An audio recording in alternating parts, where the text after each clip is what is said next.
Alright, Tails, thanks for setting up the Discord server.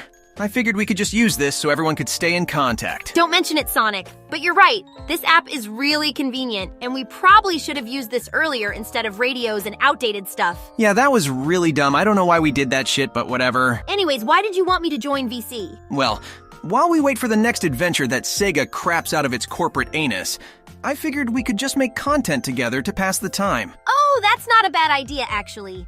Well, what kind of content are we gonna make anyways? Well, tier list videos have been pretty timeless and entertaining content as of late, so I figured we'd do a list where we rank all of our games. That sounds like a good place to start considering we're familiar with our own games. All right then, what are we waiting for? Actually, we're waiting on one more person to join VC.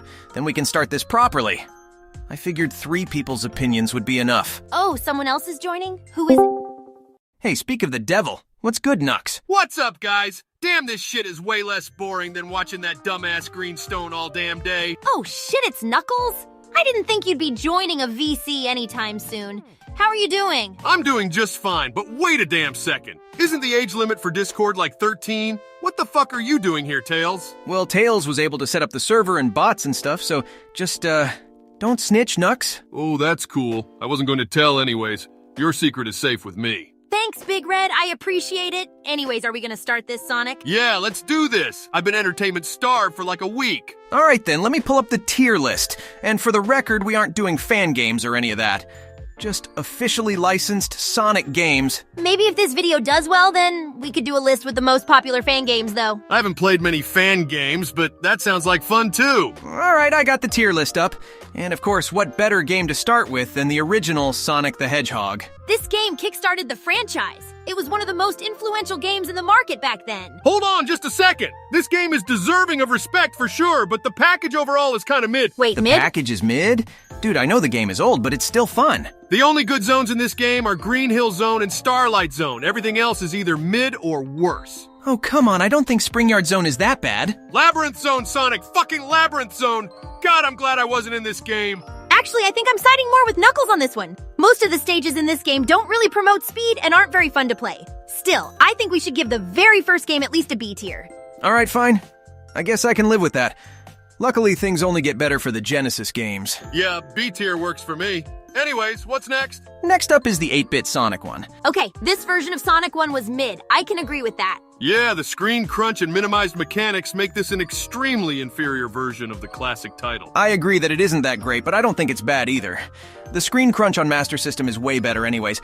I think it should get C tier. Yeah, As that long sounds as it's right. not above the Genesis games, that's okay. Alright, and then there's Sonic 2 8-bit. Nah, this game is fucked up. The first game that introduces me also kills me in the bad ending. What the shitballs? And I don't think it needs to be said again, but still, it's inferior to the Genesis version. These games do have their charm and can be fun on Master System, but overall I think I'll just throw this one in C tier as well. But now we're on to an absolute banger. Sonic 2 for Genesis fixed almost everything wrong with the first game. Easy S tier! That I can definitely get behind.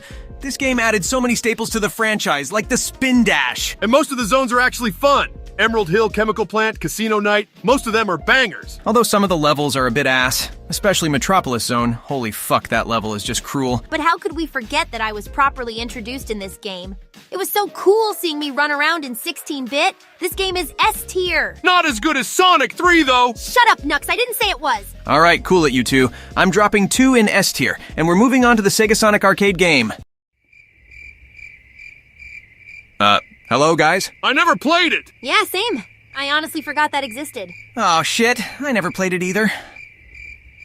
Fuck it. Let's just pretend it doesn't exist and move on to CD. I always found CD to be overrated, not gonna lie. It's overrated for a good reason, though. The music is top-notch and it added Metal Sonic and Amy. You act like Amy being introduced is a good thing. Oh, shit, you're right. Never mind. Blatant Amy slander aside, I think CD is a good game. But it isn't without its flaws, specifically the time travel mechanic. Trying to get to the past and future is bullshit. I think I'd rather play CD than Sonic 1, though, so I'm willing to give it A tier. Is that good enough, Sonic? Yeah, that's high enough. Alright, now we're on to another handheld game. Sonic Chaos. I definitely prefer Chaos to the last two 8-bit games. Not to mention I wasn't just a sprite swap in this game. As long as you're playing on the Master System, then this one can be a pretty fun time. Being able to collect the Chaos Emeralds and then skipping the act you were on was awesome. On the other hand, though, the game is a little too easy and the ending blows. Not to mention that playing as Tails is basically playing on easy mode. It's a little easy, but otherwise is charming and can be a good time. I'd give it a solid B tier. B tier sounds good, but what's next? Oh god, is that Sonic Spinball? Man, that game is stupid! It's really not that bad, Nux. Aside from the music being mid, the sprite work looks good and the game is a good challenge. A good challenge? You call playing the first level for an hour while dealing with the game's bullshit mechanics and cryptic puzzles a good challenge? That just sounds like a big ol' skill issue, Red. What level did you make it to then, huh? I beat the game, dumbass. I beat all my games. Except Shuffle That Game is unbeatable. Okay, guys, chill the fuck out, goddamn. While Spinball definitely isn't the worst game overall, you gotta admit for a pinball game, it feels a bit too difficult, especially in the early levels. Alright, fine. That's fair, I guess. I'm down with putting Spinball in C tier, but no lower. It definitely should be going lower, but whatever. Alright, we're back to the Genesis and we're on Sonic 3. Easy S tier, this game is litty as fuck! Regardless of the fact that Nux is just vouching for this game because he's in it, I also say S tier.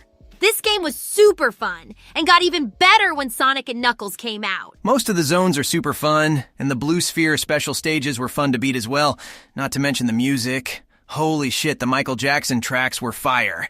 S tier. I still haven't forgiven Origins for replacing the music with such shitty remakes. Yeah, that was tragic. But next up is Sonic Drift, which was a mid-cart racer, to be honest. I remember playing this game for like 5 seconds before shutting it off and playing All-Stars Racing instead.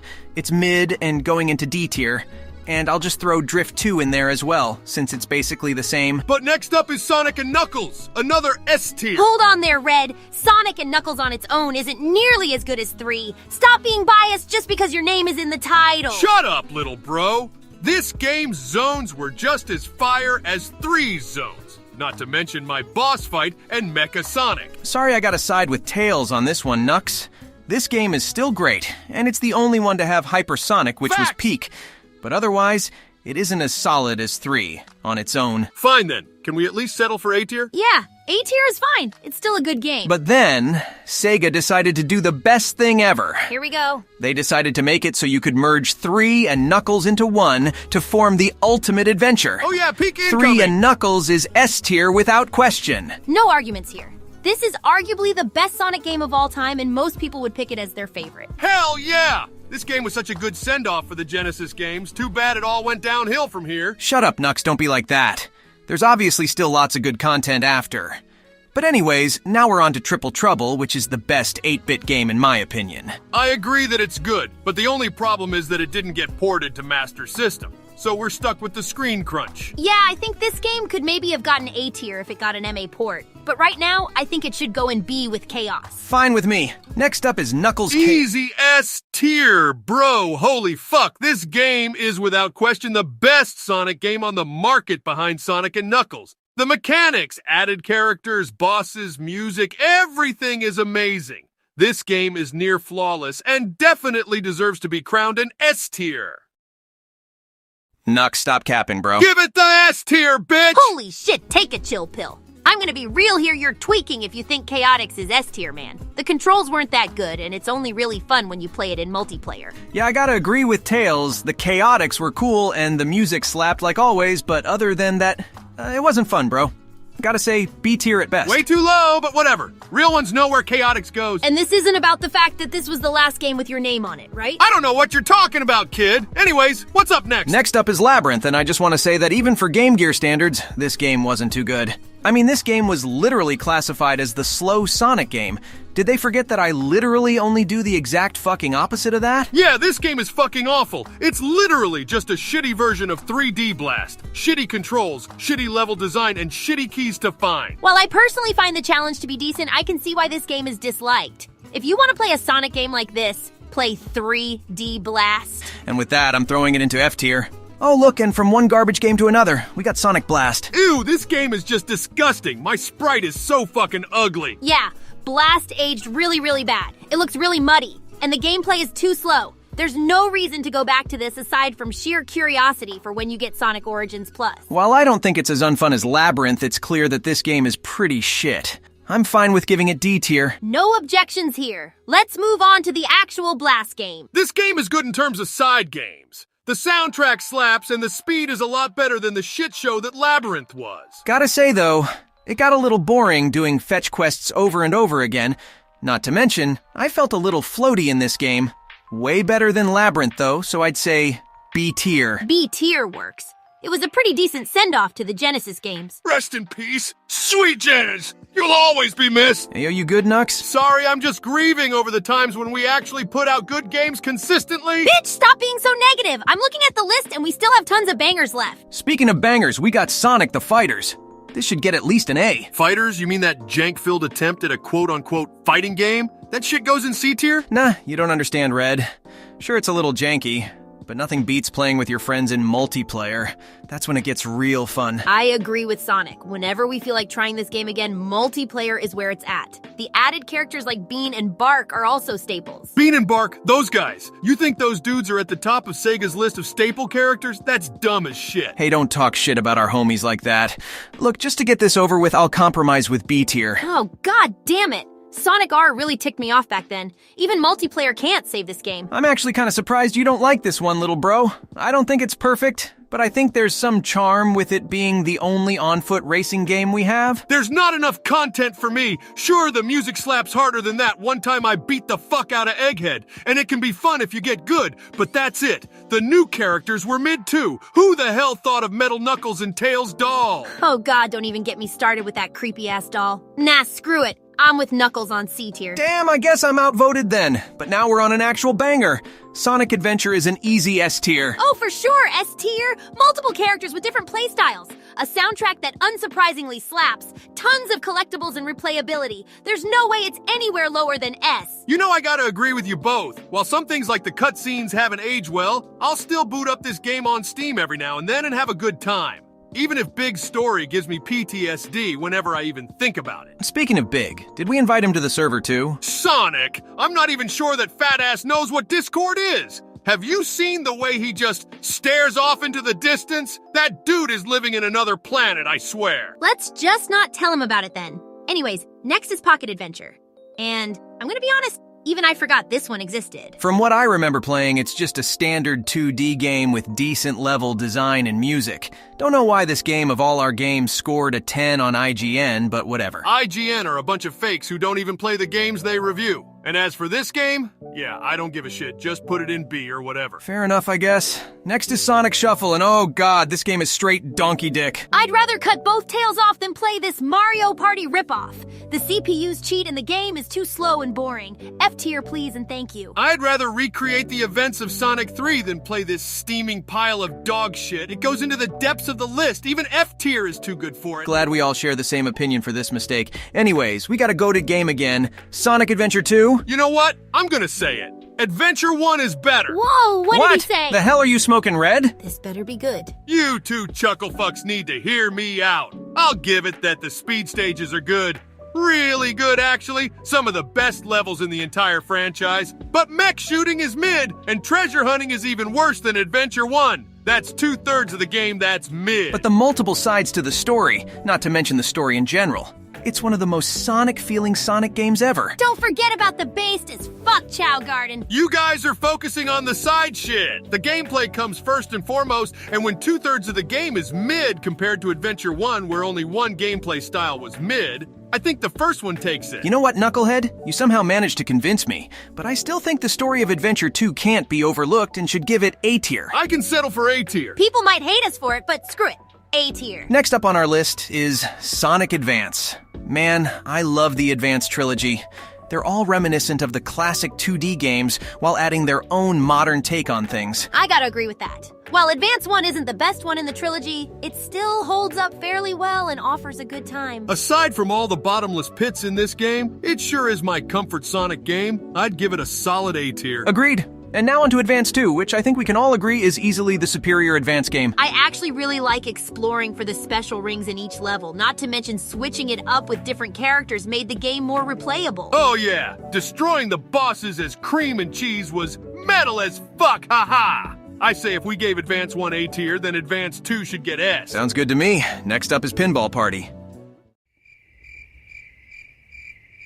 Seriously? Has nobody played this game either? No, I've played it. It's just, who gives a shit? Not me, that's for sure. Just throw it in C tier, I guess. Damn alright, fine. Next up is Sonic Battle. The best part about this game was Emerald. Everything else was okay, I guess. I never really got into this game myself. It just makes me wish for us to get a standard Street Fighter-like game. That would be awesome. Yeah, we need an official Sonic fighting game pronto. Alright, I'll just chuck fighters in B tier. And next up is Sonic Heroes. Now, I want to say right off the bat that I think this game missed the mark on what made the adventure games so special. The individual teams were cool, but it kind of felt like you were playing the same game 4 times in a row. I gotta agree with that.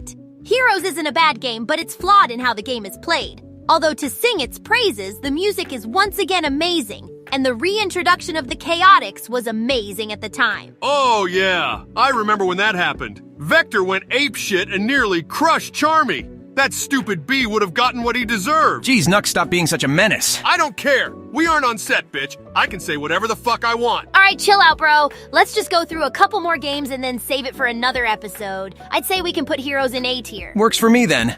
Next up is the final Advance game, Sonic Advance 3. I gotta say, this one is my least favorite. Nah, I really like this one. It's not as good as Advance 2, but I definitely think the team-up mechanic puts it above Advance 1. I don't mind the team-up mechanic, but I think the overall quality of the level design from Advance 1 puts it a bit above Advance 3. Normally I'd argue or something, but these games are so similar that I can't be bothered. I just put it in A tier again. I agree with A tier. Alright, let's do like 3 more games and then we'll end the video. Next up is Shadow the Hedgehog. That edgy fuckers game? Left tier please and thank you. Alright, I'll admit, this game isn't all bad. As much as it tried to throw us into an edgy teenage kid Sonic fanfic, I think this game has some merits to throw it in D or C tier. The level design isn't too bad, and I like the concept of multiple endings. But the fact that you have to play the game from scratch over and over again with so many factors being able to change your run brings down the game hard. I just think it was funny when he said damn. Kinda, yeah.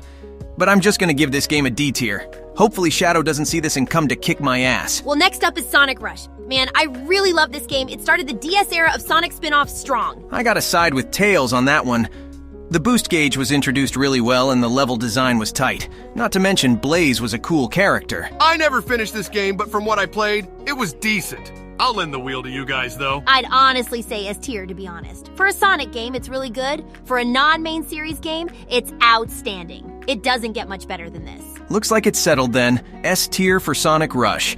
Alright, and the last game for this video is gonna be Sonic Riders. As different as this game was, I honestly really enjoyed it. I quite liked it as well. The story was decent and the Babylon Rogues were good rivals for us 3. Too bad this series got fucking bombed after that dumpster fire called Free Riders came out. You don't mention that game.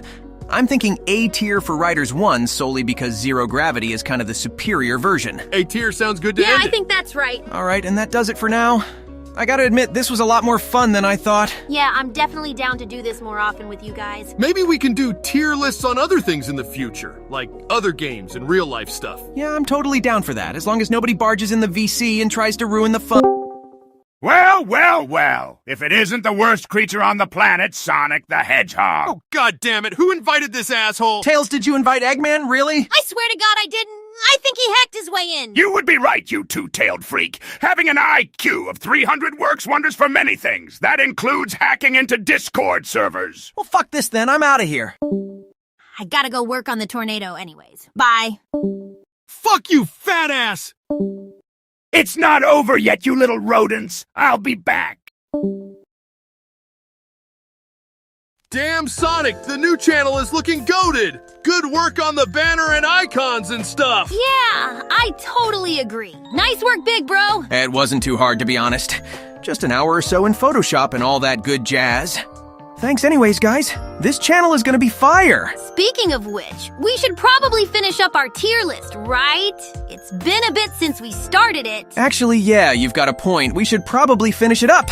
Well, I'm down. How about you, Nux? Oh, you bet, I'm down too! I can't wait to praise some greatness and shit on some garbage! Good to hear. Alright, let me just pull up the tier list again. Hello again, you miserable little rodents. I'm back again. Oh, come Why on! the hell are you here, you Eggman dumb again. egg? What? Oh, quit your whining, freaks! The last thing I need to hear today is the likes of you complaining about me! Don't blame us for being pissed off that you of all people are here, Egghead. Why the hell are you in VC anyways? I'm in the same boat as all of you. Now that we are finished all of our scenes for the upcoming games, I frankly have nothing to do. I figured conversing with somebody would be better than nobody at all. You know, despite everything, that kind of makes sense, actually. I don't give a shit if you're bored, old man. You see the VC name? Sonic Squad. Last time I checked, you aren't a part of it. All right, chill out, Nux. As much as I hate to admit it, we're all bored, and that includes Eggman. Ain't no way you're actually defending this bozo? Silence, you little red turd! Besides, what the hell do you expect me to do? We're in a VC, remember? Don't make me come over there and start cracking eggs. Quit it, guys. Knuckles, just deal with it for now. Eggman can help us with the tier list anyways. It would be good considering he's in almost every Sonic game to date. Fine, but I'm not happy with it. So what do you say, Doc? You get to stay in the server, and in turn, you help us with our tier list. I suppose I can provide an ounce of my time to assist in a tier list? Very well, let us begin. All right, let's get started.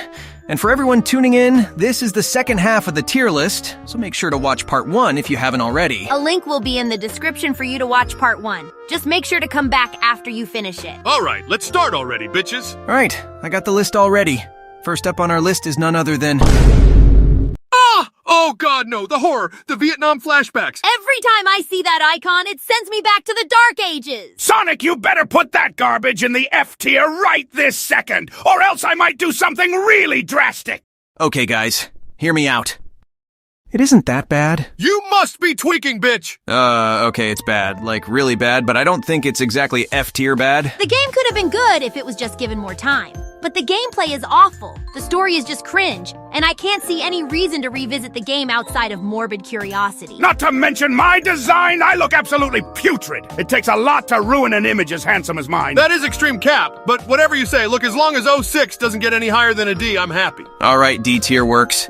It isn't a perfect game, but at least it's not completely terrible. Is that Sonic Rivals? I always forget that game's existence. It isn't a very notable entry in the franchise. I agree with Eggman for once. This game is just an obscure 2D racing game. It's not bad, but it's not great either. Yeah, and it for sure did not need a sequel. I'll just throw both Rivals games in C tier and call it there. Oh, geez! Secret Rings! These Wii games were so trash, I swear. I hate the auto-running. While the concept of these storybook games are interesting, the gameplay does not suffice for them to be high-ranked games. Plus, Black Knight is just better, to be honest. Facts! I'd put Secret Rings in C tier too. The designs and story go hard, but that's all. All right, then.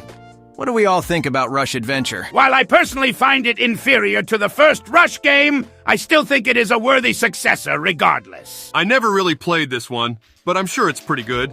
I'll let you guys decide. Aside from surfing between islands and occasionally grinding, I think this game holds the spirit of the first Rush game. I'd give it either B tier or A tier. I definitely agree. Screw it, I'll give it A tier, why not? Oh, here we go. I think we can all agree that Riders Zero Gravity is easily the best Riders game. I concur!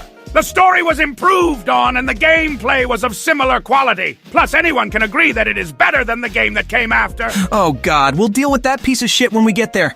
Honestly, I'd say Zero Gravity should go in S tier. It's a top-tier Sonic racing game. I'd personally put it lower, but I won't be upset with S tier. Yes, you better not be upset, you little nerd. Ain't no way the fat ass with 300 IQ is calling Tails a nerd. I am a brilliant genius, not a nerd. Get it right, Pincushion. I am 5 seconds away from kicking you from this VC egghead. Shut the fuck up. Oh, you can try to get rid of me, but I'll always return. Maybe I'll revisit Angel Island again. I could use the Master Emerald for some alternative plans of mine. All right, bitch. You're staying muted for the time being until you learn to stop being toxic. Egg-looking ass calling me a nerd. Shut your goofy ass up. Now that that's dealt with, what's up next? Next up is Chronicles, man. I didn't like this one at all, to be honest. I've always felt like a Sonic RPG would be awesome, but this one missed the mark. Gotta agree with that. I think Shade and some of the other added characters were cool, but the gameplay is just boring, and the worlds are unfun to traverse. Well, I think that just about wraps it up in a shit-covered bow. F tier this poor excuse of an RPG. Well said, guys. But next up is Sonic Unleashed. I'm honestly kind of mixed on this one. This game started the Boost era, and I gotta say, the daytime levels in this game are absolute fire. Almost all of them hit hard. I definitely agree with you there, little buddy. But on the other hand, the werehog levels are absolute trash. They take way too long and that stupid fight music plays every single time. And I definitely did not like going around collecting coins in those levels either.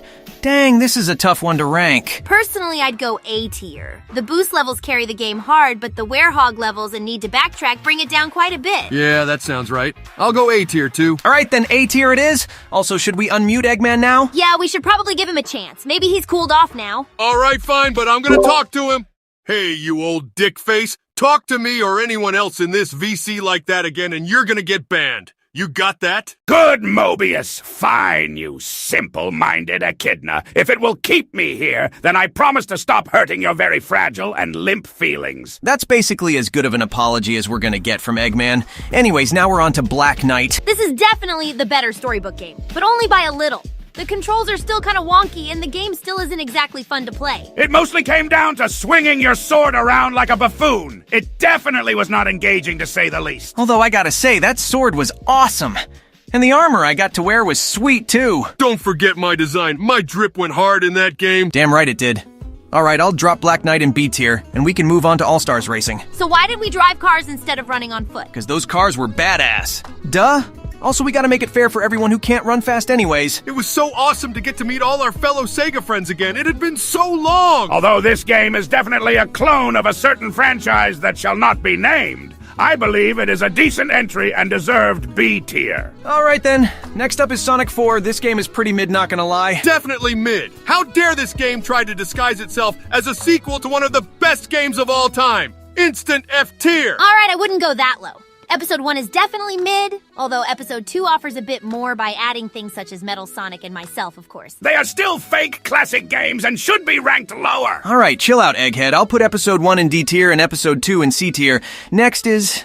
oh god. The sooner that fucked up abomination is in F tier, the better. Enough said. Yeah, I don't want to get PTSD in the middle of the wreck right now, so F tier. I fucking hate Microsoft. Alrighty, now we're on to Sonic Colors. I liked Colors at first, but it just feels generic nowadays, and it's barely even a 3D Sonic game. I never liked the Wisps either. Most of them feel redundant and aren't fun to play. Not to mention the shit show release of Colors Ultimate. Let's just forget that version exists. For the original version of Colors, I'd say it gets no higher than B tier. Also, the DS version is just the better version, no cap. Alright, we'll throw Colors in B tier. Speaking of the DS version, I gotta say I much preferred this version than the Wii version. It's basically Rush 3. Exactly. The Rush games were goated, and this one is no different. The story is better. More characters show, including yours truly, and the final boss is a huge improvement. Yes, this is definitely the superior Colors version. I would give it a solid A tier. Yeah, I like this version more too. A tier for sure. Works for me. Oh, and we got another goated game up next. Generations is easily S tier without question. Absolutely S tier for sure. I loved revisiting updated versions of past areas we explored. Also, classic Sonic was so fun to play as. Modern Sonic was equally fun to play as, too. All the old bosses coming back was awesome as well, especially that Chaos fight. I believe we are in agreement that this is the best game in the Boost era. With that in mind, it should go in S tier. Spitting facts with that, S tier, but the handheld version of Generations is definitely inferior. This could have been another Rush game, but instead it's just boring. Enough said, just throw it in C tier. I never played it anyway. Alright, and now we're getting into mobile games. Let's just get this over with. What do we think about Sonic Jump? That shitty doodle jump clone? Who cares? Just put it in C tier. It's mid just like our other attempts at mobile games. Kinda harsh, but I agree. Although All-Stars Racing Transformed was amazing, it's easily the best racing game we've gotten to date. I totally agree. Not to mention all the third-party rep we got, Wreck-It Ralph and fucking Team Fortress 2. This game was goated. Holy shit, I love TF too. Alright then, I think this game undoubtedly gets S tier as well. Sonic Dash is amongst our better mobile games, but it still is nothing more than a Temple Run clone. Yeah, this game was kinda wonky. I remember we got some crazy crossovers like Angry Birds and stuff. It's not bad, and I'd just give it B tier. Yeah, B tier works. Next up is Lost World, though. I didn't really like this game either, and the 3DS version was even worse. It kind of felt like a rip-off of that one series from that one franchise that won't be mentioned. The Deadly Six were lame, and the story was equally as lame. Also, they gave me a run button. Why the fuck would I ever need a goddamn run button, Sega? Alright, Calm down, bro. I'd put the Wii U version in C tier and the 3DS version in D tier, mid-games overall. Alright, now that that's over with, what do we think about Jump Fever?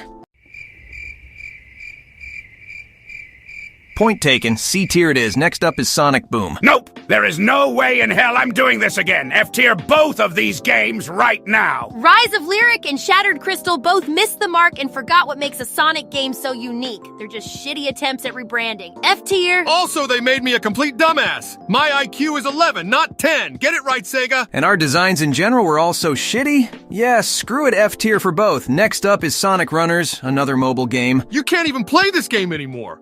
And from what I've seen, it was mid, so C tier. I never got to play it. I didn't even know it existed, so I don't give a fuck. You can still play Runner's Adventure though, still. It's really mid and just an average 2D runner.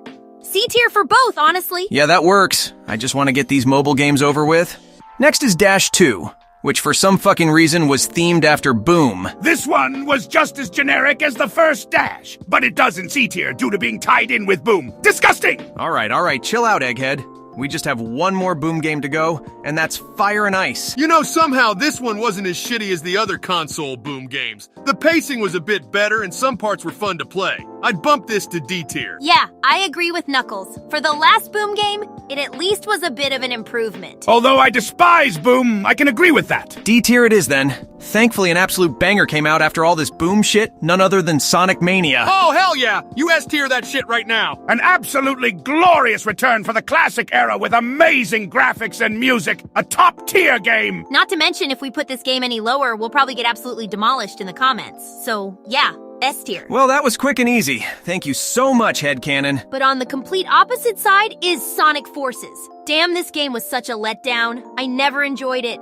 And it's easily the worst boost game. A game where I finally take over the world and it comes out like this! What an absolute embarrassment! The level design was literally boost to win. The bosses were lame, and classic Sonic was there for no reason other than nostalgia. I'd give this D or F tier for sure. Well, if it's down to me, I'd throw it in D tier for not being completely broken or unfun to play. Anyways, next is Forces Speed Battle, which is surprisingly not that bad. It's honestly crazy that this game still gets updates. There's so many new characters from the movies to even the comics. I suppose it is not that bad. I'm just so tired of these half-baked mobile games. Aren't we all? I'll just throw this in B tier and move on to our latest racing game, Team Sonic Racing. Why the fuck did they get rid of all the other Sega characters? That was one of the best parts. Now it's just so lame. I agree, that was a very odd decision. This game is very lacking and has not gotten any updates. Throw it in C tier, rodent. Currently throwing in C tier.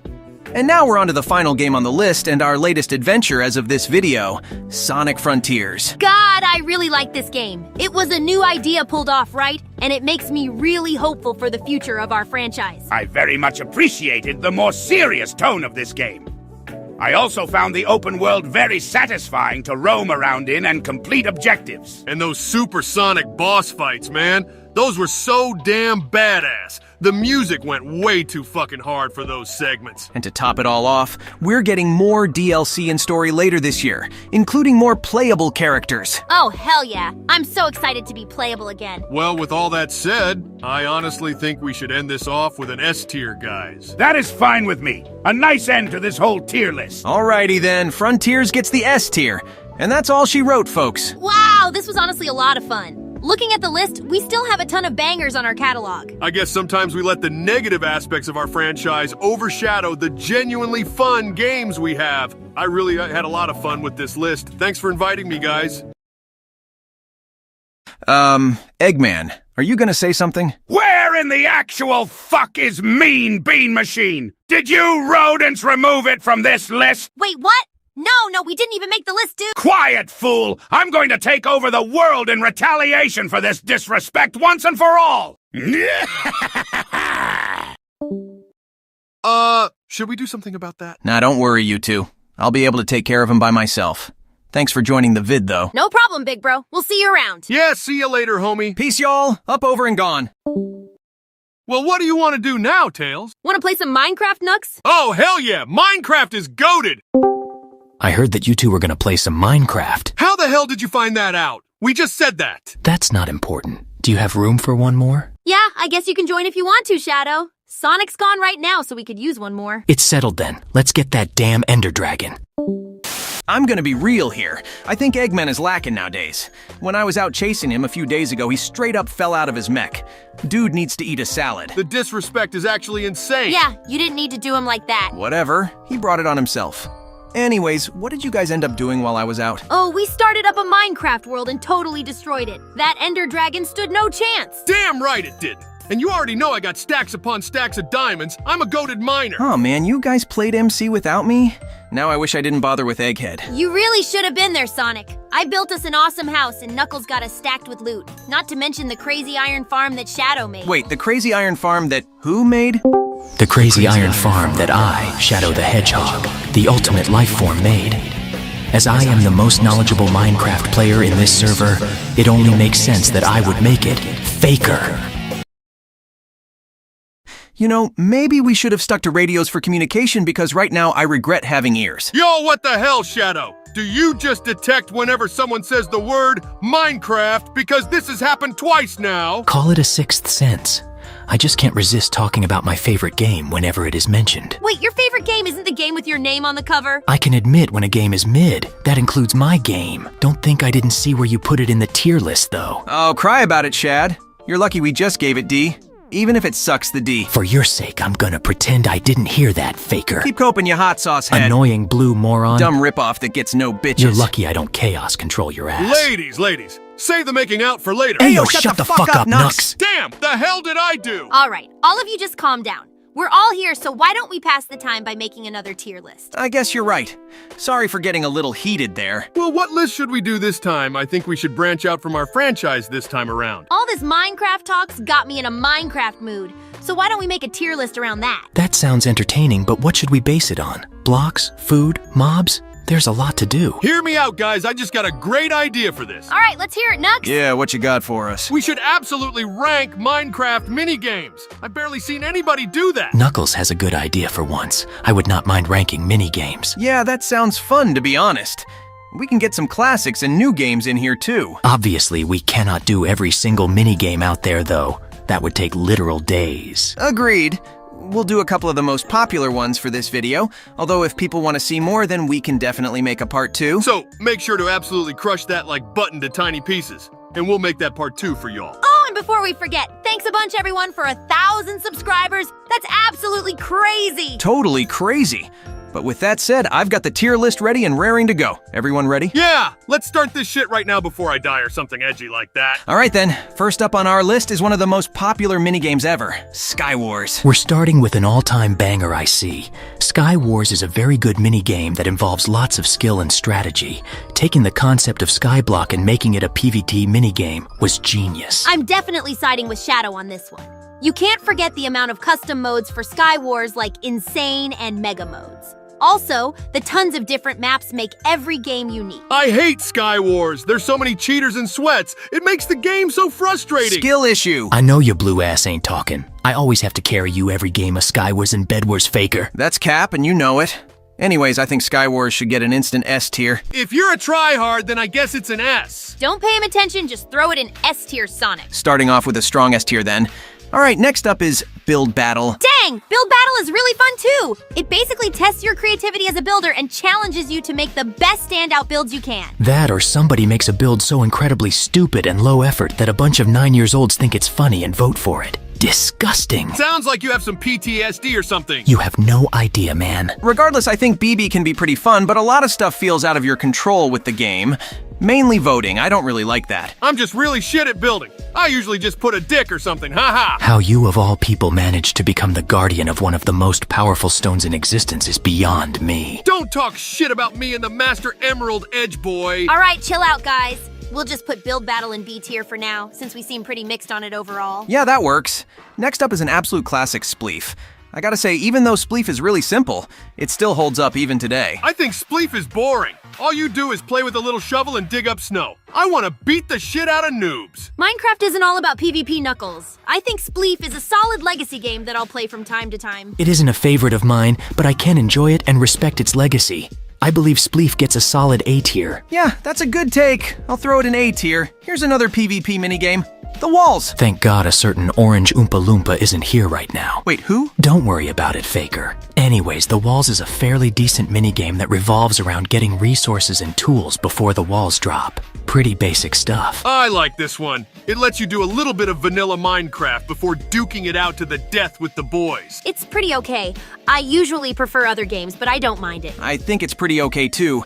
I'll chuck it in B tier with Build Battle. Oh, here we go. Bed Wars, the best Minecraft minigame of all time. Instant S tier. Whoa, chill out, Red. You're really gonna be throwing that title onto Bed Wars? Yeah, I'm not too sure about that. It's fun and arguably the most popular minigame as of now, but it's also really try-hardy. It's not my fault you need to get good, little bro. Anyways, Bed Wars is the best because it lets you play almost however you wanna. You can play aggressively or try and upgrade quickly or do a mix of both. It's up to you. I actually agree with Knuckles for once. Some of the most intense yet fun moments I've had on Minecraft is trying to go in, squad v squad, into a war to break each other's beds.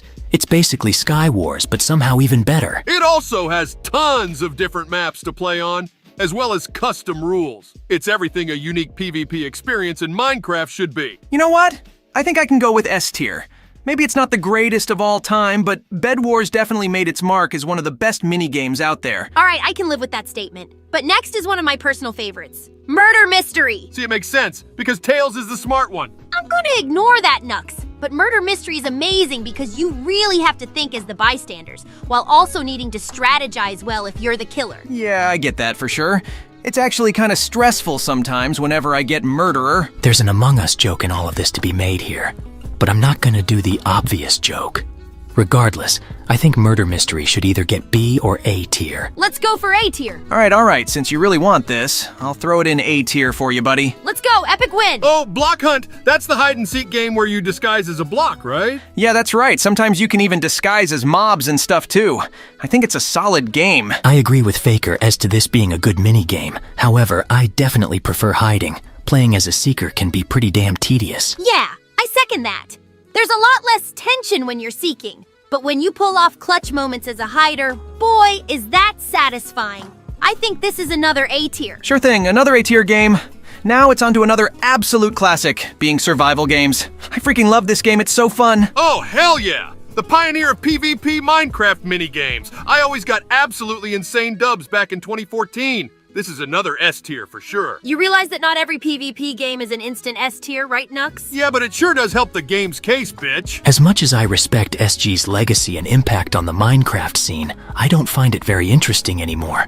I'd be fine with putting it in A tier, to be honest. I kind of agree with that edgy little bitch over there. Fucking ho. SG is a classic, but there are more interesting games out there. I'll put it in A tier again. Ah, good old parkour. How could you not like a bit of platforming in Minecraft? It's basically timeless. Nah, I hate parkour. Jumping around is so boring and there's no PvP. That's real rich coming from the guy who's in a franchise centered around speed and precise platforming. That's different, bitch! We're talking about Minecraft, not our half-baked franchise. Shut the fuck up and stop comparing franchises.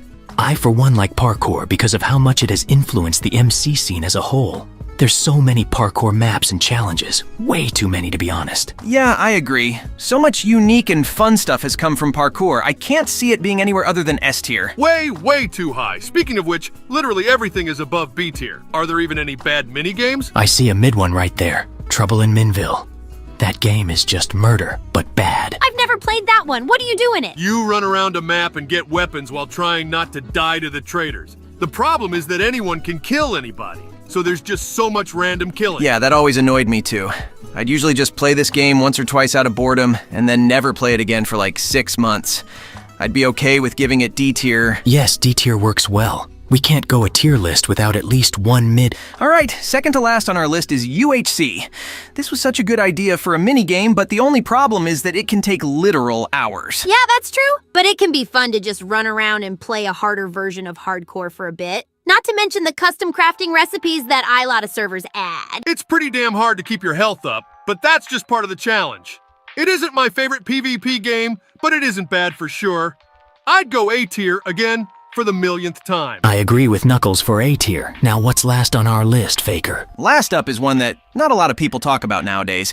We've got Minerware. Oh, this is that one that's based off the what? Hey, no you don't. Don't even the mention a single element about that fucking franchise, Shadow.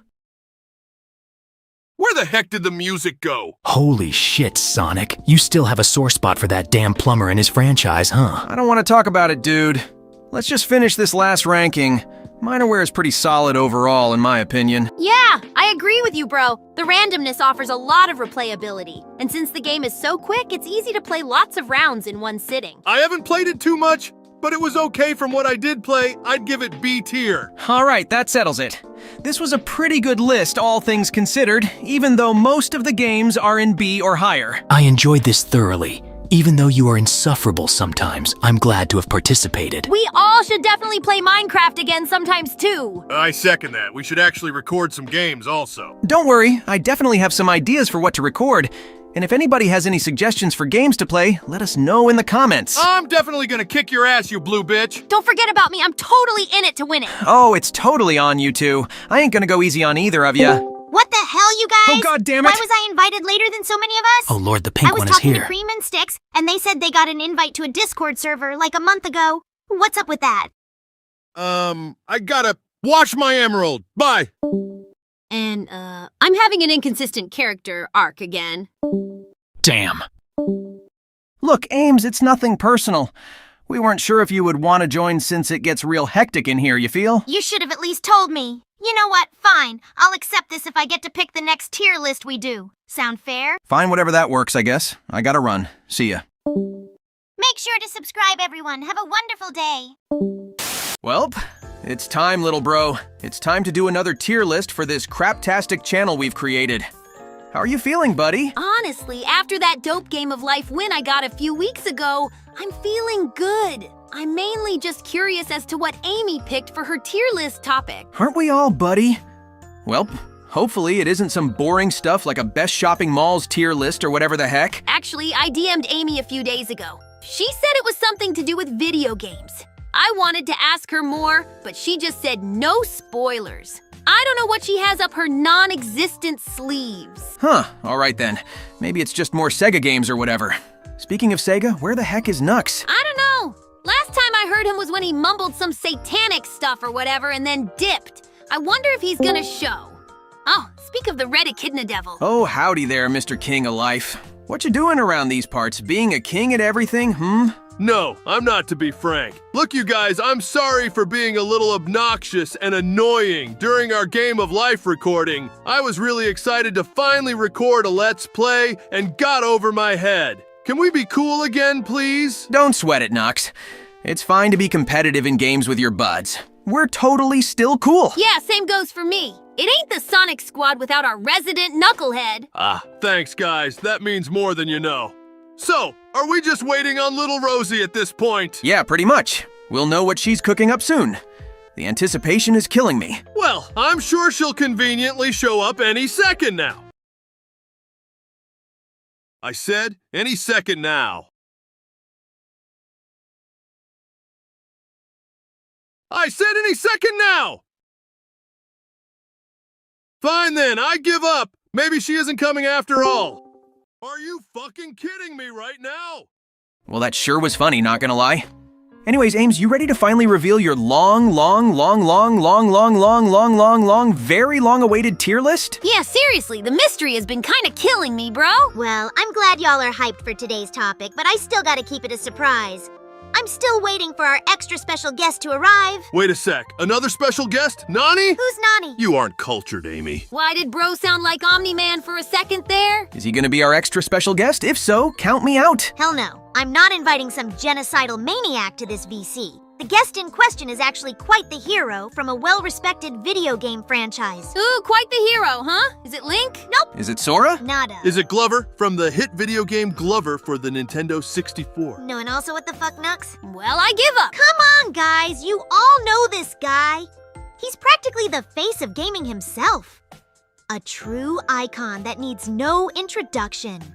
If you asked any random Joe on the street to ask a video game character, 9 times out of 10 they would say, Oh my god! Amy, wait! Did you seriously invite who I think you just invited? There's no freaking way. I swear to God I'm gonna kill you if you freaking added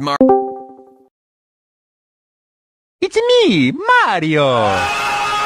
Oh my gosh, Holy it's freaking Mario! shit! It's the Jumpman It's the guy who has objectively good games! stomping on Goomba's guy! What's good, my Italian friendo?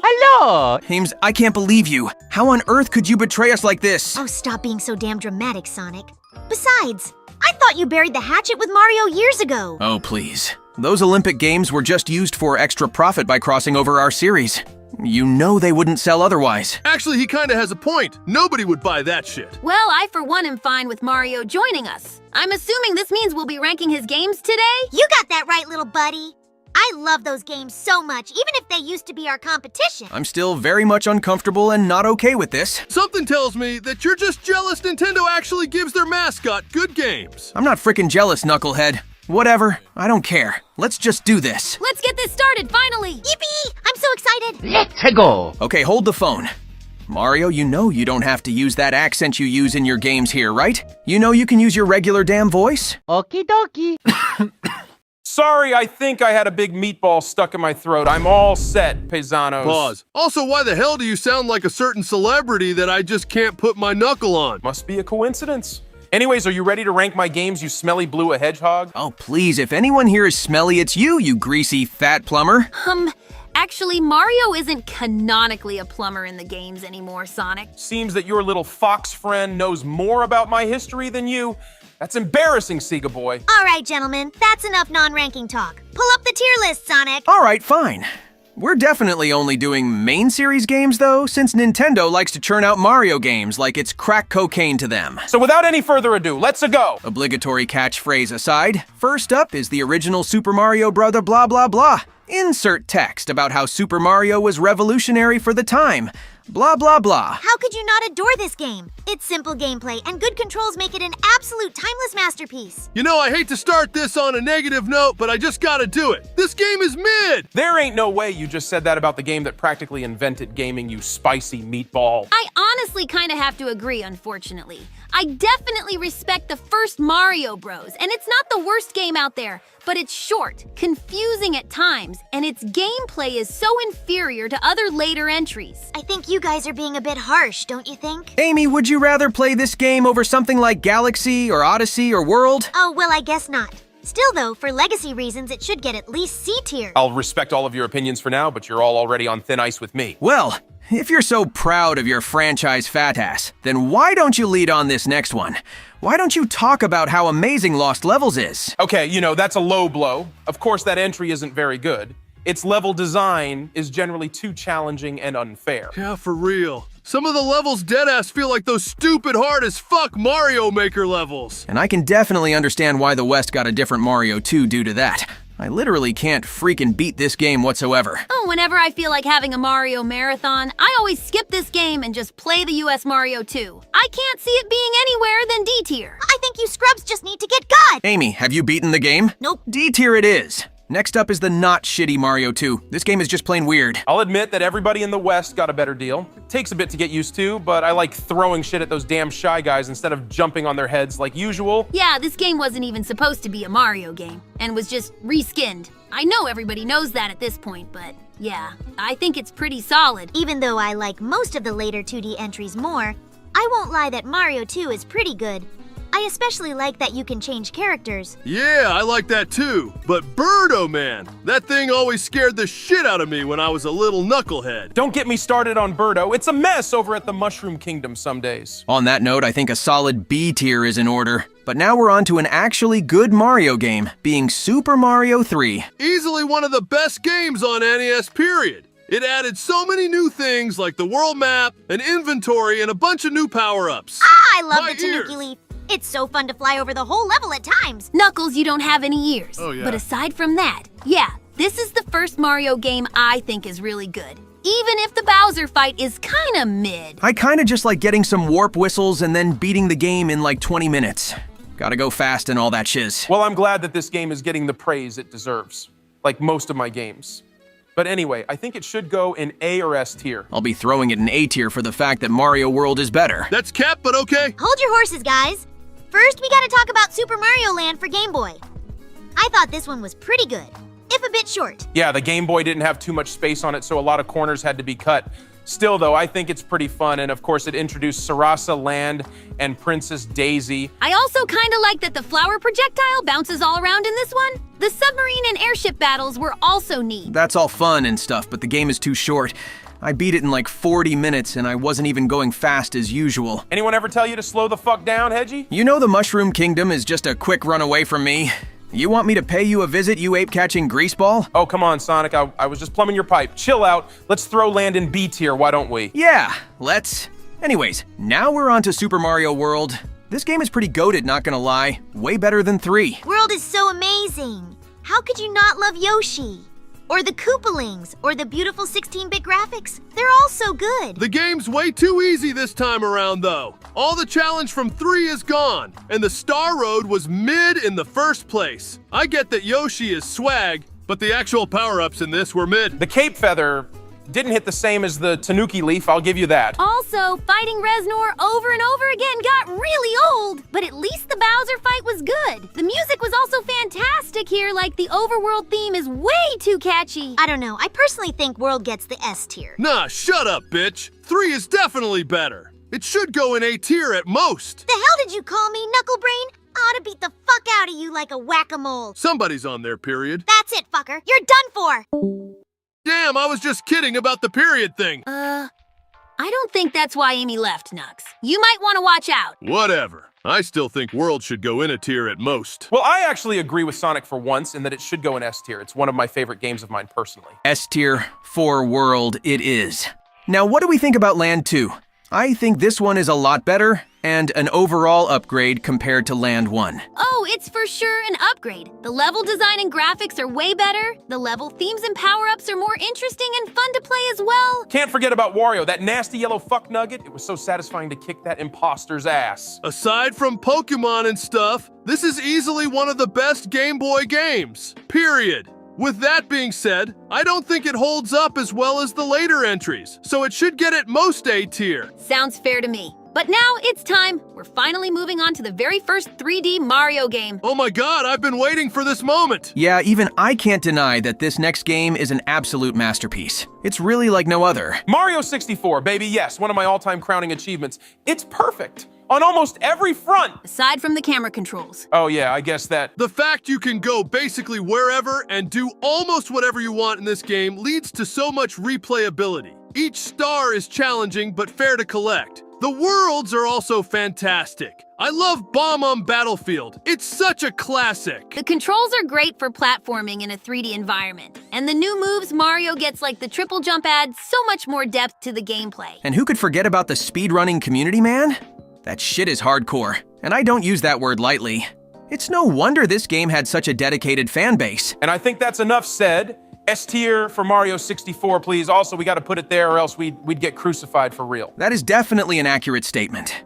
Now, what do we think about Mario Sunshine? You know, I'll be the one to say it. Mario Sunshine it's kind of mid compared to the other 3D Mario games at least. Well, I'm kind of shocked that you're the one to say it, but you're right. I never really liked the flood. It was kind of dumb. And don't even get me started on that stupid pinball and lily pad stage. Those were fucking stupid. It seemed that a lot of people didn't like that the game was more challenging than other Mario titles. I think they just need to get good though. I'm surprised that this game isn't up there with you guys.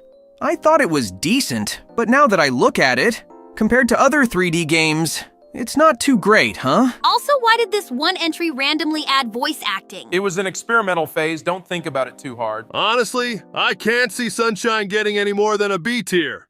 It's not bad, just not too great either. Well, with Sunshine settled with, it's time to move on to the start of this little sub-series of Mario games. Next up is New Super Mario Bros. For the DS. Oh boy, I can't wait to... Wait, what's that noise? Huh? Hello? Yo, you good, Nux? Hang on, I thought I heard footsteps. Is someone trying to steal my emerald again? Oh, I'll fucking show them. Wait, Amy? You ready to get your ass beat, you red shit stain? Whoa, hey there, Ames. Chill out. I was just, joking about the period thing. Whoa, hey, put the hammer down, you psycho. Come here, Knuckles. I'm gonna beat you so hard you'll go extinct. Wait, no, Amy. Ah! I don't know. Sorry, boys. Had to take care of some red-colored garbage for a second there. Ames, did you do something to Knuckles? Last time I checked, I heard him screaming for his life. Oh, don't worry about him, he's fine. If you say so. Anyways, back to New Soup for DS. Even though the new series is pretty controversial nowadays, I do remember liking this one when it first dropped. This game marked the end of a 14-year-long run without a new 2D Mario game. Not to mention, it's one of the best-selling Nintendo games, period. Yeah, 30 million units sold is wild, but the game itself is pretty fun. The Mega Mushroom is a neat gimmick, and I even like the blue shell. Bowser Jr. making a return was nice to see, and the music was great for a DS game. Even if the Baba sounds got a bit repetitive for the new series. All in all, I don't think the DS title is all that bad. In fact, it might be the best one. I'm fine with giving it a solid A tier. That's a good opinion for once. Shut your dumbass, fat boy. Tell that to me when you make a decent modern-age game. Sonic Frontiers bored me to tears. Fellas, chill out. We need to save our breath for Mario Galaxy, and...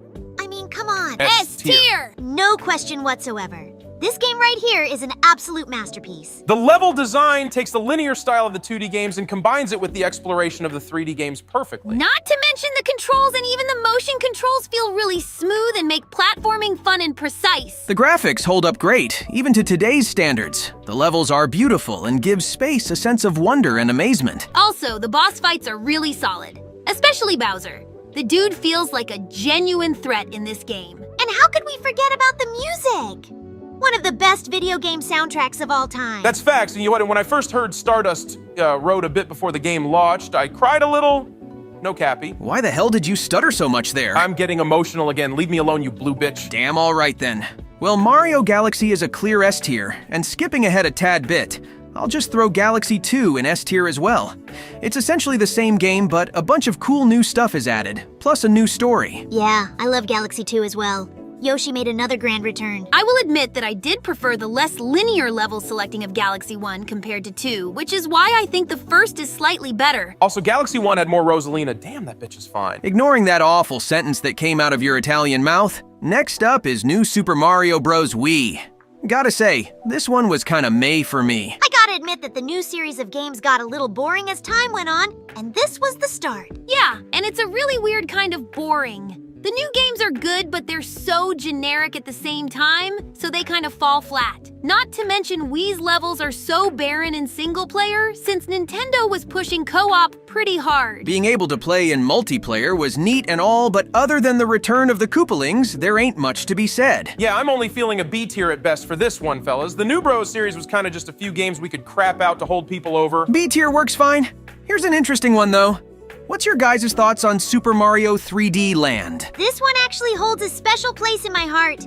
It was one of the first Mario games I played and I loved it. Plus, it isn't bad at all for a handheld 3D Mario game. It isn't terrible, but it is a bit generic compared to most 3D games on this list. The music was nice, and the gameplay is fine, but it doesn't stand out as well as other games prior and later. Especially 3D World, which is coming up in a bit. This game honestly is just 3D World Lite. Yeah, not even the return of the Tanuki Leaf make it stick. It's still pretty good though, so I'll give it another B tier.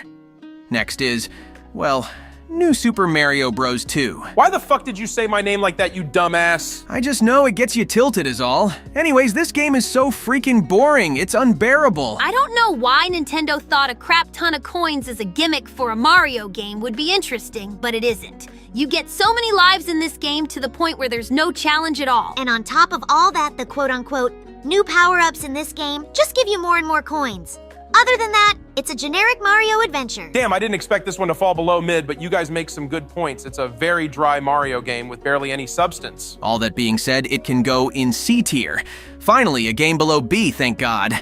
Next game on the list is, oh, for fuck's sake, New Super Mario Bros. U? All right, I freaking get it. Look, we left the series in the dust. I know it's mid. Trust me, I know. Yeah, there isn't much to be said. It's just New Super Wii, but slightly better resolution and slightly different power-ups. Just move on to a more interesting title. Thank God. I'll just whack it into B tier. Alrighty. Okay, what do we think about 3D World? Now 3D World is definitely a gem. The fully orchestrated music is absolutely phenomenal for a start. Yeah, we got more orchestrated music for 3D World, and it sounded great. We also finally properly included multiplayer for a 3D Mario game, and I don't think it turned out too bad. Yeah, it was pretty solid. It was fun fighting over that damn crown for some reason. And for once, the story isn't just Bowser kidnapping Peach for the billionth time. Even though the story in Mario games are basic, it's nice to see a slight shakeup. And who could forget about Bowser's Fury? God, that game made the dude freaking terrifying. I loved it. The only thing holding this game back for me is that it's slightly inferior to the standard collectathons that traditional 3D Mario games were known for. Otherwise, it's a damn good time. Then I think that warrants a solid A tier. Sound good, guys? Yeah, that works for me. All right, the second to last game on the list, and as of now, the latest 3D Mario game is none other than Super Mario Odyssey. Easily one of the best games on the Switch. It's a love letter to everything Mario, and a true return for the 3D collectathons that had been absent for a bit. The capture mechanic was a great gimmick to focus on for the game, and all the different abilities each capture gives you makes the gameplay fresh and exciting. Those little segments in the worlds that let you play Super Mario Bros. Were good for nostalgia and weren't overused at all. The bosses were totally different, and the worlds themselves were so detailed and made you really want to find each and every power moon. Also, Bowser had some serious wedding drip. Yeah, I'll give it to that dumb turtle. He sure was a challenge for me to handle. With all that being said, Mario Odyssey is an easy S tier and arguably the best 3D Mario game. It's pretty close between it and Galaxy for me. And last but certainly not least is my latest adventure, that being Super Mario Wonder. It's a wonder how this game was so great. Ugh, pun aside, it's clear that this was an easy return for 2D Mario games. After all the mid that was the new Super Series, it was nice to see a full and fresh 2D adventure to play. The art style is really damn good this time around, and for once Nintendo actually dipped more into their animation budget. The game is so smooth and just fun to watch. And we have so many characters to play as this time. Even fan favorites like Princess Daisy. The music is as good as always, and the letting players explore the map in a 3D environment before selecting a level made looking for secrets even more fun. Oh, and don't forget all the badges and original power-ups we came up with. Most of them were really good ideas and fun to play. That elephant power-up was a mistake, though. Hey, I said most of them were good ideas, not all of them, hey? Anyways, fellas, where are we placing this last entry? Well, I think it's an easy S tier without question. 2D Mario is back and actually interesting this time. Yeah, Super Mario Wonder is absolutely wonderful. And there's another Wonder pun again. Okay, well, Wonder can go in S tier, and that's a wrap by the looks of things, folks. Wow, it looks perfect.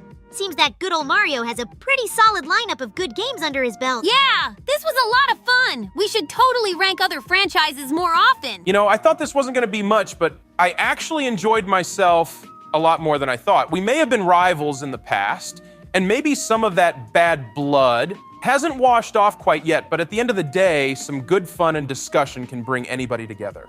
Thank you all for inviting me. You know what, pal? You aren't so bad. I guess it's a little hard having your own franchise struggle with mediocrity while others get mountains of praise. At the end of the day, we're all still characters in the stories that inspire millions, and that's pretty cool. You can hang with us if you wanna. Thanks for the offer, friend, and I'll definitely take you up on it sometime. Right now, though, I gotta get back to helping with the next Mario movie. I'll see you later. Take care, Mario. Yeah, take care and good luck. Bye-bye. What a friendly human. See, he isn't so bad, Sonic. Yeah, I guess that plumber is chill in my book, but I'll be beating him next Olympic season for sure. Maybe one day we'll get a real crossover game with Mario instead of some glorified minigame collection. Oh, that would be amazing. Well, I've got to go on an errand run with the girls in a few, so I'll catch you boys later. Yeah, I got some projects that need fixing at casino night, so I'm a hop off as well. Guess I'll go take a run then. Maybe play some Double Dash later. See you guys? Hello? You guys there? I'm calling from the hospital. Amy shoved her hammer right up where the sun don't shine and put me in fucking critical condition.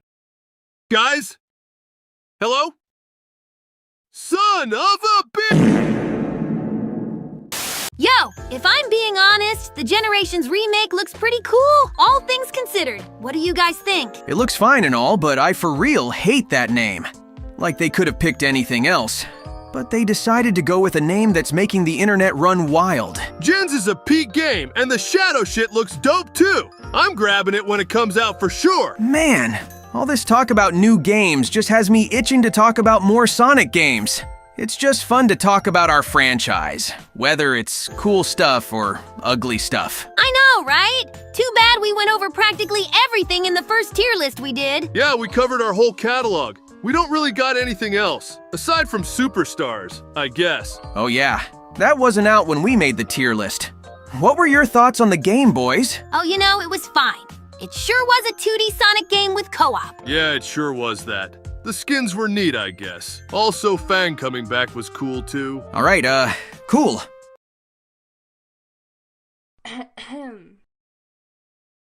Fan games! Wait, what's up next? I just had a brain blast, guys. Why don't we rank fan games this time round? We said we should do it eventually anyhow. Oh yeah, the fans have made so much awesome content over the years. It's insane how many Sonic fan games there are now. That sounds like a rad idea. Okay then, I'll find a tier list to use for the vid. And for the record, we aren't going to be covering every single fan game out there since there's already a shit ton. Yeah, we should definitely just do most of the well-known ones for now, but if anyone wants to see a part 2, then let us know. And thanks everyone for the support on the channel. We passed 5,000 subs just a few weeks ago. Keep up the good work, team. Yeah, what the Knucklehead said. We love you all, but anyways, we got the list right here with a good chunk of fan games. Looks like we got Sonic 3D and 2D up first. So for context, this fan game reimagines Sonic 3D Blast's general story and levels in the style of the Genesis games. It's a pretty cool idea that's executed really well in my opinion. Yeah, the sprite work for this game is totally fantastic too, especially for Rusty Ruin. That zone looks fire. There's tons of extra content as well, like achievements, a special stage zone, and a ton of new characters, including Bluckles. It's literally just me, but blue. And I love all the Act 1 boss fights. There's so many returning faces like Fang, Tails Doll, and all the Mecha Sonics in a single fight. Don't forget about Metal Knuckles. More like Middle Knuckles, heh. Shut up, bitch. Fair enough. So overall 3D and 2D is pretty solid overall, and I'm good with giving it anything B or higher. I think starting us off with a strong A tier sounds about right. Yeah, that vibes. Alrighty, A tier it is. Now we're on to a 2-in-1 deal here. Sonic before the sequel and after the sequel. Some of the first Sonic fan games to ever get proper attention, they may be old, but they're still gems. On God Knucklehead, I remember being seriously impressed by these. They basically try to fill in the gaps between the first couple Sonic games, which is such a neat idea. They both look incredible. And I love the little transitions that happen when you go too far up or down a zone. The music also slaps hard. Although I think it goes without saying that after the sequel is way better than before. It's all pretty much due to before being pretty outdated, while after got a good upgrade between development times. Yeah, that's fair. Although the last thing I gotta point out is that these games actually put in cutscenes to classic-style Sonic games. That's fucking dope as hell, and give them major points. Oh, hell yeah! Those Junyo Sonic cutscenes will always have a special place in my heart. So, I think it would be fair overall to give before a B tier and after an A tier. They aren't the best in the world, but they sure are solid and hold up even to today. You're spitting facts right now, Knucklehead. B tier and A tier respectively for the sequel duo. Now we're on to a unique one here.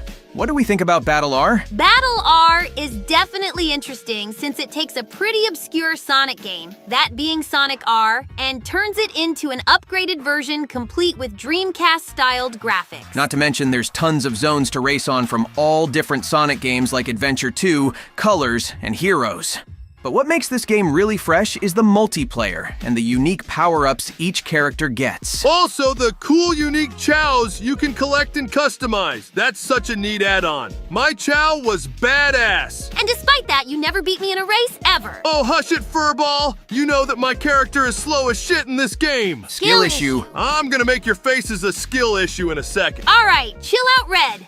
I really quickly have to bring up that the controls and camera in this game are a bit iffy, and the game in general still needs some polish to make it great. Still though, I think a solid B tier is in order here. Yeah, that sounds about right.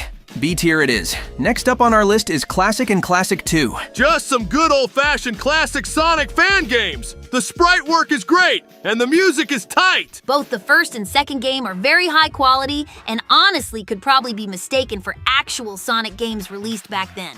They fit in so well for what they're supposed to be. There really isn't much needed to be said, other than they are in fact good classic Sonic games.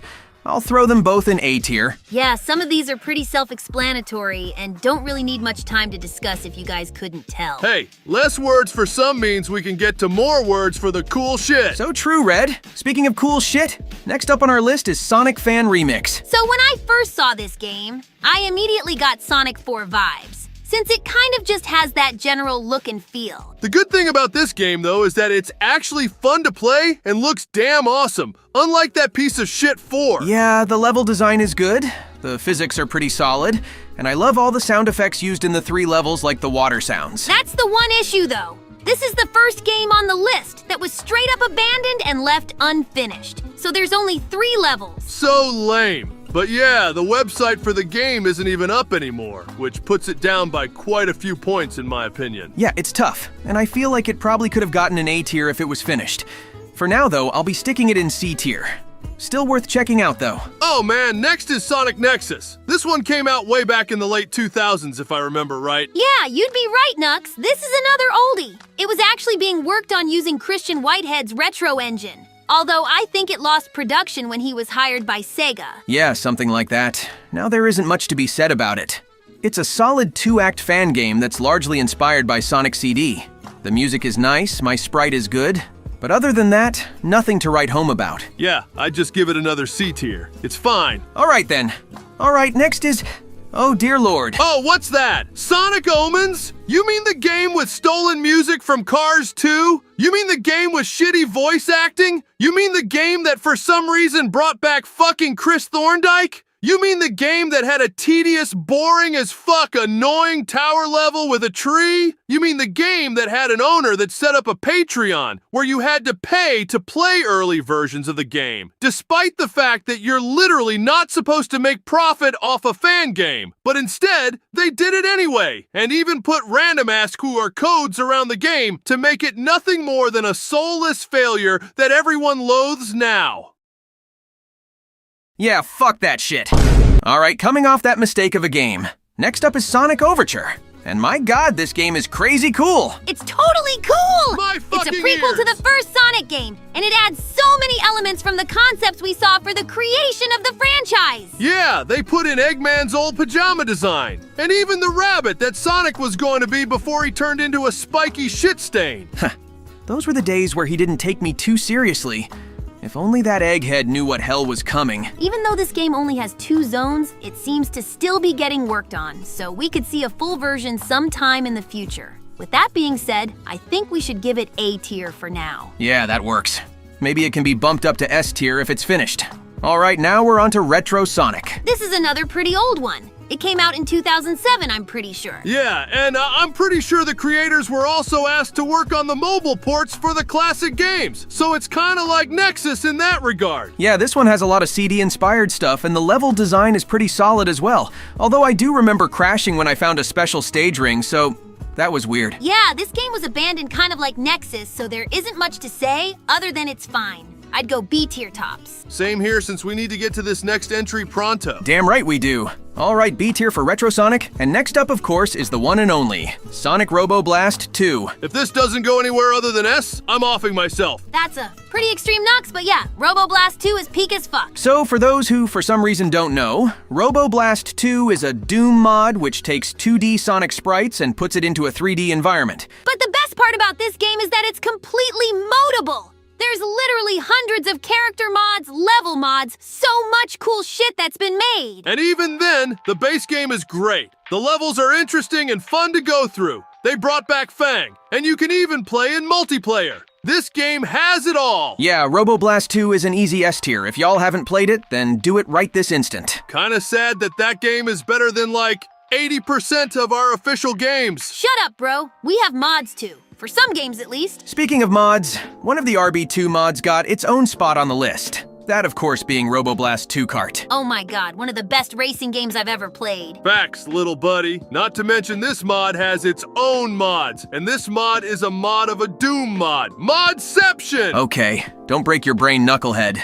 But yeah, this game gets a S tier as well, no question. Seriously, check out Robo Blast 2, y'all. Shouldn't we talk about Robo Blast 1 now, though? Oh yeah, the first game.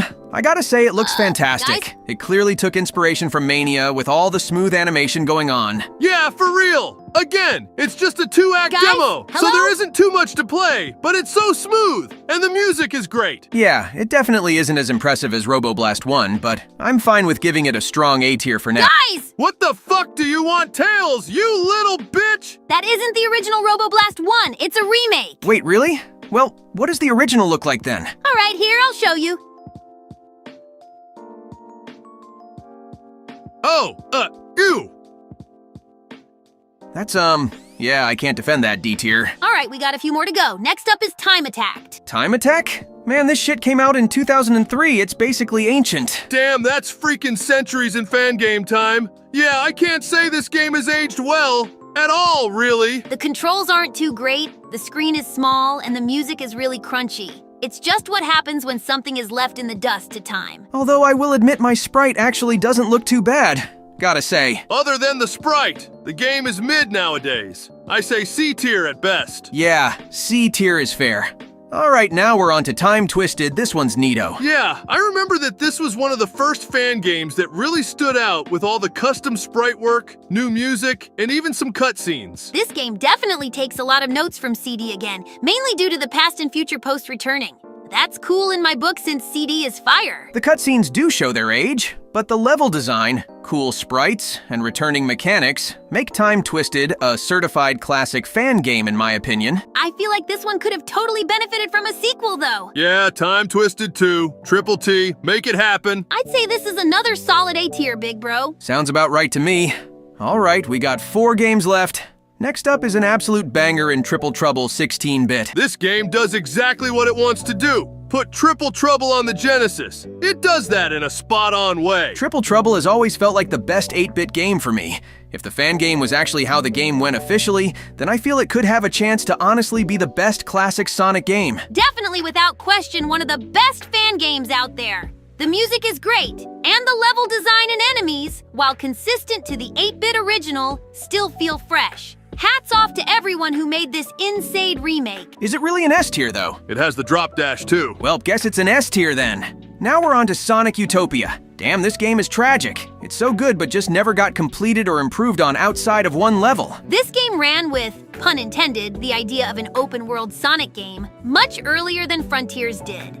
It genuinely looks so good, and the area you get to play in can occupy you for hours. And it feels so good to play. Like, it is so satisfying to gain speed and do crazy jumps without losing any momentum. Speaking of which, the momentum feels perfect in this game. There's tons of secret areas to the side of the level to explore, and the Green Hill remix sounds great. This could be the best Sonic fan game. Or at the very least, the best 3D Sonic fan game if it was just finished. But now it's stuck in a one-level state, and I don't feel like it can get an S like that. Honestly, I feel like it could get an A considering how good it is just on one level alone. Yeah, it should get an A at best. Its impact was way too noteworthy for anything less. Alright, that makes sense. Second to last on this list is Sonic XG. I actually hadn't heard of this game until recently. It's a direct sequel to Sonic and Knuckles, which is something I'm surprised people haven't done before. Yeah, I mean it makes the Death Egg crash into Angel Island. That's a pretty cool twist in my opinion. Gotta say that the frame rate isn't too good on XG and kinda makes the game feel slower than it should be. But it isn't too big of a deal. Overall, the game isn't too remarkable, but it ain't bad by any means. I think that earns it a solid B. Sounds fair to me. And now we're on to the last fan game of the day, that being Sonic 0. Okay, so this is unfortunately one that's currently stuck in demo form. However, I immediately need to praise the fact that this is one of the only fan games to have a hub world for a 2D game. That's awesome! Yeah, it's pretty cool, I'll give it that, but there really isn't much to this game in its state. One of the first levels is just a big water level, with some good sprite work, I guess. Yeah, and it sure doesn't help that the demo was released in 2012, and we've since gotten, like, nothing. It sucks to end the list on some mid, but that's just how it goes sometimes. C tier for me. C tier for me, too. Alright, and with that, another tier list is wrapped up with a nice little bow. Good job, fan game devs. You guys are crazy awesome. And there are plenty of other fan games that weren't on the list. You all should totally play them. They're so amazing. Not to mention the fan output is better than the slop Sega cook. Shut up, Nux. Jeez. Okay. Well, with that out of the way, what do we got planned next, boys? I'll probably find another game for us to play. It's been a while anyhow. Sounds good. I'm ready to win another one and leave you two in the dust. In your dreams, little bro. I'll catch you guys later, but be prepared for the almighty knucklehead to rain down his fury. Catch you two in the next one. Peace, y'all.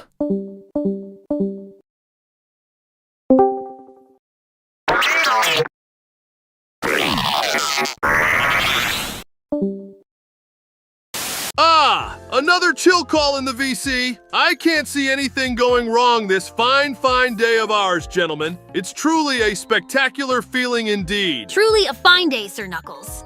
Ah yes, indubitably a very nice day. There won't be very many splendid days quite like this one. So, is this supposed to be like a bit?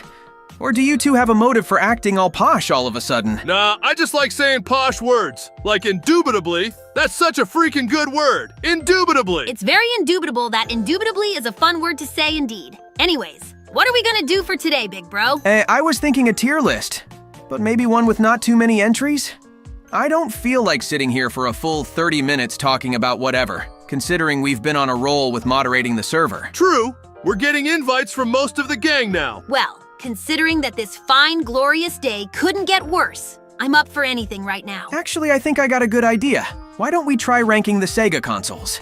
There aren't too many of them, and it'll make for an interesting topic of discussion since not a lot of Sonic fans were around to play them. Hey, that's a good idea for once. Screw you. I'm definitely down for trashing on Sega a little bit more than per usual. Dude, Nux quit it with the Sega hate. Like, what the heck would even happen to us if they found out we were shit-talking them like this? Brother, nothing would happen. What are they gonna do? Get rid of us? We're the flagship franchise of Sega. They aren't gonna do shit. It just feels kind of wrong talking crap behind the backs of the dudes who literally conceived us, but whatever. Guys, let's settle down. It's a good day, remember?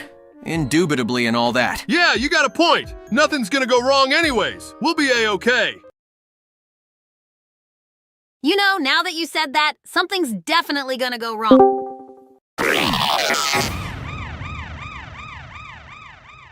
Was that a fucking Smash Bros intro? Oh, god damn it. You just had to say something about nothing going wrong, didn't you, Nux?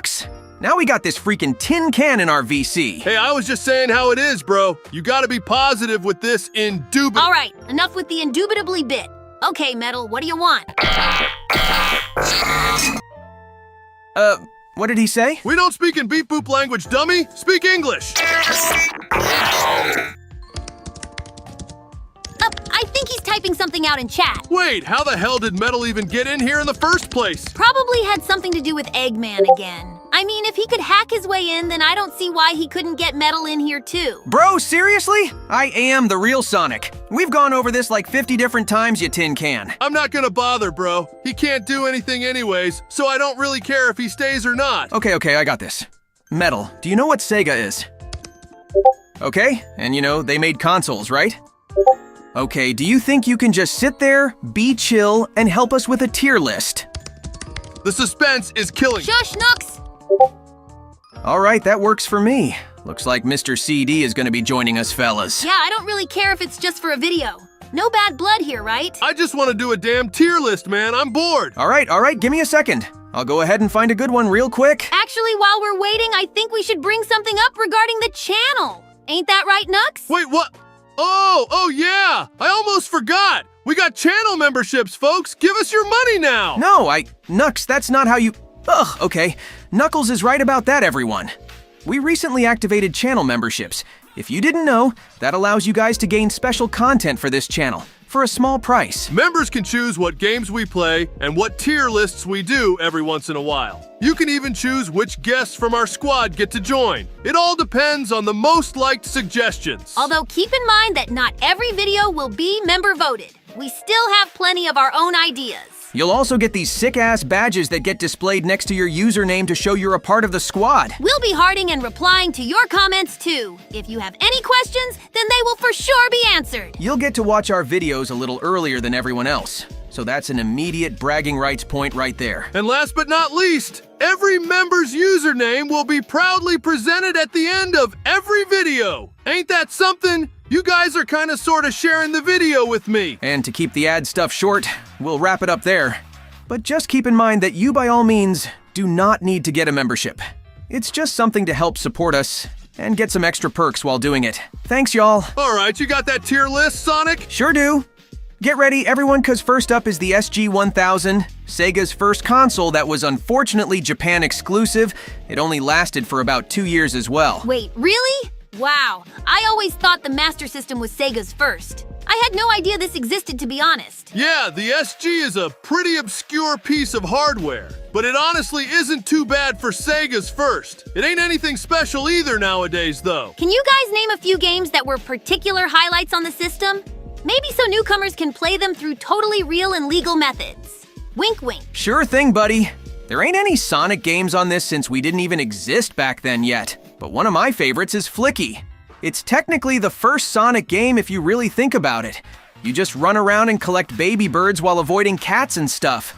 It's pretty fun. I'm a big fan of good old Space Invaders and Galaga, both of which were on the SG. I'm not gonna explain them because if you haven't played either of these games yet in your life, there's something wrong with you. Hero ain't bad, but you still aren't me, you dumb metalhead. Honestly, I can't really say much else for the SG. The fact that it was Japan exclusive definitely didn't help, and it's way overshadowed by the later consoles that Sega released. Maybe we should give it C tier then? It should at least stay out of D, out of respect for it being the first. Sounds about right, C tier it is. Now we're on to the actual first console to be distributed to a larger audience, the Sega Master System. Here we are.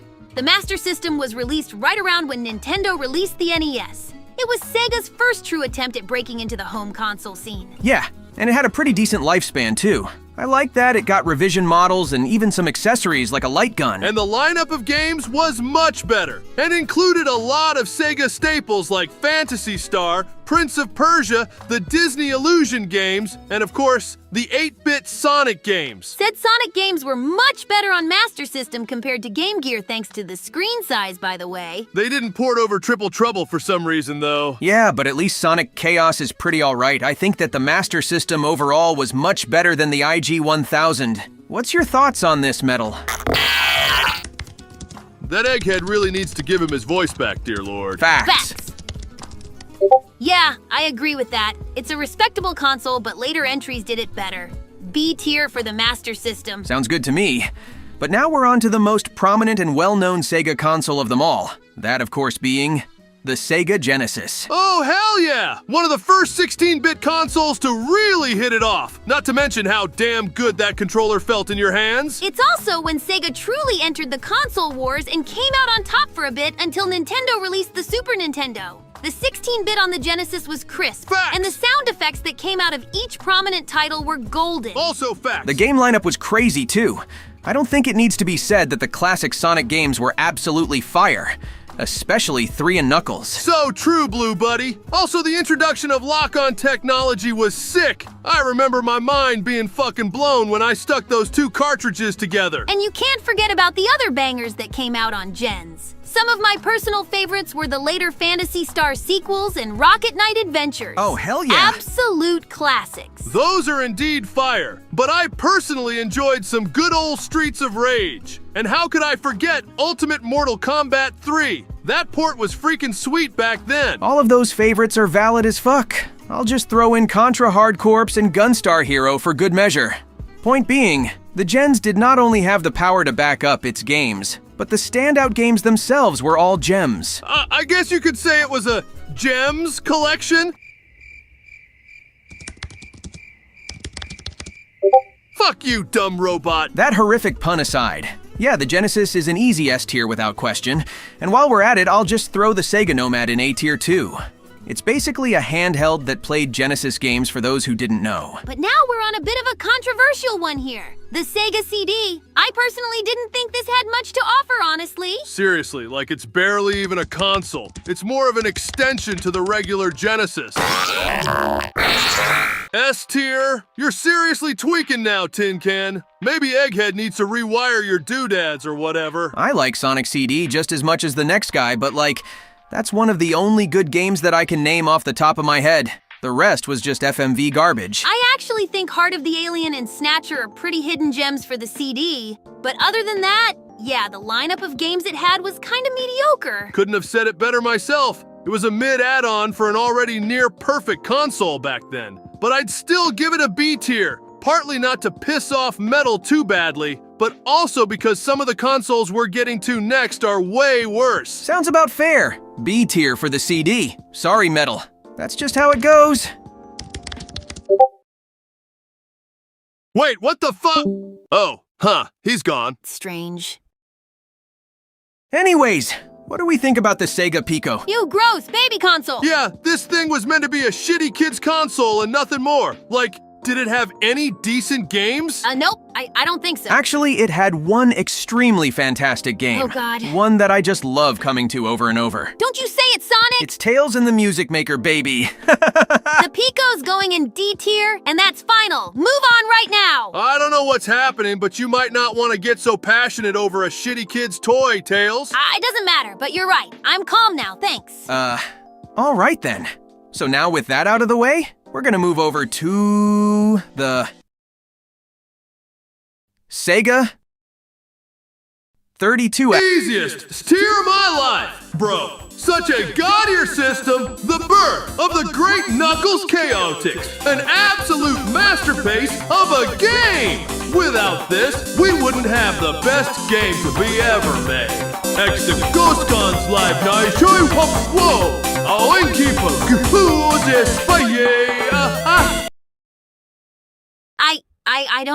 I really just don't know what to say at this point. Well, I do, and that's that the 32X is even worse than the CD, and Knuckles Chaotix does not save it whatsoever. That's cap and you know it. Besides, the 32X has plenty of other fantastic games to hold it up strong. Oh yeah? Like what exactly? Well, there's Virtua Fighter, there's...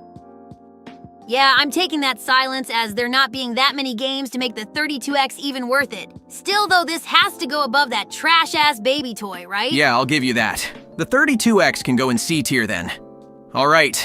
Sega's penultimate console is the Sega Saturn.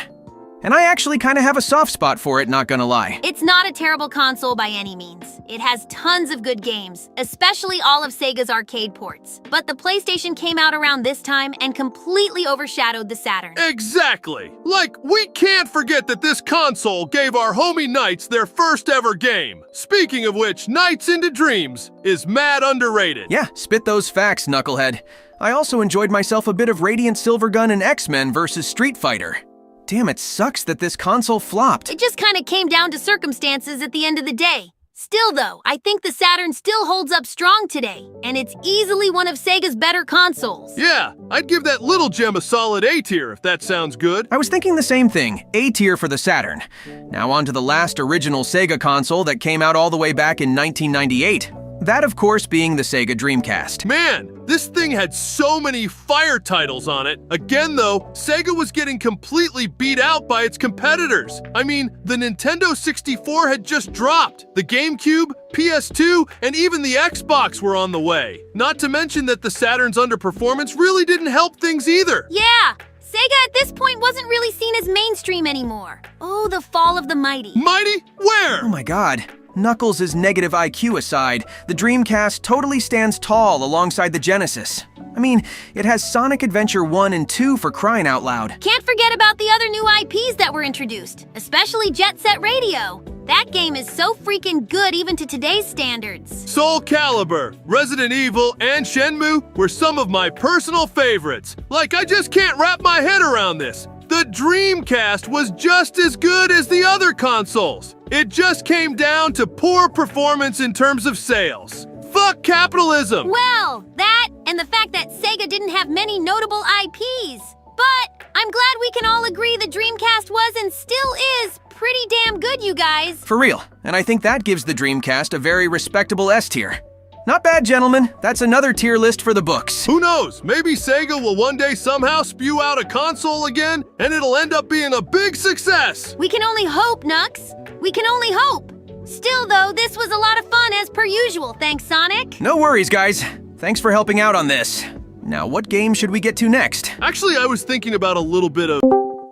Why, hello there again, you miserable little pain in the asses! I'm back once more! Oh, I this guy? swear I'm a Seriously? bitch. Look out You of lame here, as you fuck. little bitch! Yes, of course, get it out of your insignificant little feelings. Anyways, a little badnik just so happened to tell me that you all shat on the Sega CD, I wouldn't call putting something in B tier shitting on it, but whatever. What's it to you, Egghead? Well, I just so happen to very much enjoy the Sega CD, Dear God, this not to yapper? mention I've been feeling particularly like tormenting my least favorite little rodents.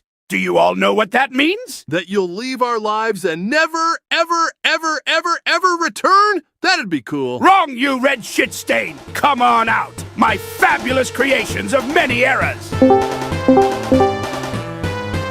Wait, so let me get this straight. Yes? You decided to infiltrate our Discord server. Yep. Made your 3 copies of me Discord accounts. That's right. And then made them join the VC. Exactly! You're using your brain for once, you idiotic little rodent! Well, what are you gonna do now? We're just in a VC, remember? I'm glad you asked. Since I have no way of physically tormenting any of you, I'm just going to go into lengthy detail as to why you are wrong about the CD. Oh, really? I'd love to hear that then. Go ahead, Egghead. Fantastic! Now, a quick history lesson. The Sega CD was not exactly a console itself, but more of an add-on that connected straight to the Sega Yeah, fuck that. I ain't here for a history lesson. Now, Metal, I'm gonna give you the benefit of the doubt and assume you and your little bucket heads over there did not, in fact, want to make a Discord account at all. Dude, Tails, remember they can't talk. And I don't want to sit around and wait for this Nokia-looking ass dude to type a whole essay in chat. You seem to forget that I gained the ability to speak, Faker. Not surprising, considering only a fake Sonic would forget something so simple. Oh yeah, I forgot this fucking fossil actually got a voice box. Can you translate your little cuz, Mecha? I will, but not because you asked me. The real Sonic does not take orders from fakes.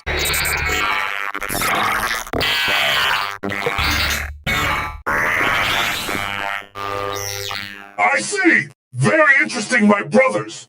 Very interesting indeed. Okay, so what did they say? They said that the annoying yellow fox and the stupid red echidna have bad opinions on nearly everything they speak of. What the Hey, hell, you fuck you, bitch? Tin Can. As for the fake Sonic, he's all that but also a faker who, and this is not my words by the way, gets no bitches and will never be real even if he tries, you fucking fraud. Geez, Silver, you gotta chill, bro. Never in my life did I think I'd get dissed by a piece of scrap in a Discord VC.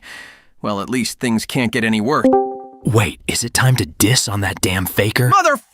Okay, I think we're finally done with Eggman and all his bots. Jeez, I hate it when they raid our VCs. On God, it's like they don't got anything better to do with their lives. Like, I'm just trying to vibe with the boys, man. I mean, to be honest, when is there ever a week where we don't come across one new bad guy who just wants to ruin our days, right? Yeah, it feels like there's always gonna be that one stupid, dumb, edgy, testosterone-filled villain who just has a hate boner for us specifically. You know, this setup for the tier list today could have been seen coming from a mile away, right? Hey, I thought it was a pretty good way to, smoothly transition our way in. Yo, I'm lost. What the hell are you chuckle nuts talking about again? Damn it, Knuckles. We're talking about the tier list plan for today. To rank our villains? Remember? Oh, yeah, I knew that. Just testing you guys is all. Sure, buddy, sure. So, quick question, Sonic. How are we ranking these guys? Yeah, are we ranking them based on how evil they are? Or is it just about how good of a character they are in our series? It can just be a mix of both for all I care. It doesn't really matter since most of these guys are dead anyways. Damn, that's dark, but kinda true. Alrighty then, grab that tier list big, bro. Sure thing. Give me 1 second, you two. I really quickly gotta announce that we just hit 10,000 subscribers on the channel. Wahoo! What the fuck? Knuckles' terrible Mario impression aside, yeah, we just hit the big 10K. Thank you all so much for all your support on the channel. It's been completely mind-blowing. Also, this video's tier list topic was requested by one of our good old members, that being Mr. Troll. If you want to have your video suggestions become a reality, then feel free to get a membership too! Wow, you actually managed to stay on script instead of screaming at our audience like a moron? Shut the hell up, blue bitch! You got that tier list ready? Chill out, Nux. I got the tier list right here. And for the record, we're only doing villains from the games. Otherwise, this would take years. Alrighty then, let's rank some bad guys. Okay, so looking at the tier list order here, first up is Dark Gaia from Sonic Unleashed. Damn. We're starting things off with the villain that literally broke the world. The incarnation of darkness and destruction itself. Not to mention it has a creepy-ass design. Holy shit! For real, this guy took on me and Chip by himself. It was a tough as hell battle, I tell you what. I could take him easily. Is that supposed to be a joke or something, Nux? Hey, there's a good reason I wasn't put in Unleashed. I would have been unstoppable, dishing out knuckle sandwiches everywhere. Oh my god. Getting back on topic, I think Dark Gaia was a tough threat, and one of the strongest villains we've faced yet. But he isn't really brimming with personality or anything either. Yeah, that's true. I can see him getting a solid A tier to start things off, though. I'd still beat his ass, though. Jesus, moving on from that, next up is Chaos himself. I don't think there's much to be said other than Chaos was a great antagonist for Adventure 1. Facts! I liked how he just got more and more badass with each Chaos Emerald he ate up. Also, his backstory was a nice one to unfold, learning that he was a protector of the Chao Temple and was only consumed by evil when the Echidna tribe attacked. It was pretty cool to have him not just be a standard lackey.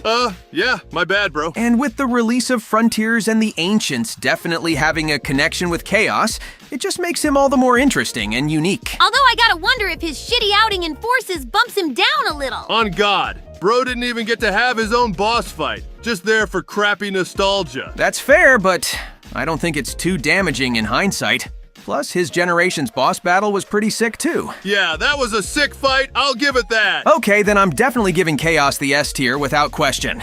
And now we're on to a certain trio from the Riders games, the Babylon Rogues. Oh, mid, so very mid. Really, Nux? That's it? Yeah, I expected a little more here. What the hell do you want me to say? They're just a bunch of petty thieves who happen to be birds. Plus, Storm didn't have shit on me, bro. Actually, come to think of it, they were barely villains. Like, I'm pretty sure Jet's only motivation most of the time was to beat Sonic in a race. They couldn't even win aside from that one time when Wave put a bomb on your blue star. That's true, but you can't deny that they are fairly iconic characters now. At least they reappear every now and then, and didn't just die with free ride. Nope! Don't mention that rancid title or else I'll have a meltdown! Seriously, Sonic? Don't scare us like that. Anyways, I don't really see the Rogues being placed anywhere higher than C tier. It's really their reoccurrence that holds them up now. That's fair. C tier for those fucking birds that I hate. Anyways, next up is, who the actual fuck is this frog dude? Sonic, that's the Great Battle Cuckoo. Also, he's a bird. Damn, that thing's a bird. Can't tell given how crap that artwork is. Ha ha ha! Okay, completely disregarding that zesty-ass laugh, where did this dude appear again? Well, duh. He appeared in Tails' Adventure, of course. That's it? I think he appeared in some of the Archie comics. So you're saying he goes in D tier? You know what? I'm not even gonna fight this one. Hey, that's alright, little buddy. At least you can accept the games Sega gave you were mid. Unlike some people. Fuck off, bitch boy. So yeah, this cuckoo fucker can go in D tier. Next up is an actual villain that more than 4 people know about. Black Doom from Shadow the Hedgehog. I mean, I'll give Doom the fact that he was a pretty menacing villain, and his plan for world domination was pretty screwed up and evil too. Devil Doom was a pretty cool final form for him as well, I guess. But other than that, there isn't much interesting about him other than him being the leader of the Black Arms. Well, that, and the fact that he's technically Shadow's father. That wrinkly black fuck is not my dad, and he never will be. I can't wait to beat his damn ass when Sonic X Shadow comes out. Damn! Why am I not surprised at all that happened? Yeah, I swear that dude can hear through screens or something. Back on topic, I think Doom is a fine enough villain, although he's no staple or anything. B tier sounds about right. Yeah, we'll go with B tier for the quite literal edgelord. Now we're on to an interesting one here, Merlina from Black Knight. What's so special about her? The only thing I remember is that she was some double-crossing bitch that just so happened to be Merlin's granddaughter. Jeez, take it easy, Nux. And you're wrong. She's arguably one of the most intricate Sonic villains out there. True, she actually took my words to heart after our final battle. I was a little shaken after that betrayal, but hey, it happens, right? It's also easy to see why she wanted to make her kingdom live forever, and it's easy to sympathize with her sorrow. Fair enough. That final boss fight was pretty badass though, right? Hell yeah! That's what I'm talking about. So anyways, we thinking a solid A tier then? Totally. An extremely underrated villain in my opinion. Alrighty then, who's up next? Oh look, it's Eggman Neo. Stop it, Nux! Say his name! What? What did I do wrong? It's nothing. Just don't say his full name. That last part sounds like a very specific word. What word? Oh my god, I'll back to figure the that tier word list. out, I really trust don't me. find this dude that interesting, to be honest. I'll be one to give old Eggy N some credit here. He's really cunning and sneaky with all the tricks he pulled off in the Rush games. Not to mention he even beat Eggman a couple of times. I swear he hates Egghead more than me, which is impressive. For some reason though, he's just kind of relegated to the Mario and Sonic games of all things. Like that's one of the most random game series to rot on LMAO. Yeah, it's Bro pretty just weird. said But with LMAO all that being unironically. said, I think Eggman 2 can just go in B tier. Works for me, B tier, but now we're on to the actual real deal. Mr. Egghead himself. Yeah, I think if we placed Eggman anywhere other than S tier, we'd get shot or something. True, as much as I hate that fat old man, he's still our most famous enemy, and the Sonic series wouldn't be the same without him. Bro's had his ups and downs, but in terms of Sonic villains, it doesn't get much better than the Doc himself. S tier, easy. Is that the dude from Secret Rings next? How do you say his name again? I think it's like Eraser Jin? I don't know, he's mid anyways. Eraser Jin? Pfft, okay then, do me a favor and erase his chance of getting any high tier. Not to mention that ugly-ass final transformation. Arufu Rera Warera. Jeez, this dude is the king of stupid-ass names. Damn, it sounded like you were conducting witchcraft for a second. Anyways, just throw this genie bitch in C tier, I guess. Sounds good to me. All right, now we're on to, Tails, is this another one of your game's bosses? Oh my god, just D tier her. I don't want to talk about it right now. Okay then. All right, now we're on to a pretty interesting character. Dr. Gerald Robotnik himself. Rip. Mega Rip. Gotta admit, as insane as Gerald got near the end of his life, his motivations for creating a cure to save Maria was pretty tragic, all things considered. Yeah, but like, he's dead. We never even met him. How are we supposed to rank him then? Well, I'll tell you what. We can put him in A tier because of the backstory he was built. However, he stays out of S tier for one simple reason. What's the reason? He gave birth to Eggman's parents. Yep, fair point. Can't have that shit going in S. Glad we agree. All right, now we're on to the leader of the hard-boiled heavies, the Heavy King. Gotta respect the dude for not listening to Eggman most of the time. Not a lot of his bots do that. True, and his fights were pretty sick, especially with his Phantom King form. Badass classic Sonic moment. Other than that, though, he's really just there to try and take the Phantom Ruby for his troop. Not too much left to say. B tier, in my opinion. Yeah, some of these dudes are just one-and-done baddies, which is fine. Now we're on to Iblis from Sonic 06. Nobody really talks about him. If you're talking about an 06 villain, you're either talking about Mephiles or nothing at all. True. He's just kinda another big beast that causes mayhem. The only real important thing he does is make Solaris at the end of the game. Fair enough. I'll just chuck him in C tier then. Okay, now we're on to Ifrit from Sonic Rivals 2.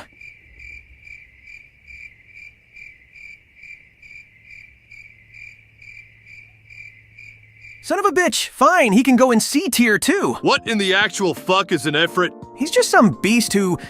Oh, never mind, nobody gives a shit about Rivals.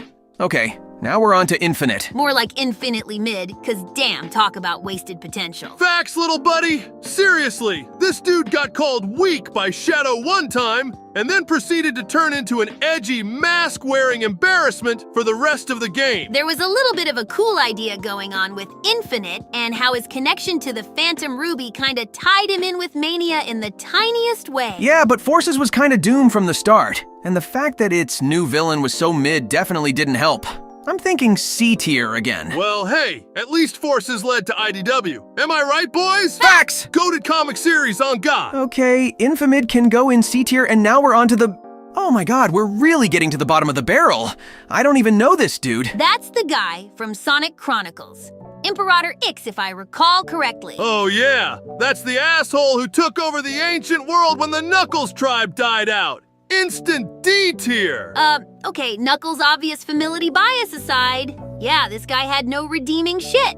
Not surprising, given that he's a Chronicles character. I frankly don't care enough to fact-check you guys on that, so... Yeah, D tier.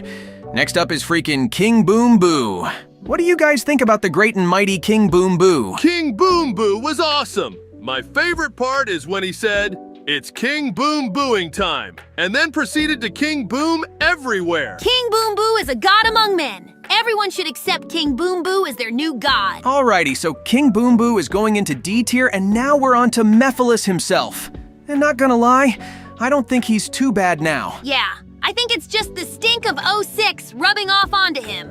The story of 06 was decent, and Mephiles was a pretty good villain, all things considered. Seriously, I mean, he freaking killed Sonic, man! I personally don't know any other person who's canonically straight up murdered Sonic. True, I still feel that shit even to today. But it helps that Sega still seems to give a crap about Mephiles, since he's appeared in some spin-offs like Force's Speed Battle. Plus, there's even rumors that the dude will appear in Sonic X Shadow, too! Finally, a solid Sonic villain after a heap of mid. I say give him an A tier, Sonic. Sounds good to me.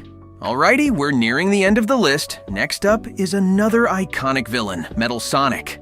I think this is an easy S tier. You sure? He hasn't really been used much as of late. No, I'm with Sonic on this one. Metal was always meant to be Sonic's equal, and the classic games more than hold him up as that. That's fair, actually. I especially loved his appearance in the OVA movie. That shit was so tight. For real. Not to mention what's been going on with him in the comics.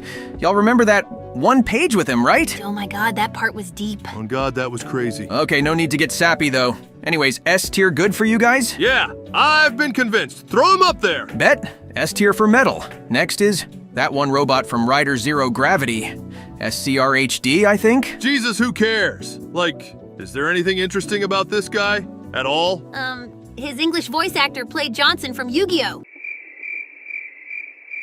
Somebody kill those fucking crickets, man! Okay, there's nothing to say, so D tier for this guy. Now we're on to the other group of the list, the Deadly Six. Jeez, I hate to use another mid-joke, but more like the Midley Six, because there's nothing cool about any of them. And the weirdest part about it all is just how hard Sega is pushing Zavok. Like, seriously, he's in Forces, Mario and Sonic, Team Sonic Racing. We don't give a shit about him, Sega. He isn't cool. Couldn't have said it better myself. I don't even remember the rest of their names, and frankly, I don't care. C tier, only because they at least offered something in Lost World. But now we're on to another big, world-ending threat again. The Time Eater from Generations. Gotta admit, it has a pretty sick design. It looks cool as shit, but frankly, it doesn't do too much. Sure, it controls time and all, but it's basically just a giant mech for the Eggmans at the end of the game. And I love Generations and all, but frankly, that final boss was mid and kinda ruined the ending for me. Yeah, I'm just thinking a B tier for this one, guys. The design carries it hard. B tier works? Yeah. Okay, the last character on the list is Captain Whisker from Rush Adventure, and like, I hate to end this on a midpoint, but this guy was lame, man. True that. His design is pretty cool, I guess. I like the pirate theme, but I don't think he did anything memorable. Not to mention he's a fucking dumbass. Like, I thought I was stupid, but this guy takes the dumbass cake for real. You know it's tough when you can barely take the villain seriously. I think he can just go in C tier with the rest of the mid-villains. And it looks like that's a wrap. Man, it feels like a lot of these guys were just kind of villains of the week, huh? It's easy to look at it that way, I guess. But it is nice to get a genuinely good bad guy every now and then. It's nice? Maybe from a gamer's POV it's nice, but for us it's hell. I'm getting too old for this, man. Bro, you canonically aren't even an adult. What the fuck are you on about? I don't know, it's just backbreaking work, okay? I need a vacation. Maybe one of these days, big bro. One of these days. Well, I think we should call it there, guys. Want to do some gameplay now? You bet. Gotta be pumping out those videos as fast as Sega makes irrelevant villains. I'm down too. Let's head over to the gaming VC right now. All right, bet. Let's do it. God fucking damn it. I was totally gonna start trolling that faker with anti-hero shit as revenge for beating me in Uno. Bad timing strikes again. You know, don't you think this is just a little bit unhealthy, Shadowhun? I mean, you can't go a dang minute without saying faker this, faker that. It might be time to chill out. Shut the hell up, Rouge. You don't know what's good for me. That faker deserves every last bit of what comes to him. Jeez, old man, fine. A girl can't offer a little advice to her friend, I see. Some much-needed advice at that. Omega, back me up here, man. I don't have any unhealthy tendencies, right? Query. Permission to speak freely for the answer to your question? Yeah, whatever. Permission granted. You need serious fucking help, bro. Damn! Well, it looks like that faker is recording another one of his mid, 5 out of 10 at best videos. We might have to camp out in the VC until they get back. Scanning. Average time for a Sonic Discord server is estimated to be 15 minutes, suggesting something to occupy us to prevent boredom. Oh, I second that, Omega. I can't just be sitting here and acting pretty all day. Got anything in that edgy brain of yours, Shadow? Damn, I forgot you two have the attention span of a 9-year-old with a TikTok account. Fine, I'll think of something to do. Oh no. Well, I got nothing. Seriously? There's nothing running around in that head of yours? I mean, we could just be lame and do a tier list like every damn one of these Discord videos or whatever. Well, now there's a thought. About time we got to do one of those, since I was wondering how long it would take for you to invite me to one of your little videos. I am in agreement with Rouge. A tier list with me being present will be of the utmost quality, since my opinions are entirely fact and nothing more. Omega, that's not. You know what? Never mind. A tier list with you two, instead of those Sonic Squad idiots, should be more tolerable at least. Well, that's the spirit, boys. All right then, what are we gonna rank, I remember seeing a suggestion from one of our members to do a tier list based on the Yakuza games. Are you guys familiar with it? Affirmative. Given that the Yakuza series of games are developed by our publisher company, Sega, it is only logical that we would be familiar with them. Well, that, and the fact that the series overall slaps. I mean, it's not every day you see such a consistently good lineup of games from a series owned by Sega. That stung a bit, but fair enough. All right then, looks like we got our topic. It is recommended that we only do the mainline entries in the series to prevent this video from lasting approximately 4,162, 781, 333, 900... Okay, I get it. No need to get into specifics, dummy. Mainline entries only. Let me get the list. Well, while you're doing that, I suppose I should let all of you wonderful viewers know just how much each and every one of us appreciate your support. The growth's been pretty crazy, not gonna lie. Analytics show that our channel is likely to reach 20,000 subscribers soon. I like this. I like this a lot. So keep pressing that damn subscribe button and who knows? Maybe Team Dark will be in more episodes. That'd be fun, huh, boys? Affirmative. Yeah, whatever. Now stop being fucking sellouts to this faker's channel. I got the list up now. Is chronological order to be expected? Yeah, might as well, since I'm pretty sure Faker has high-key autism or something when it comes to game series. Geez, okay, we didn't need to go there. Come on, let's start this. Homegirl's getting bored over here. Fine, we'll start now. As this is ordered chronologically, that means we're starting off with Like a Dragon Ishin. Oh? Are we only doing remastered versions of older games? Yeah, might as well, since basically every main series remaster is better than the original, so there's no point. Well, in that case, I'd say Ishin is a pretty good game to start. It's very enjoyable and quite interesting as well. Affirmative. The combat involving simultaneous knife and gunplay was a particularly noteworthy aspect for me. Facts, Omega, that shit was fire. The 19th century Japanese setting looked marvelous as well, especially given the contrast to all the games that take place in the modern day. And even though he isn't our GOAT, Kiryu, I think Sakamoto is still an absolute gigachad, and I was really invested in his story, despite it being similar to other entries. Speaking of which, we are going to avoid any and all story spoilers because of how, quote, absolutely goated this franchise is, end quote. Yeah, go play the games themselves. You won't regret it, I promise. So, where are we thinking about putting this game? It's good, like most of the others, which is what makes this particular ranking hard. I'd say B tier, but that doesn't mean the game is average. It just means it's a bit less fantastic than the games that will rank higher. That logic is sound. I will advocate for B tier as well, Shadow. Makes sense to me. We know it technically isn't main series, but it's just too noteworthy to pass up. Alright, now we're onto Yakuza 0, and like, come on, man. If this masterpiece of a game does not go right into S tier, I will personally self-destruct myself. Okay, honey, no need to blow up on us. But yes, I absolutely agree that this is probably the best game in the entire franchise. It's beautiful. Glad to know you two are cultured, but first off to sing its praises. Damn, there's just so many fun side activities to do when you don't want to do the main story. You could play this game for days, man. The story is very well presented and provides a very colorful array of characters. The highlight goes to Goro Majima, who very much cooked to 100% in this game. I'd like to also make a huge statement for newcomers. Start with this entry. Without spoiling, I'll say that it'll get you hooked instantly and make every game that comes after make more sense. The only thing I'd see to be noteworthy of complaint would be the graphics or some of the cheesy writing. But like, you should expect a good portion of cheese in this franchise. Affirmative. Maximum cheese is what makes this franchise unique. S tier, right now. Alright, I'm throwing it in there. Jeez, with how stubborn you are with this game, you might as well be Kiryu himself. What was that about me being stubborn, you little rat? I'll have you know that I'm not some kind of rough mobster or whatever the hell. So I'd appreciate if you put a little respect on my name, thank you. Bro, what the heck? Sorry about that, Kiryu-hun. My friend over here sometimes thinks like an edgy teenage girl on occasion. Fuck off, Anyways, whore. are you here to help us rank your games? a tier list. I remember some of these going around among the kids at the orphanage. Let me take a look here. Okay, just look at my screen then. Well, you haven't done much, but I already see you put Yakuza 0 in S tier. This is valid already. Well done, small humanoid animals. And that scary-ass robot, too. I am flattered, Kiryu, but I believe we should get back on track with Yakuza Kiwami, the remake of the first Yakuza game. Ah, yes, the one that started it all. I think it's no secret that I have a pretty big soft spot for this game. Fair enough. It's quite the improvement over the original. It looks so much better and adds in a ton of gameplay enhancements. All the fighting styles makes the combat feel fresh, and running through Kamurocho and playing all kinds of minigames was very fun. And my good old partner Majima. Gotta love the guy, despite, him being him. While it's not quite at the level that Zero is on, I still believe this entry in the series gets a solid A tier. I agree.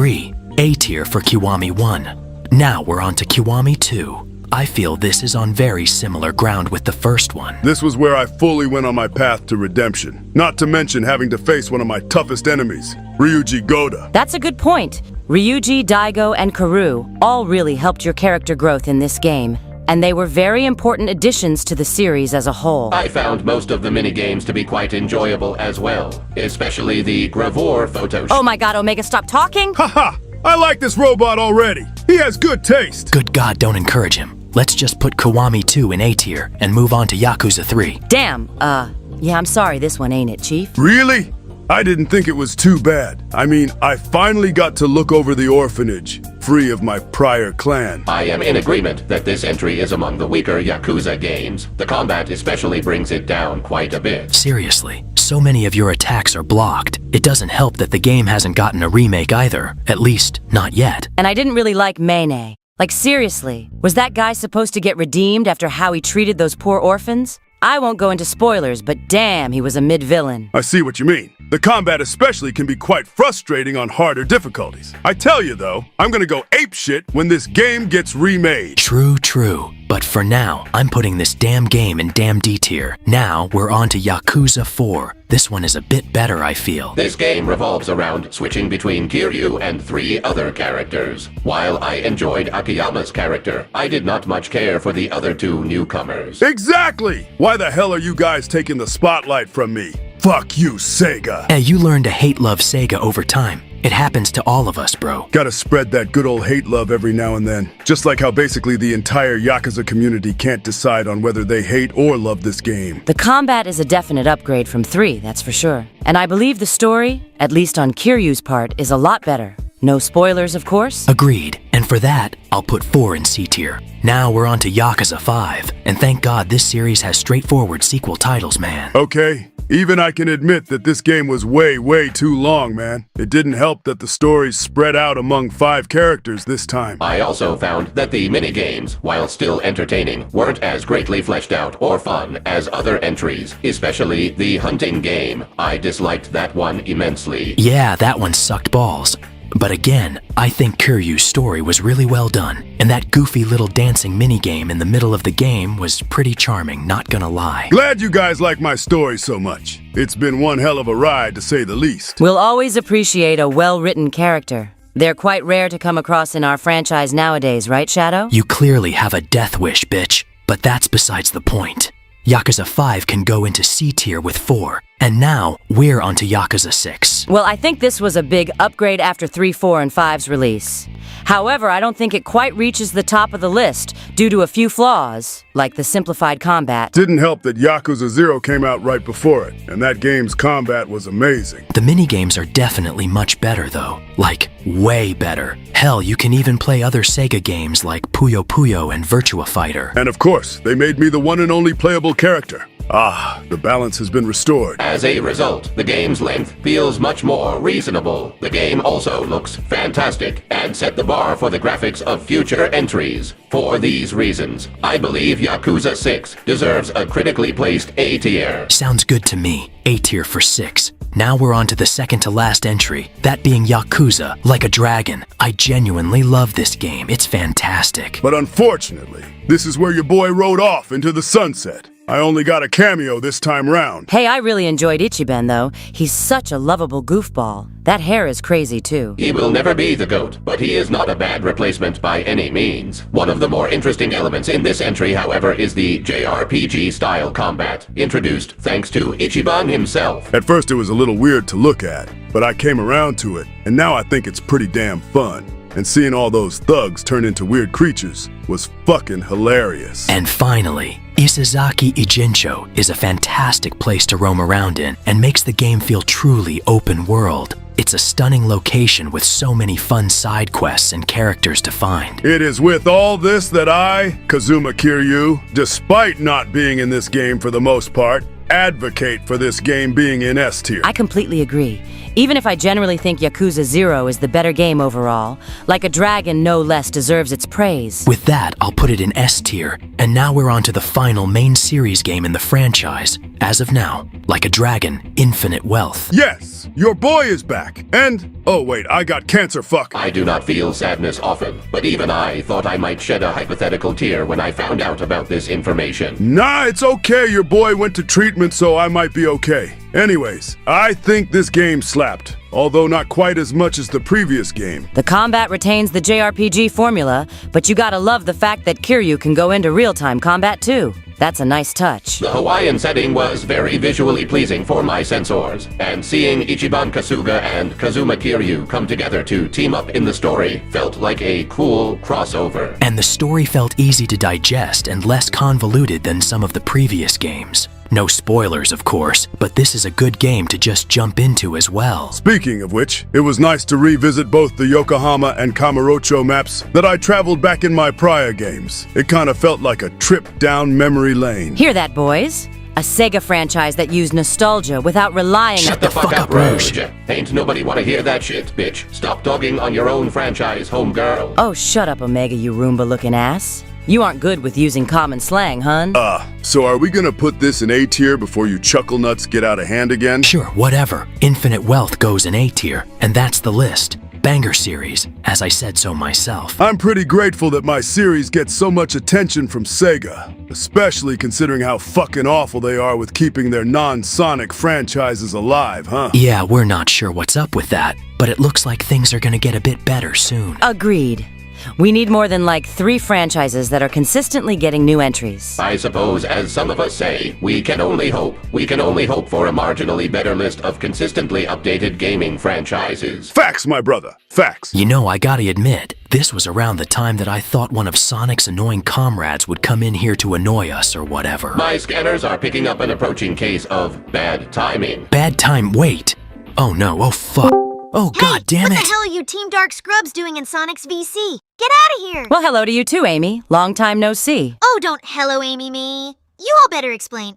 Wait, is that Kazuma Kiryu? No? Why, yes, that is in fact Kazuma Kiryu of Yakuza fame. What the hell, shit, this is Omega? so cool. You Oh my know I God, don't oh my like God, I love those fangirls. games. I thought we were homies. Oh shit, my bad, bro. That was a major L on my part. Damn it, Omega, for the last time. Stop trying to use 14-year-old internet slang. With the way you say that, you sound like fucking Sonic. God fucking damn it. Whoa! Oh my. Who the hell invited the whole damn Caverly into our VC? What the hell kind of crack is this? Shut your fucking mouth, Faker. This day was going so marginally better until all you corny fucks showed up. Geez, okay. Let's just all calm down a bit. No need to start arguing, fellas. Hey, Sonic. Hey, Ames. Well, hello there, Knuckles. Stay the fuck away from me, you harlot! For once, I'm going to sit back and just let everything come crashing down around me. Damn it, Sonic! This is exactly why I said to make the server private to Team Sonic members only! Now we got all these fuckers joining our VC while we're off doing shit! Don't you make me Chaos control your bitch ass for talking recklessly. I'd love to see I you never try get a to moment fucking of peace and animal. quiet when you hero shits are all up in my grill. I just want Marina back. I just want to have a moment where I don't need to deal with you fucking assholes.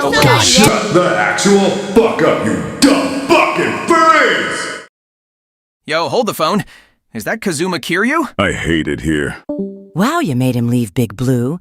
Guess that makes sense, considering he never left with us Team Dark around. Whoa, don't freaking instigate that shit. No, these fucks clearly want to go, and I'm gonna give them a good old knuckle Sammy in about 3 seconds! Knuckles, calm the hell down for 3 seconds instead. Wait, hold up. I got a great idea. Oh, great. Freaking young Sheldon over here's having his damn bazinga moment. Anyways, since we're all clearly in a competitive mood, we were thinking about doing a little bit of Smash Ultimate. Why don't we set up a tourney for all of us, huh? I am in agreement with the intelligent fox. It will let me take out my inner turmoil and frustration out on my enemies in a fun and skill-based setting. Yeah, we got that. Point being, are you in, Shadow, or are you gonna admit Team Sonic is better than your Edge Band? You know what? Freaking game on, motherfucker. We're gonna destroy your ass Chaos Control style. It's settled then. Everyone, load up your Switches and grab those GameCube controllers pronto. Wait, hold up, gang. We only got 7 of us here. Shit, the whore is right. Fuck Who's off. gonna be our 8th? I guess I could try to call up. Oh, did somebody request an 8th player? Son of a bitch. Finally, back to normal in the VC. No more Team Dark, no more long-ass Smash tourneys. Just the good old Sonic Squad, and a future tier list. Seriously, thank God. Yeah, you love to see it. I was getting a little burnout on having to socialize with like 8 people at once. Really? And here's you calling me the autistic one. Goddamn, he got you there, Nux. Oh, come on, don't start with me now. That was just a running bit for one episode. Almost like how your entire show was one big running bit. Hey! You tell him, little buddy. I mean, seriously, with all that screen time you had, it should have been called The Wade Show. Wade was fire in that show! Everyone knew about my story. They needed to know how he fit in the world. Y'all are just a bunch of haters. I mean, I was literally only in the first freaking episode. And I only had, like, 3 total lines of dialogue overall. I'm mad underused, I swear. You at least gotta admit that the final battle was kinda cool, right? Oh yeah, and those dreaded flames of disaster too, right? Oh, come on! That was just a cool graphic. Look, I don't want to hear it. Point is, I'm glad it's out, and I'm so ready for the Sonic 3 movie. Yeah, that I could not agree more with. It's gonna be amazing, I swear. Oh yeah, I have a lot of hope for it. Especially since video game adaptations have just been doing great financially as of late. So I couldn't help but overhear you all talking about financially successful video game movie adaptations. Oh look, it's Mr. I made a bajillion dollars on my mid-illumination movie. Haters gonna hate, Hedgehog. I think they did a pretty good job for my grand return to theaters. I mean, I personally thought the Mario movie was all right. Nothing crazy, but nothing bad either. Yeah, I thought it was good. I especially loved that part where everyone was driving on Rainbow Road. It looked so fire. Let's try not to spoil, buddy. But yeah, that scene was pretty cool. Reminds me of just how goated of a series Mario Kart is. Oh yeah, Mario Kart. I'll always have a soft spot for those games. They're usually our best sellers too. They're fine, I guess. Although it's no Sonic and Sega or Crash Team Racing, I'll say. Wow, you aren't sucking up to Mario's games for once? That's a shocker. I'm not gonna be wasting my time playing a kart racer for casuals, man. The only one that isn't for 5-year-olds is the Wii game. That's crazy, you red meatball. I know I'm biased, but Mario Kart is meant to be a game for everyone of all skill levels. All right, let's chill out for a sec, guys. I think this little argument just gave us a new tier list to do. Mario Kart tier list, gotcha. Let me pull one up real quick. Well, you can bet I'll be staying here just so nothing is out of order. In that case, I want to real quickly thank everyone watching for all the support on the channel. We're almost at 20,000 subscribers. That's crazy. I'm so ready for that special video we got planned for when we reach that. It's gonna be fun. Oh, are you guys gonna be playing one of my games for this special video? No! Damn, fuck me for asking then, holy mushrooms. So yeah, keep up the good work, everyone. And thanks to all the members supporting us per usual. With that all settled, I got the tier list ready and raring to go. Everyone ready? I guess so. Sure am. Hang on 1 second. Let's go. All right, we can start now. Well, with the cliche catchphrase aside, we're gonna be going in release date order per usual. First up is the game that started it all, Super Mario Kart. What the fuck? Please, more like Super Mid-Kart. Seriously, Nux? I know you're hating, but come on now. It isn't a bad start. Don't seriously nux me. You know this game is mid. If not, then completely overshadowed by later entries. You know, I think I actually gotta side with Nux on this one. There's a lot of things holding this game back. Do I even need to mention the rubber banding? Fair enough, I guess, but you need to show this game some respect. It may not have much, but at least the series was born with this game. Name one good track from this game. One good track. Rainbow Road, duh. There are a few others scattered around like Mario Circuit 2, but that's the standout. SNES Rainbow Road is like a 6 out of 10 track at Cat best. plus bad. The music was fire at least? Okay, look guys. I wouldn't call this the worst game in the series, but it definitely hasn't aged too well. I think we can all agree. Look, I think it should go in B tier at least for being the very first. Nah, screw that. Just because it was the first doesn't mean it's good. D tier easily. Well, in that case, could we compromise with a C tier? I can admit it's not the greatest. Yeah, that sounds fair to me. C tier for Super. Now we're on to Mario Kart 64, which is much better in my opinion. I mean, the tracks for one are awesome. I know, right? My favorites are Calamari Desert and DK's Jungle Parkway. Such bangers. Those are some cultured picks, Tails. I'm a fan of Royal Raceway myself. Oh man, I love driving around the 64 castle in Royal Raceway. For real, when they barred off the castle in 8 Deluxe, a few tears fell, not gonna lie. Okay, there are some decent tracks, I'll admit, but there's only 16 of them, and a few of them, like fucking Wario Stadium, sucks booty cheeks. Speaking of which, they replaced DK Jr. and Koopa Troopa with Wario and Donkey Kong in this one. Good picks in my opinion. And the driving feels much better too. It was the first game to introduce boosts when drifting after all. There's still rubber banding though, and dear God, it introduced the blue shell. Actually, I didn't find the blue shell to be too bad in this game, at least compared to later entries. You can't forget battle mode though. Dear God, I love going at it with the boys on good old Block Fort. Okay, I'll give you that. This game probably has the best battle mode in the whole series. With that being said, I think 64 should probably get a B tier, since the rubber banding is still kind of an issue, although we did get a lot of improvements. Yeah, that works for me. Not bad placing so far. But next up is the first handheld Mario Kart game, Mario Kart Super Circuit. I kinda have a soft spot for this one since it was my first Mario Kart. I'm kinda whatever on this one, to be honest. It just felt like Super Mario Kart again. That's where you're wrong, Hedgehog. This game has a much more consistent track lineup, not to mention it literally has all the SNES tracks as a bonus. That's true.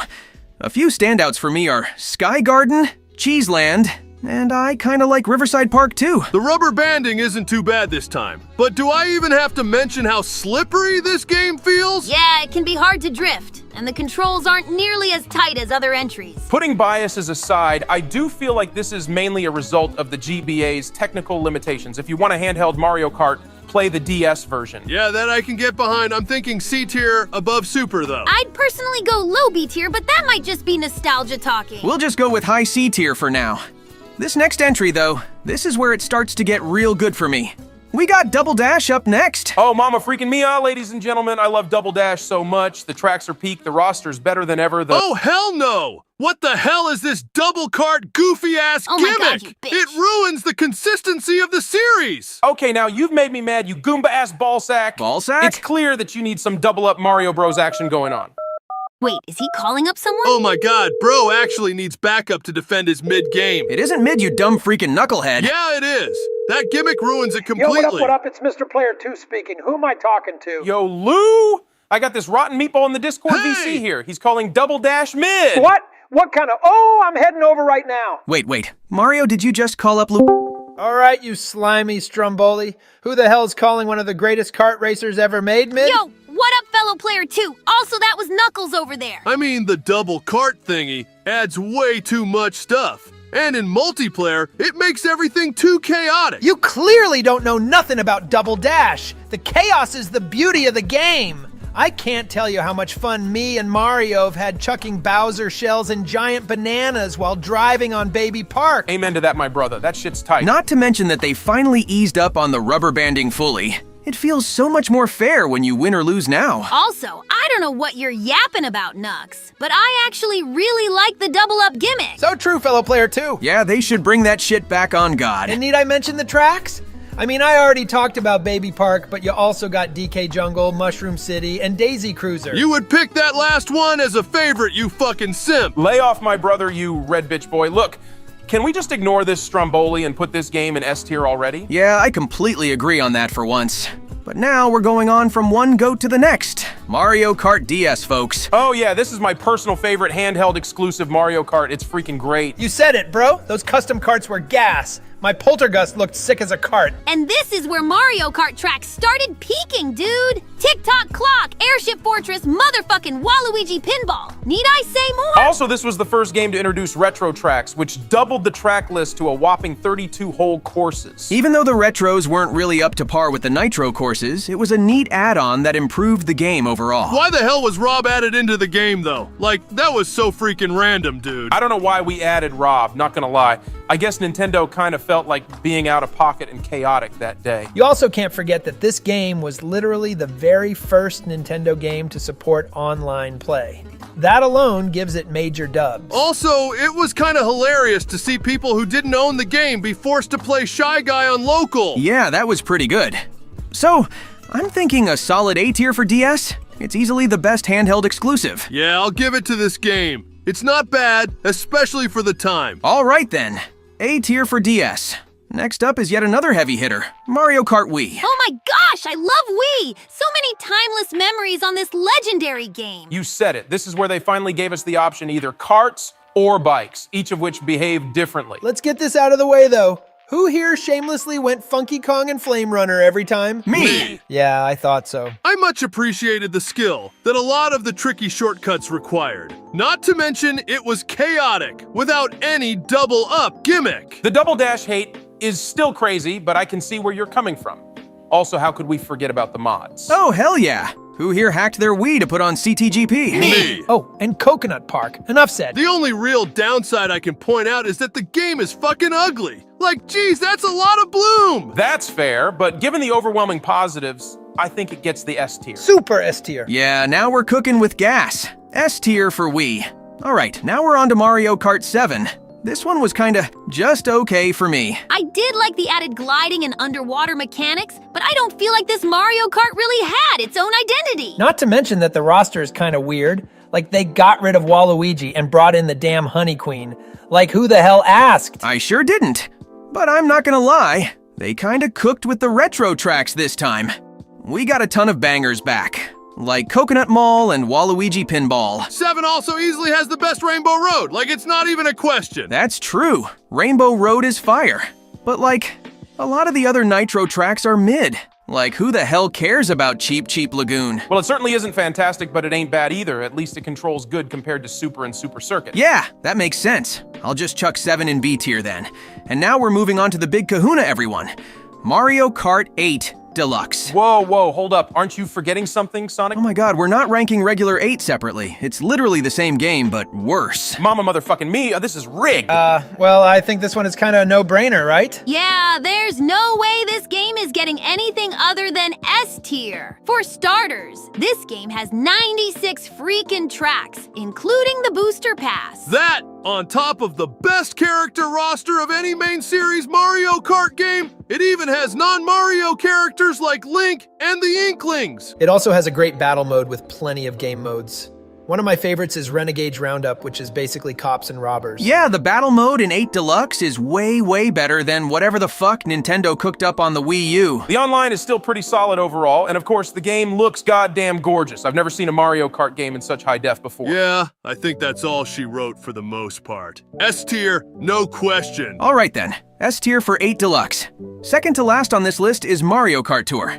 A bit of a controversial one. Well, I, for one, don't think it's that bad nowadays. The gacha mechanics were toned down a lot over time, and now it isn't too hard to actually grind for stuff. I don't know, man. It's not horrible for a mobile phone Mario Kart, but there ain't much substance to it. I think this game would have benefited from allowing players to pick which courses they wanted to play on. That alongside the characters. I mean, one of the whole appeals to Mario Kart was letting you race as whoever you want. You gotta randomly win some characters here. Yeah, I agree. But I can't help but just spend hours on it sometimes, so at least it's good at that. C tier, maybe? Sure, that sounds about right. C tier for Tour. Wow, we actually got through the list without any D tiers. That's awesome. Wait, hold up. There's one more game we got here. Seriously, what's even left? It's, Mario Kart Live Home Circuit. Fuck that noodle, D tier. Alright, and with that mistake of a product out of the way, that's the list, folks. Not bad at all. Hey, this wasn't too bad at all. Aside from some cringe takes from a certain someone, I rock with this. Same. You Sega peeps are 2 for 2 with my franchise now. That's pretty damn impressive, I'll give you that. I mean, hey, we recognize Peak when Peak is mentioned. There ain't too much that beats a good old Mario Kart race. Yeah, more like Midrio Kart. Double Dash still sucks, by the way. That's it, you red fuckball. I'm gonna wahoo your bitch ass. Huh. The boys still aren't here. Where the hell are they? They always show up for recording time. How the hell am I supposed to record a damn list by myself? I'm great and all, but geez, man. You know what? Screw this. I'm gonna join the only other people who are arguably just as cool as me. They're sure to help out. One eternity later. If there's a chance that even for a second that the third movie can get above an 80 on Rotten Tomatoes, that's going to be a huge dub, no cap. The hell are you waffling about, man? Both your movies got above a 90 on RT. Are your standards just that fucking low? No, you don't get it. That was audience scores, man. I'm talking about the critics. Like, how dare they give my films lower than a 70? What are they retarded? Yo, Sonics, what are you two talking about today? Oh, what's good, Sonic? I was just listening to Sonic yap about his RT critic scores or whatever the hell. I wasn't yapping, dummy. Someone's still salty they never got Fuck a you, film. twink. Whoa, hey, Sonic, let's chill out here. We don't need to go antagonizing Sonic today. Oh, I know your ass ain't talking. You got no movies and only one show. Why in the actual hell am I catching a stray? I just want to vibe with my fellow Sonics. You feel? Yeah, I feel. But last time I checked, you had a channel to run with your tails and knucks. So what gives? I honestly have no clue where the boys are at, so I figured I'd stake out here for now. Speaking of which, I was wondering if you and Sonic were up to helping me with a tier list. A tier list? That's an easy one. We rank my movies, duh. No way, shithead, that's a terrible idea. What? And why the hell is it such a bad idea? Bitch, you got 2 movies out in one show. That'd make like a 4-minute video at most. Oh, I could talk about my stuff for hours and hours on end if you gave me the chance. Dear Lord, you're a menace sometimes. That does give me an idea, though. We can rank all the Sonic movies and shows throughout our history. It'd fit since Sonic is here, too. Oh, fine. I guess any excuse to talk about the theatrical masterpieces that are my films is a good excuse to me. I'm literally about as relevant as a damn shit stain, so I'm down for it. All right, Bet. Tier list time. And for the record, we aren't doing any shorts or any of the short series that didn't come to TV or streaming and all that jazz. That Unleashed short was pretty gas, though. Just shouting it out real quick. Facts. All right, are we starting now? I want to get Sonic's mid-shit out of the way so we can get to the movies quick. All right, Sonics, let's chill. The tier list is up, and like Sonic hinted at, we're starting with the very first Sonic the Hedgehog show. That being the adventures of Sonic the Hedgehog. More like the adventures of Peak, because this show is zooted. I mean, I'm literally peak comedy. Okay, first off, this ain't Boom, so I don't know what you're talking about. The hell are you smoking? Second off, the only main Sonic characters the show had were you, Tails, and that fat fucking egg dickhead. What's up with that, bro? Sonic, you literally don't have room to talk when you barely have any OG characters in your films, too. Hey, CGI is expensive, mother trucker. And not to mention my show came out in '93, so there were barely any characters to even pull from. Let me talk about my own goddamn show. I mean, how in the actual hell can we rank the show that gave us Ping as Low? It's physically and mentally impossible. Damn straight, Sonic. That shit's still funny all these years later. You guys are seriously using an outdated-ass meme to justify ranking this high? Hell yes. Well, fuck me then, I guess. I think it's low B tier at best, since the show doesn't have too many highs, aside from maybe the Chaos Emerald arc. Nah, screw you, man. This show is fun as hell. Not only is my incarnation Peak, but Robotnik and even Scratch and Grounder bring the show up to a bona fide S tier. Well, this is actually all right for me since I was thinking A tier. The show can be fun at all, but a few other shows and flicks on this list do certain aspects better. Still gotta give the OG respects, though. Way too low, high, but whatever. Hey! Shut the fuck up! You guys are gonna give me an aneurysm if this is how this vid is gonna go. Whatever. Next up is the Sonic the Hedgehog show, better known as Sat AM. Okay, so this show pulled a lot from the Archie comics. It's honestly not bad, but I preferred Adventures of Not Gonna Cap. Yeah, I gotta agree with you on that, Sonic. I think the ratio for good episodes compared to bad is pretty good all things considered, but I don't feel that it exactly nailed the more serious tone that it was going for. If I can add my 2 cents, I never really got the point of most of the Freedom Fighters. Like, it felt that aside from Sonic and maybe Sally, none of them were important. True, bro. I don't even remember half of their names. Like, who is this goofy-ass walrus LMAO? Hey! Fucking hop off my homie Rotor, Sonic. But yeah, I guess you're right. I also wasn't a huge fan of Robotnik's new voice. It kinda was too edgy for my liking. I'll go ahead and say the episodes were overall pretty good despite everything. I'm actually fine with putting it in low A tier since B tier might actually be too low. Not to mention, there are some people that really, really like this show. So we might get flamed and I don't want to deal with that bullshit. I mean, hey, I'm not gonna complain if 2 out of 3 of my shows are going in A tier. Alright then, A tier for Sad Am it is then. Now we're on to the first real-ass Sonic movie that came out all the way back in '96. The Sonic OVA movie. I'm just gonna say it, this shit was fire back then, and it still slaps today. Yeah, I can't really deny that this was a pretty damn good first attempt. It's honestly crazy that they waited over 2 decades before trying it again with my movies. Can't help but be a little fucking salty that they didn't just reuse me for it and instead use Sonic for that one and only time.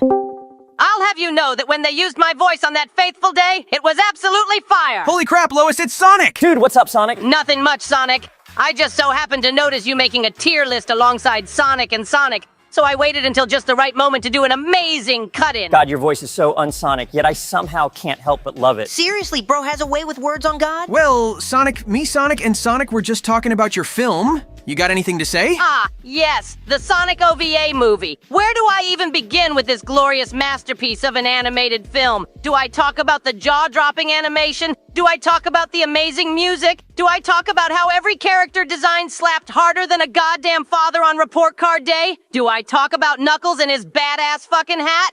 Well, I just did, everyone. This is one of the greatest movies to ever be made. It has become a cult classic within the Sonic fandom, despite it being fairly obscure and not being received well. I guess you could say that the phenomenon is strange, isn't it? Holy Robotnik on a pingus sandwich. He said the goddamn line, Bart. Yeah, I don't need to hear anything after that fucking glorious speech. S tier for the OVA, easily. Oh, hey, and now we're at my last appearance ever. Sonic Underground, thoughts? The hell are you asking us for, man? It's your show. Look, I'm not gonna lie. They hung me out to dry on this mid. I didn't really like it one bit compared to my last 2 shows. If I recall correctly, this is the show where you were given OC-looking-ass siblings, right? Yeah, that's kind of the whole gimmick.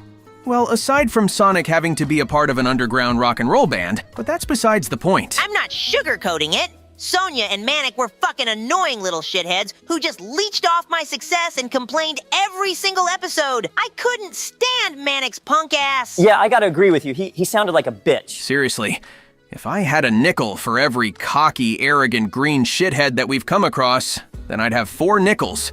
Which isn't a lot, but it's weird. It's happened 4 times. Unfortunate for you, Sonic, but I think your last show was a blunder. Wait, hold up. There's one super redeeming factor that I just remembered. Oh yeah? What's that? The intro song. Sonic Underground. Sonic Underground. Okay, you actually got a point. That song is an all-time slapper. Realistically, though, I can't see this song getting any higher than C tier. It certainly didn't help that it only had like 40 episodes in one season with hardly any standouts. Yeah, that's true. All right, C tier does seem like a good fit for Underground. This next one, though, oh boy, it's Sonic X, baby. Now that's a good-ass S tier if I've ever seen one. I can deconstruct that all with one name, buddy. Chris motherfucking Thorndike. Oh God, I hell, wanted to you're punch right. that kid like Sarah a was goddamn annoying. football. That kid was unbearable. But aside from that worthless excuse of a human insert, the show has tons of peaks. The voice acting is great. The characterization is great. And it's overall a genuinely good Sonic anime. We're talking about the Japanese version specifically, right? Absolutely. Nobody likes that dumpster fire that came out on 4Kids. I genuinely rather get AIDS than watch that bullshit. Super facts. So, yeah, I think X is a clear-cut S tier, with the only drawback being the human characters sucking dick and balls. Real S tier, that. But look, Sonic, now we're on to your show. It made me laugh my ass off. Facts, like I know Sonic Boom sucks when it comes to the games, but I think the show is a bona fide slapper. Yeah, I just don't see it. I'll give you that. It's pretty damn funny at times. But that's literally all that's brought up about the show nowadays. Bro, you're sounding like an all-time hater right now, Sonic. Yeah, why you hating, you crusty bitch boy? Hey, I'm genuinely being serious. Like, what else is brought to the table with Boom aside from its humor? Actually, to be fair, the show definitely was aimed primarily at a younger audience. The animation could have been better, too. And you can't deny the fact that meta humor gets old after a good while, plus nothing really stuck afterwards, aside from, I guess, Amy's characterization and Styx being in the canon, apparently. I guess you got a point, but considering most of the jokes hold up, Boom should still get a higher tier. If not S tier, then I'm fine with another A tier. It's still too funny to pass up a high ranking. Alrighty then, we'll go A tier for Boom. Okay, the moment that I'm sure Sonic's been waiting for. The 2020 Sonic the Hedgehog movie. S tier. I'm in it, and Jim Carrey, Dr. Robotnik is peak. I'll agree with you on the second point, but you're tweaking. If you think this mid is S tier, this is basically Sonic 2 Light Edition. Damn, now you're sounding like the real hater Sonic. Still pissed that I'm the relevant Sonic on TV now. Nah, sorry, Sonic, but I'm siding with Sonic on this one. Your first film was a good stepping stone, but it's nowhere near the GOATs in S tier. Yeah, there just wasn't too much happening in the film. Most of the movie is just a quest to get Sonic's bag of rings while Egghead is on his tail. The voice acting and general acting is solid. I mean, Jim fucking Carrey is in it. But still, I don't think it's too interesting of a plot. It also doesn't help the only characters that really matter are Sonic and Robotnik. Well, I guess Tim was okay. Fucking geez, you guys, I get it. Put it wherever the hell you want, but I expect better for the next movie. All right. Don't get all bitter with us, Sonic. Fuck off, dumb I'm fuck thinking dummy a boy. B tier for the first Sonic movie. It isn't terrible, but the sequel is much better. Speaking of the second movie, it appears that's the next entry on the list. Okay, if this doesn't get S tier, I will literally call up Paramount and tell them to delay the Sonic 3 trailer again. The hell do you mean, again? Is your dumbass keeping the fans away from the trailer to your movie that's releasing in like 6 months? What can I say? Fucking with Sonic fans' tempers is super funny. Dear Lord, Sonic's asshole behavior aside, I will agree that this movie is genuinely fire. It's so much more interesting, especially with the addition of Tails and Knuckles. Yeah, since there isn't much expedition needed to the characters anymore, the film can spend a lot more time on actually going on this badass adventure. Very true! And spoiler alert, but the supersonic fight with Robotnik at the end of the film was so fire! I got freaking chills the first watch. The only gripe I have with my godlike film is all the marriage shit with Maddie's bitch-ass sister Rachel. But other than that, it's totally peak Sonic. All right, I think that's a pretty clear-cut S tier. We're going back to animation for our second to last entry on this one because up next is Sonic Prime. Yeah, man, this ain't it, Chief. I watched this show for myself a little bit ago when the final season came out, and it was just a big pile of nothing. Like, I really don't give a single fuck about all the dimension hopping shit. It was very out of left field, because the initial trailers just made the show out to be a well-animated Sonic show that took place in familiar locations. Instead, we got all this alternate reality mumbo-jumbo. To make matters worse, the characterization is horrible. Well, actually, I think they handled Shadow pretty decently, especially compared to the stuff in the games, but that's literally the only really good point I've heard. The dimension hopping could have been cool, but instead we just meet the same 6 or so characters with different appearances. And that's it. It's lame and could have been much better. Shame on you, Sonic Prime, to the fiery pits of D tier with you. Yeah, get in the bin, Sonic Prime. More like Sonic wasted my fucking time. All right, I think we have one more entry, and I'm pretty sure I know exactly what it is. Yeah, I figured you'd see this coming. Last on the list is the Knuckles show. Look, I didn't think this show was terrible, but it sure was pretty underwhelming. Seriously, talk about a misleading title. Like, I came into this show wanting to see Knuckles, and instead I get fucking Wade Whipple's dumbass wobbling around with bowling balls. Yeah, the last thing I expected was for Knuckles to turn into a goddamn family drama show that features bowling. I can't even defend that shit. There wasn't even any kind of teaser for Sonic 3 at the end. The only parts of the show that are actually good are when Knuckles is in scene. That's how the whole damn show should have gone. I mean, like I said, CGI is expensive, but I get where you're coming from. At the end of the day, there's no way it's worse than Prime, but it definitely isn't on par with either movies from Sonic's era. I'm thinking C tier at best. Hey, yeah, I can live with that. So I don't care. All right, and that's a wrap on another tier list in the books. Good work, Sonic, and you too, Sonic. I expected a little more positivity from you, Sonic, but that's okay. I suppose at the end of the day, no matter which Sonic is on screen, the most important part is that you're enjoying yourself while watching our magnificent adventures unfold. Yeah, that, and to not ever invite Knuckles to these since he'll tweak if he saw that. We put his show in C tier. Wait, hold up, Sonic. Do you know where Nux has been the whole time? God damn it, Knuckles! Stop being such a fucking tryhard, you sweat! No, I will not be stopping. Victory will be mine very soon. You bitch! Stop spamming your up air, you goddamn bitch! It is over for you, inferior echidna warrior. Wait, no! God damn you, motherfucker! Okay. After all that golfing we just did, I think we need a well-deserved break. How about it, boys? Yeah, I second that, knucklehead. Even though I'm as salty as the goddamn Atlantic Ocean right now, a tier list would be good to ease the brain meat and shiz. Well, as long as nobody here starts spewing overreacted takes. Cough, Knuckles, cough! Hey! I heard that you two-tailed prick! Oh my god, and it's already happening. What are we doing today, guys? Give me something to work with. Can we finally make a Knuckles Chaotix tier list and rank the characters on that Hell game? no! We ain't going anywhere near that fucking addiction you call a game. How about we finally make that OST tier list that everyone's been asking for? Nah, not just yet. That's definitely gonna take up a longer video, so we should save it for a more special occasion. How about we rank different types of guns and how effective each one is at eliminating a target? No! Damn!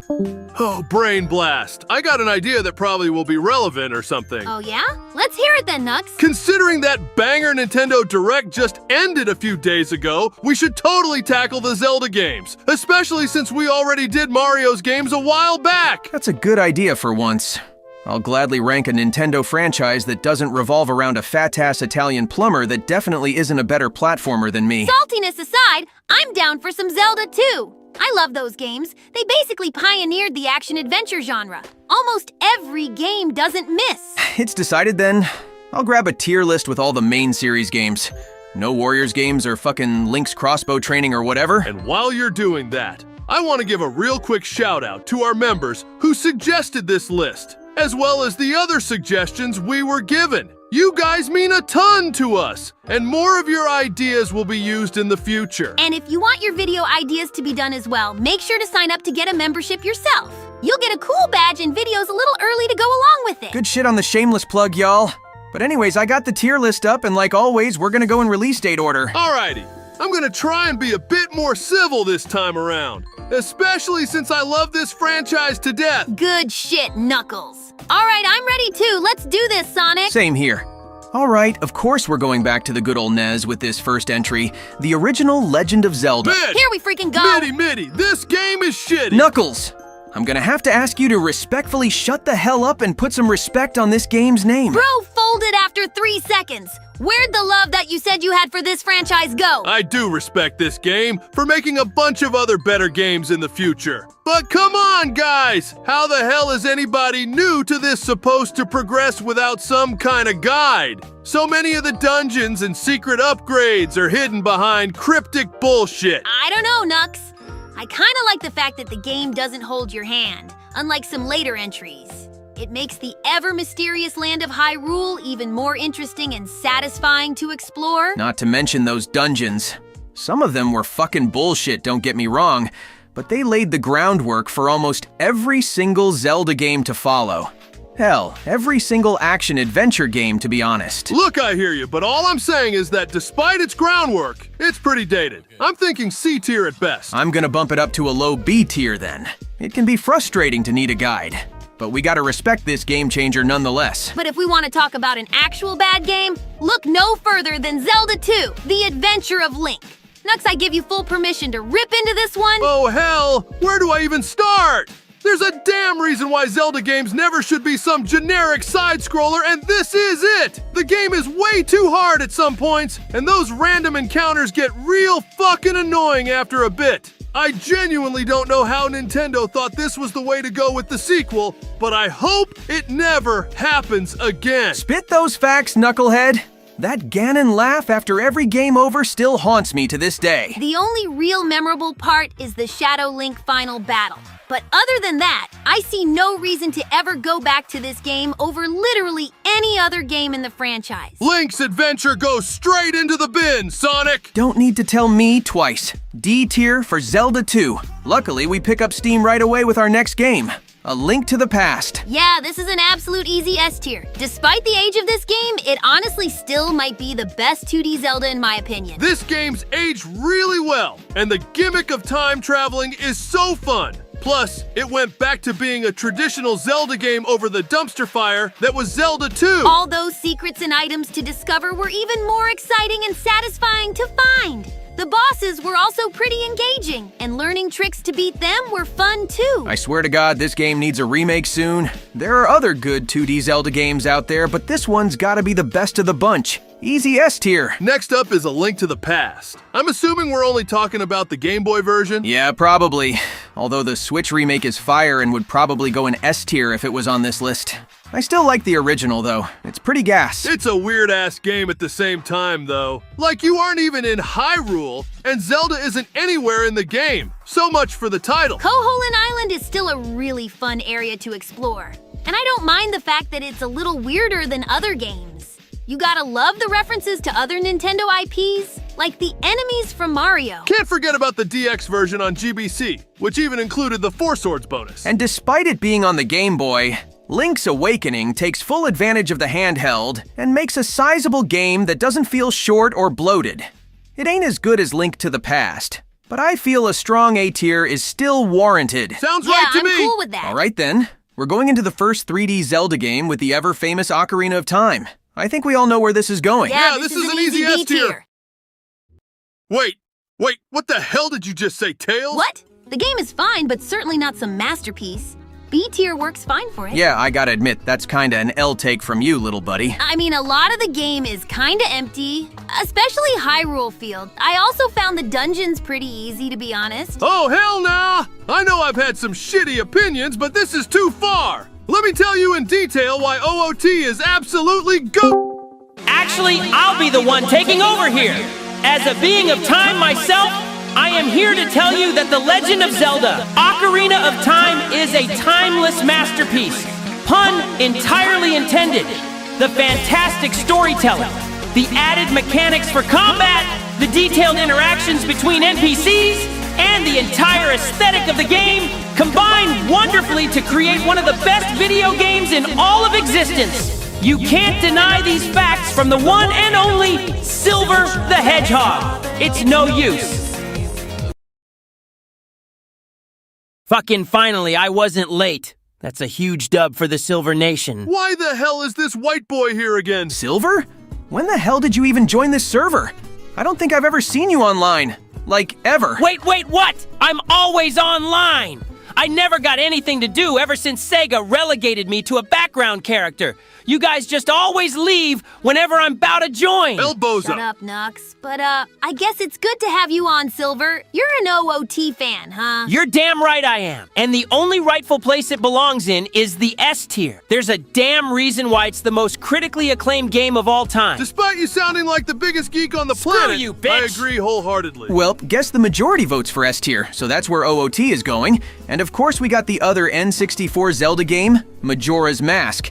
Is this a question either? Nope. I really love Majora's Mask. It has one of the best and most creative stories of any video game I've seen. Considering this game came out only a year after OOT, plus it improved on the game's engine, it's crazy how good it turned out regardless. I don't care if people don't like the 3-day gimmick of MM. I fucking love this game to death and would legit sell the Master Emerald to play it one more time if I had to. S tier! Super facts, you guys. Despite having only 4 dungeons technically, the game makes it work damn good. S tier for Majora's Mask. Alright, next up is the Oracle games. I think they're fine, but nothing too crazy. Yeah, Capcom did a pretty alright job with these, but I don't feel that they hit quite as hard as Awakening. I do gotta admit that the story progressing differently based on what game you play first is pretty neat. All things considered, it gives a good incentive to buy and play both. The time-traveling puzzles and ages are pretty standard stuff, but the action-oriented approach and seasons make it a bit more interesting, hence why I slightly prefer the latter. Yeah, there ain't much else to say. Good stuff, Capcom, but there is better out there. I'll just stick both in B tier. But then there's the Wind Waker, and man, this game was a certified slapper and a half, gotta say. Totally. The tune style that the game had going on was a little weird when coming off of the N64 titles, but it looks fucking great regardless. The music in this game is goddamn great too, and there's so much charm and coziness whenever I open up this game. It's a little slow and a bit boring here and there, but otherwise I think it's a perfectly fine 3D Zelda. Oh, and I dig the alternate takes on certain characters, like Tetra! She was pretty badass. All that being said, I don't think Wind Waker quite makes it to S tier, mainly because the games above it stand out more and do a lot to make them certified masterpieces. But Wind Waker certainly deserves a high A tier. Yeah, that's fine. At least it was the best Zelda game on GameCube. Chill out, white boy. We ain't there yet. I'm Silver! I don't know. You look pretty white to me. Oh, you're gonna pay for that. Testicle torsion. Whoa. Let's not go there, Silver. Don't mind Nux. He's a dumbass. Oh, yeah, you're right. Well, at least he has good takes in Zelda games. Oh, yeah, that I can agree with. All right, well, next up is the GBA Zelda. That being Minish Cap. Gonna be honest, this one was pretty damn boring all the way through. Those kinstones, man. I never liked them in the first place. Sometimes you gotta go through a whole chain of them just to find some useless or unhelpful item. Capcom unfortunately did not cook with this one, and the world in this game shows it. It's just uninteresting, and the stupid bird-ass hat gimmick doesn't really stand out or matter. I will admit the sprite work is pretty damn good, but the music through the GBA sound chip sounds like shit. Playing it on literally anything else works better. Yeah, and some of the dungeons and puzzles are kinda interesting, and this game ain't anywhere near as bad as Zelda 2. I'll just give it a C tier. That seems right. And now we go right back to the GameCube/Wii with Twilight Princess. I know this game is kind of mixed, but I thought it was pretty fine. Hey, I don't know about that. I never really liked playing as Wolf Link. And some of the fights with him are piss easy. I mean, I liked running around with him. Oh, and not to mention having Midna by your side was a good call, as she's among the better companions in the series. Yeah, Midna is peak, and also some of the dungeons in this game are super fire. I will admit that some of the dungeons are good, but finding the Tears of Light felt really slow and boring at times. Yeah, a lot of things seem slow to you, dumbass. Shut up, Nux. You know what I mean. Look, I think with the highs and lows of this game, it gets at most a B tier. Definitely not the pinnacle of 3D Zelda. I'm fine with that. A little too low, but whatever. Alrighty, so now we're gonna move on to the DS Zelda games. Phantom Hourglass and Spirit Tracks.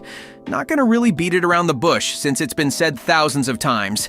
These games are mid as hell. Seriously, who the hell cooked on these games? 'Cause they goddamn burned the house down. Hourglass is just some dumbass touchscreen, scribbling with the stylus bore of a game, and the boat doesn't help. And when they made the sequel, they just replaced the damn boat with a train? Who gives a shit? All right, easy there, Nux. I know you love this franchise, but there's no need to yell. Nah, let Knuckles cook. Hourglass and Spirit Tracks could have been amazing games for a phenomenal system, but the fact that they were both equally as mid-sours the whole thing even more. With that being said, there's no way they're as bad as Zelda 2, right? Oh, absolutely Cut not. off my tails, then play that game. Alright then, the DS Duo gets a very, very low C tier. Now we're on to Skyward Sword, another pretty good 3D Zelda. I really did like the plot of this game, as it felt a lot more unique and out there than the usual Zelda game. One thing I definitely didn't like, though, was Fi. Nintendo somehow gave us a companion more damn annoying than Navi. Facts, I wanted to punt that bitch-ass hoe like a goddamn football. But that aside, some of the dungeons are pretty great, and I don't entirely mind the motion controls. Hell, the Switch controls are even better. And the music and overall look of the game is great. Some of the other characters are staples too.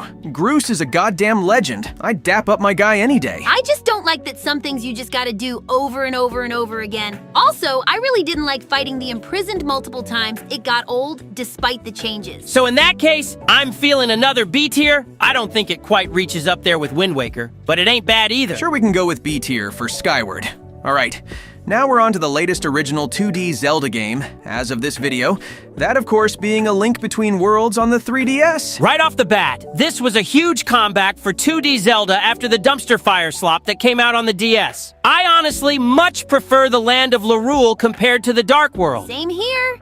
It was neat to see that there were genuinely good people there rather than just a hostile environment with monsters. I also didn't mind the turning into a 2D hieroglyph gimmick at all. And you gotta love the item rental mechanic. It just lets you go wherever the hell you want, and that's awesome! I don't think the game quite reaches the highs of A Link to the Past, but it totally came close. Definitely, I was turned off from this game for a bit, but after playing it, it's honestly real good. Strong A tier for Link Between Worlds. Alright, the final two games on the list are... Sonic, just put them in S tier. Wait, what? We all know what those last two games have going for them, and they need to be acknowledged as the masterpieces that they are right this second. I'd say it's no use again, but that bit's already running dry. Alright. Fair enough. I don't think there was gonna really be any differing opinions. But, yeah, Breath of the Wild and Tears of the Kingdom are both some of the best games to ever come out in history and get the S tier without question. Okay, now we get to gush over these games. My God, the sense of exploration! I will never ever forget the feeling of finding my first couple shrines, or finding the tears and fighting the divine beasts. The feeling is like no other. There might not be much music, but that's because the beautiful world and ambiance just soaks in and lets you get lost in the land. And of course, the amazing cel-shaded graphics only make the game even more breathtaking. I've heard a couple complaints with how empty the world can feel at times, and definitely some for the weapon durability. It's fair and all, but honestly, it barely matters when the rest of the game is so goddamn peak fiction. Oh, and you can ride a goddamn motorcycle. How metal is that? Ha! So, yeah, at the end of the day, Zelda is peak action-adventure gaming, and we'll never stand a chance against it. Whoa, wait a sec, bring the tier list back up. Huh? Okay then, here you go, Silver. What is blood tweaking about? Hey, where are the Four Swords games? And Triforce Heroes too! Wait, what? Those games are mainline? Seriously? They absolutely are. Well, at least most people consider them to be mainline. Where are they? Damn, sorry, Silver. Looks like they ain't on the list. Nothing I can really do about that. The hell? This tier list is absolutely botched. Why is then. White Boy crying I know so I said much? I wasn't gonna say it, but it's no... Hey, yo, is that Zelda? You never cease to amaze me, Knucklehead. But no, that's freaking Link! Wait, this is actually perfect. If anyone is gonna have a good opinion on the Four Swords game, it's gonna be the damn main character of the entire series. Hey, that's not a bad idea, Silver. So, Link, my guy, what's your takes on the Four Swords games? Where would you rank them? Yeah,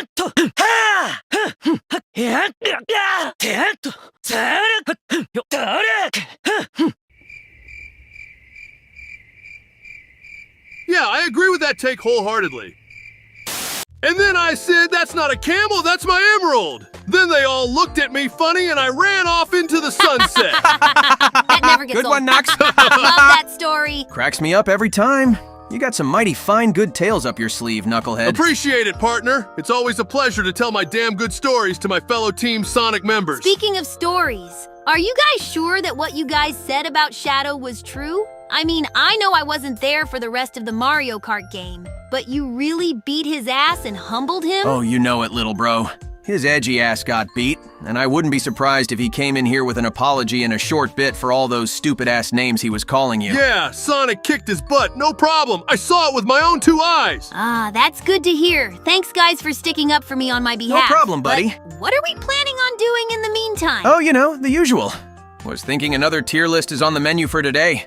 Maybe we can wipe out another Nintendo series? Well, since we're having this talk about Shadow, I think it'd be appropriate to finally get to the Smash Bros. Franchise and tackle those goated games. Oh, I absolutely agree. The Super Smash Bros. Series is so fucking cool and brought a ton of franchises together that had never crossed over before. It's one of the most successful and talked about franchises ever made. Especially recently. Good God, I don't even know how many fucking hours I've sank into Smash Ultimate.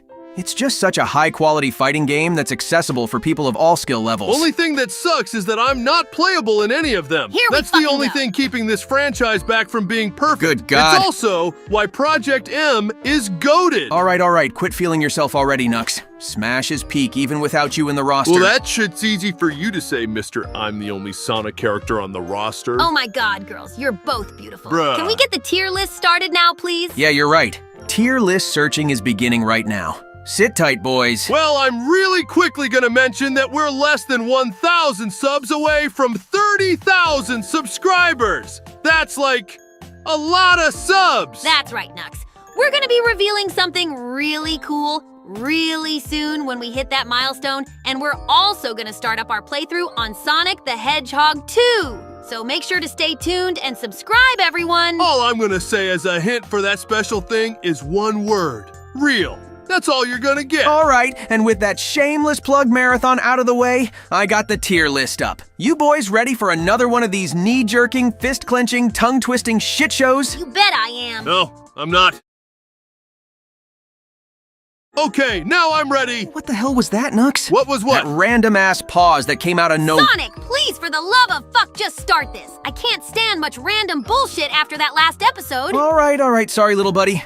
Anyways, we only got a few games here, so let's make each entry count. First up is the very first Super Smash Bros., also known as simply Smash 64. Knuckles, I swear to God, if you start your bullshit with the very first entry again. Jeez, hold those 2 tails of yours, lil bro. I like this game. Sure, it's outdated and there ain't much reason to play it over other Smash entries nowadays, but I like it. Okay, thank God. And yeah, I kind of agree with you on that. Of course, there's tons of respect needed to be given to this game. This is the first time a gaming crossover on this scale ever happened. and it was handled pretty well, to be honest. The music is really good, the stages are decently fun to play on, and the single-player content is just as good as the multiplayer stuff. I mean, the fact that the comp scene of this game isn't fucking wasted at this point is crazy. I also think we should definitely take the roster into account, and not gonna lie, it could be better for a first game. True that, it's got your go-to picks like Mario, Link, and Kirby, but then you got some fucking random-ass ones. Like, why the hell were Jigglypuff and Captain Falcon first-timers? Alright, I'm not gonna take any disrespect on my homie Captain Falcon. You better take that back, knuckle fuck. Hey, I love the guy. But bro never even stepped out of his ship, and they, for some reason, added him anyway. Fair enough, but I'm keeping an ear out. Aside from that, I remember just playing through the 1P mode over and over again. That Metal Mario intro went so hard, man. Big fucking facts. And the Master Hand fight was a pretty sweet reward for making it to the end. But since the game was the first, a lot of things that made Smash so fluent and fun to play came later in the series. So in total, I don't think it's getting a very high rank. Yeah, I hear you on that. Out of respect and the fact that it can be fun still, I think Smash 64 should get a solid B tier. I'm good with that. There's just a lot of superior options, just like this next entry right here. Facts on that one, because next up is Super Smash Bros. Melee. A huge improvement to the first game and one of the most active fighting games to this day. It's crazy that this game just had such good movement, control, and so many improvements to the gameplay that it made a huge community of batshit insane individuals who still grind this game to this very day. Yeah, I gotta respect that too. A lot of fighting games just get dropped when a sequel comes out, but not Melee. Speaking of which, this roster is pretty damn good, all things considered. Yeah, the roster was upped from 12 to 25 characters, and there were some pretty goated add-ons like Bowser, Zelda, and fucking Mewtwo. So badass! The sucky thing, though, is that this was also the addition of clone characters, like Dr. Mario and Young Link. Hell, Ganon still has a lot of Captain Falcon moves to this day. True, but honestly, I think I'd rather have clone characters than none at all. That's fair, I guess.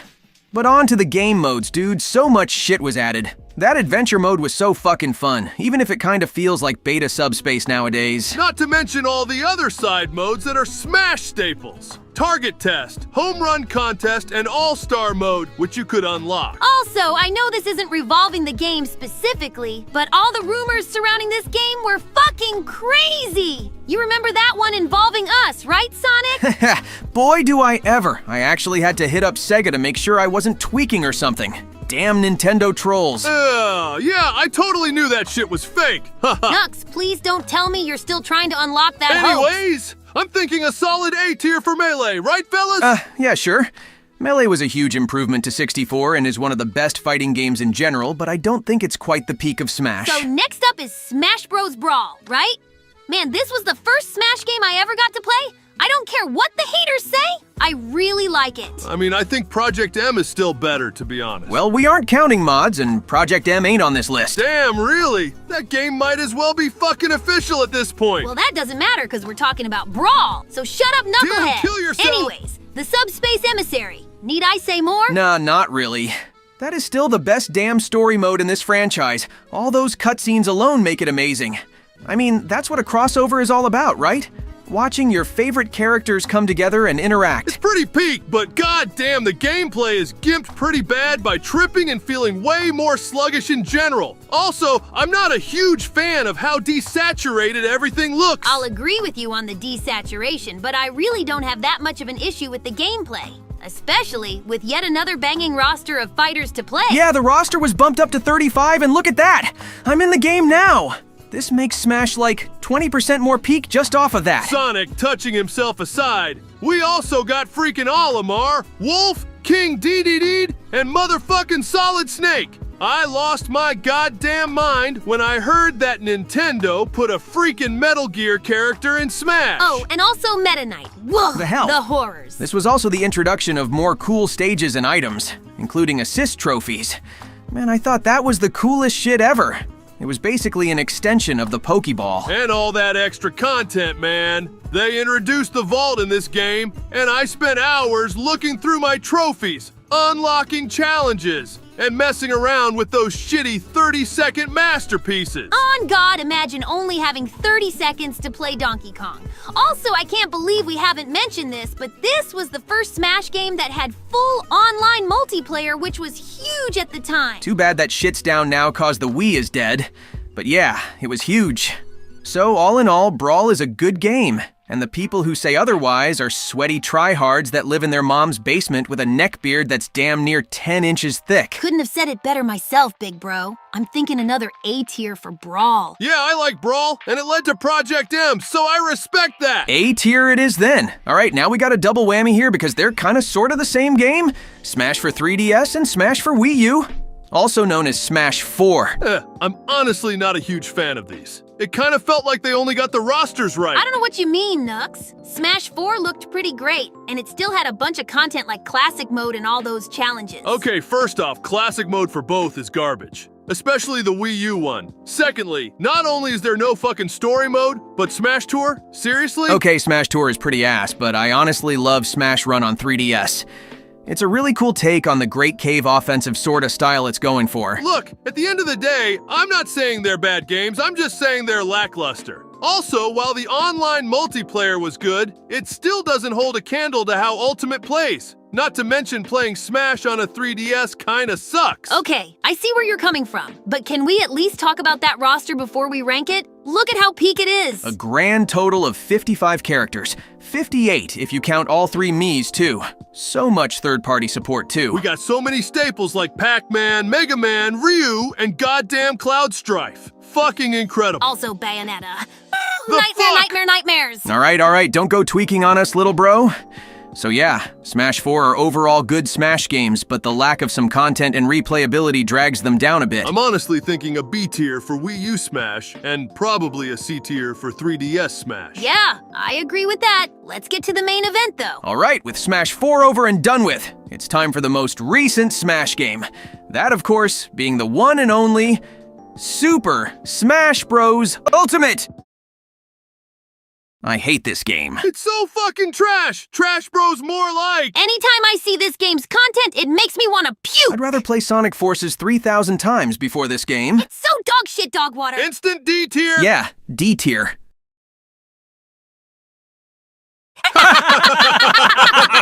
All right. Let's actually rank it where it belongs. Yeah, this is genuinely one of the best games to ever be made, let alone a Smash game. That roster, dude! They literally put in everyone. Everyone is fucking here, even Steve Minecraft! They added a story mode too. And even though World of Light isn't as good as Subspace, I still enjoy it from time to time. There's tons of side content. Classic mode is the best it's ever been. The stage builder is much more fleshed out.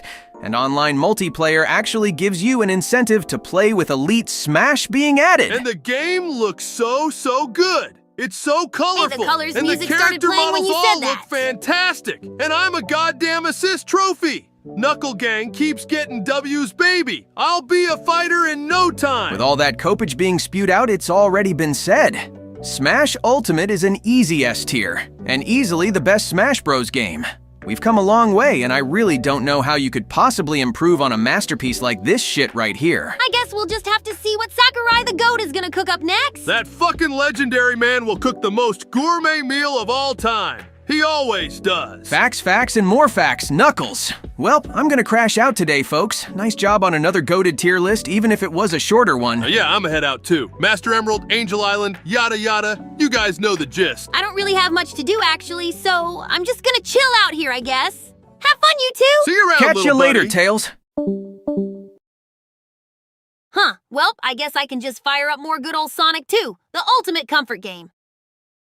You know, this is usually the part where someone barges in the VC saying something really loud. Okay, fuck! What the hell? I admit it. I was overusing that goddamn young Sheldon Bazinga ass bit. You think? All right, I'm sorry, Tails. Legit, fucking sorry. Please just accept my apology so Amy stops threatening me with that goddamn hammer. Do you really mean that shit, Shadow? I swear to God, if this is some chaos lie or chaos fib bullshit, I'm gonna create a Big Bang Theory on your fucking skull. God damn it! Yes, I really mean it! Fuck! Oh, sauce!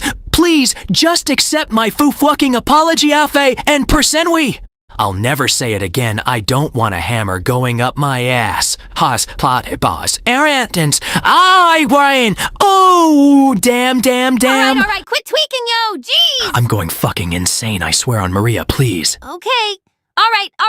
I accept your apology, Shadow. I'm glad you were at least able to realize that I didn't like it anymore. Oh, thank God. Thank you. Good grief. This week has been goddamn stressful. Yeah, don't mention it. Wait, were you guys ranking the Smash Bros. Games? Yeah?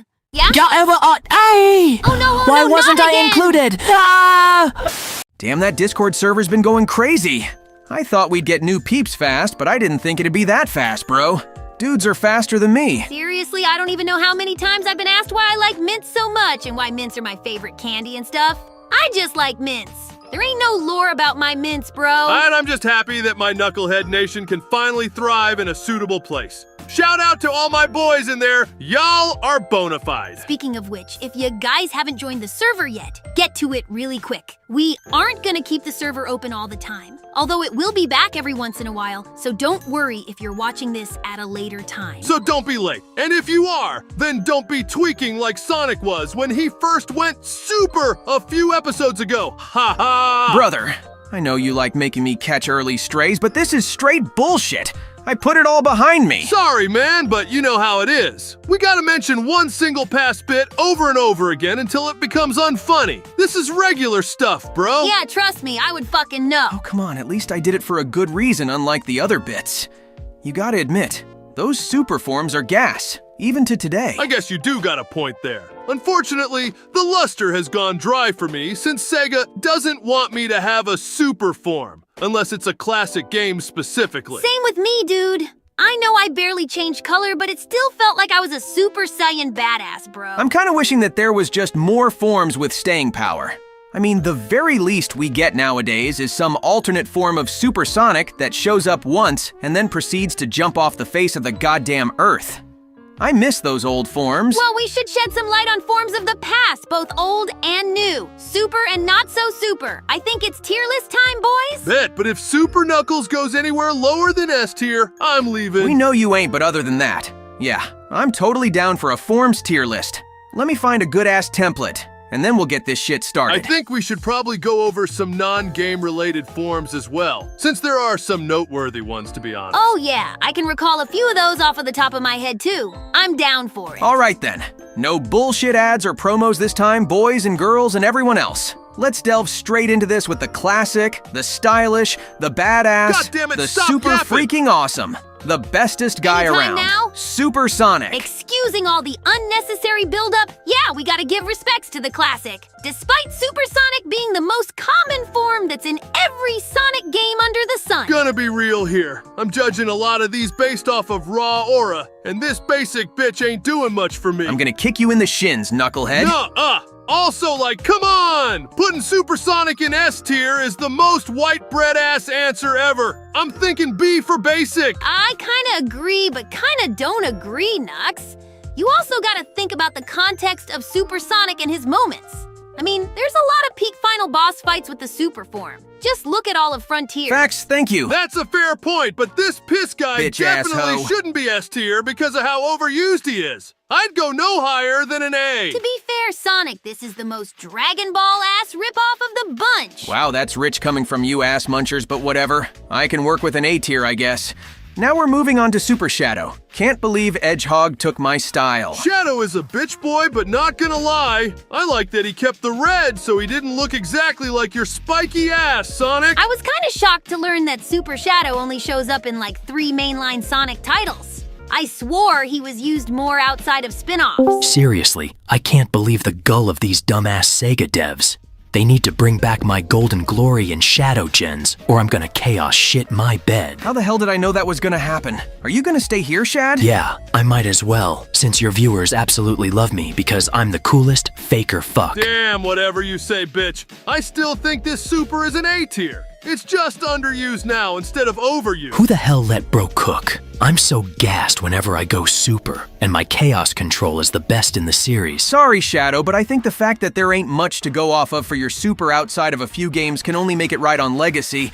And aura, according to Nux. Aura is a very huge factor, and yours ain't it, Edge Boy. I have the most aura of any of you chuckle nuts, but whatever. I guess I'll take an A tier, although I'm not holding back anymore. Wow, you're so edgy, Ketchup Stain. Shut the fuck up, young shit. Happy thoughts, happy thoughts. Damn, bro is already tweaking. At least he got some restraint. Well, aside from that, I'll throw Super Shadow in A tier alongside Super Me. Now, to complete the Hedgehog trio, we got Super Silver. Oh, god damn it, not this white boy. I tell you, man, this form is straight dog shit. Wait. Hold up. Let me cook on this one, please, guys. Ain't no way. You guys actually invited Dear this Lord, not Doctor Who now. fuck hog to the server? Can't believe this shit. Oh god, please don't do this, you two. I could say the exact same thing, you edge boy. Overused I'd ass honestly name. rather go back in time than have to listen to your Batman I'm just gonna ass. sit back but here. I gotta defend my honor, so I can't. Now you're yapping like a butthurt Mongatron. yapping on Guess that shoe mark on the back of your head ain't gone yet, huh? Damn. Other faker. I'm not even a faker, dumbass. At least I ain't a sub-mode in a game remaster that's leagues better than your own. Oh, hell no. You clearly want to catch the You smoke wanna if throw you're down even hands, mother insinuating that trucker? I'm comparable Your to that dumbass blue is gonna faker get you fuck. absolutely flamed You're a when I nerd-ass grab you hedgehog and with slam you absolutely into no an bitches or edge-filled swagger. puddle. You I'm ain't the got no ultimate life chaos form, resistance and to you're chaos the ultimate telekinesis, white boy. bitch. Can you guys actually shut the fuck up? God damn, you two always do this. Sorry. So, back to the tier list? Finally? Yeah, I'm gonna be completely real, Silver. You only appeared in 06, and now your super form is relegated to all the Sonic Dash games. That ain't too good. Hey, don't forget about that fire-ass moment in the IDW comics where me and Sonic wiped out the metal virus. Oh, yeah, I forgot about that. That was a pretty cool highlight of the series, not gonna lie. Nah, ain't no way the shittiest mainline game and one comic appearance is getting this pale fuckturd in A tier. You're the fucktard, bitch! Okay, chill. I'm reluctantly agreeing with Shadow here, and because of that, I can't give Super Silver an A tier. I think the admittedly really cool metal virus cleansing moment does carry it up to a B tier, though. Damn it, so close. Why Sega? Why? Okay, that's cool and all, but can we move on to actual peak now? What peak are you talking about? Are you talking about Super Knuckles here? But of course I am. It's me at my full strength. Plus, I look absolutely amazing. If we're talking about a peak form, that's the peak of the peak. Wait, what? Hey! Stop fucking laughing! This is top tier stuff! You dumbass, you're fucking pink. Can't take you seriously at all when you look like that, Nux. Bro is trying to be Amy on God. Sorry, Nux. You're cool and all, brother. But this thing ain't going higher than a B tier. Hey, remember what I said at the start of the vid, Sonic? No, I don't. What was it again? Oh, that. Nux must really like the color pink or something. Not shaming, even though I just did. It's fine, honestly. Super Nux hasn't appeared much anyways aside from the classic games, where it isn't even really the same form. Can't imagine being cotton candy colored personally, but go off, I guess. Well, at least I know that Super Tails is gonna get more respect. The work I needed to put into getting the form when I couldn't even turn super with the regular Chaos Emeralds, instead needing to get the Super Emeralds just to change once. Man, it really was a journey, but Super Tails matters, boys. Buddy Tails, you literally just turn a more pale shade of yellow. At least Nux changes colors. This is C tier at best. Agreed, that's just lame as hell. Don't even like collecting all those dumbass emeralds just to not even go hyper. Wait, what? Oh, god damn it, really? Damn, that's just embarrassing. Couldn't even keep the whole quote-unquote Sonic squad together for one tier list, huh? This trio is giving me war flashbacks, not gonna cap. For once, I agree. Whatever though, we hedgehogs can still cook a fire tier list without Faker's annoying companions. That was a little backhanded, but yeah, I agree. Anyways, next up is Hypersonic Baby. If you want to talk about aura, it doesn't get much better than this. I mean, hey, the render there is pretty silver looking, so yeah, I'll agree. It's a bit better, I guess, but why the hell is this hyper bitch ass never used literally ever after Sonic 3? It's all because Knuckles' crusty ass won't give up his big ol' Master Emerald, and Eggman just ain't using it for conventional shit anymore. I'm pissed, dude. Knew that dumbass wasn't good for anything. Still though, if Super Me got shit for only being in one game, then shouldn't Hypersonic get the same treatment? Nah, you white bitch, here's the thing. As much as it pains me to admit it, the aura on Hyper Faker is elite, where yours is equivalent to that of dog shit. For once, I'm fine with S tier. I'd make a kill yourself joke, but it's literally no use in your case. Well, I'm just gonna take this chance and drop Hyper Me, the goat, in S tier, baby. Alright, now we're on to one you might be familiar with, Silver. It's Burning Blaze. Okay, if you're not gonna rank my super form high, then you gotta give Blazes some credit. I think it's pretty cool. Yeah, it just sucks that it's never used. Although it looks like that's the remainder of these forms, so I guess we can't really keep repeating that. Speak for yourself, you blue bitch boy who bites big balls. What? Pause. Not only is this never used, but seriously? Burning Blaze? That's gotta be the dumbest, least aura-inducing name ever. First of all, Blaze! there ain't no way that the dark, brooding, edgy hedgehog, who is literally named Shadow, is talking about name originality. Holy shit! Secondly, this completely fake and utterly opinionated factor that you call aura is completely irrelevant when my burning form is on the same level as your piss-stained self. Don't hurt him now, holy shitballs! Damn it, now this white-ass nerd's friend is here. Didn't you fucking die, you hairball huffer? Yes, but that was retconned, obviously. Sega couldn't have me dying and having you hedgehogs hoarding all the fun. Oh, and for marketing and merch, but that shit's obvious. That's a mood, but... okay. Anyways, I think Burning Blaze was pretty cool in the Dash games, and even the fact that they didn't call it Super Blaze deserves a little credit. It looks like garbage, though. It literally just looks like it got sunburned, and that's it. Not only is that literally the point, but also I believe this render is leagues better than that one in the tier list. Oh yeah, that one's from Force's Speed Battle. Don't know why they didn't use that image instead, but yeah, that looks awesome. Fine, that admittedly looks better, but it's no S tier. Aside from Shadow's major hater energy, I think Burning Blaze can go in a tier. It's pretty cool overall, and at least stands out among the regular super forms. That is acceptable. Alright, now we're getting onto a few villain forms. First up is Super Mecha Sonic. Good thing Nux ain't here right now. Damn, I forgot about this. Bro can't have the form for more than a few seconds at a time. It is admittedly quite interesting that one of the Doctor's machines can harness the power of the Master Emerald. However, the results are lackluster in all honesty. It's bad when you're more relevant in a fan animation series instead of the series you originated in. C tier or something. I don't care. Fair enough, bro looks like dehydrated piss more than any of us. Alright, from one machine to another, now we're on to Neo Metal Sonic. Bro finally could talk in Heroes, only to go mute again. Take the L. Oh god, it's Faker's Faker. Die! I remember his Power Rangers-ass dragon form more than this one. Those spikes have negative aura. If I recall correctly, though, he was in the earlier IDW comics, correct? Yeah, that's right, and I guess he was kinda cool then, but nobody really talks about him now. It's mostly just Heroes. He ain't even in Speed Battle. Put Neo Metal in B tier then, for at least having a bigger role in the game he was introduced than the other metal fucker. Sounds good to me. Now we're on to a big one. Literally. It's Complete Chaos.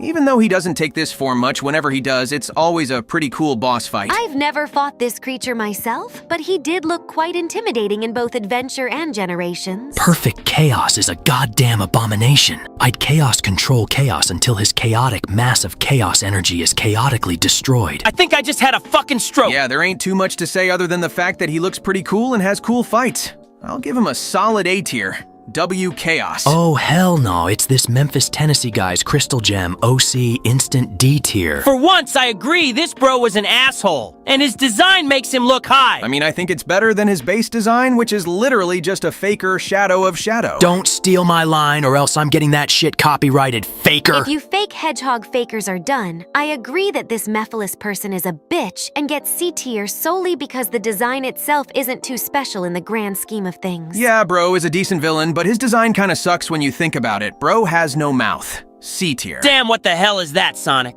Why'd you get the cool-ass rings we other hedgehogs got? Okay, this is my Darkspine form from Secret Rings. Personally, it ain't my favorite power-up form out of the 2 storybook games, but it ain't bad. It ain't bad? Why the hell are your dogs hanging out, bro? Put your damn shoes back on, shithead. Hey, I didn't design the form, don't get all pissy with me. I would've kept the shoes if I could. I do like the color scheme, though. It's only fitting that a Sonic form would eventually become the best color in purple. Wait, what? I thought you were pink, Blaze. No, that's more of a magenta if you ask me. Dumbass. I'm definitely seeing a lavender. I think you're colorblind. Oh my god, never mind this. Anyway, I think Darkspine is fine and all, and I'll just give it a B tier.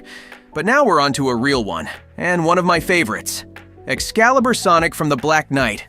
Look at that fit, bro. Yeah, that is a pretty badass armor trim. Hey, I just realized almost all the sirs from Black Knight are here right now. Sir Lancelot Supremacy, Mother Truckers. No way, Sir Percival forever. Deadass Sir Galahad was the best. Well, we can all agree that Sir Lamorak was the worst, right? Facts. Bet. I'm putting Excalibur me into S tier easily for the raw aura alone. Next is, the Werehog. Damn, it's the thing that single-handedly made Sonic Unleashed an 8 out of 10 instead of a straight 10. Also, what is this design, bro? Hey, I don't think it's all bad. I mean, taking it out of gameplay, it at least looks kind of cool, I guess. Yeah, I'm not gonna sugarcoat it, Sonic. That thing, straight up, looks like an 11-year-old's edgy Sonic OC. Unfortunately, the design is not exactly my cup of tea either. Although I, for one, don't actually mind the combat gameplay in Unleashed. All right, fine. But I'm not letting this go lower than damn Mephiles, so it'll go into C tier. Now we're on to the last game-specific form before we go to a few comic and show specifics.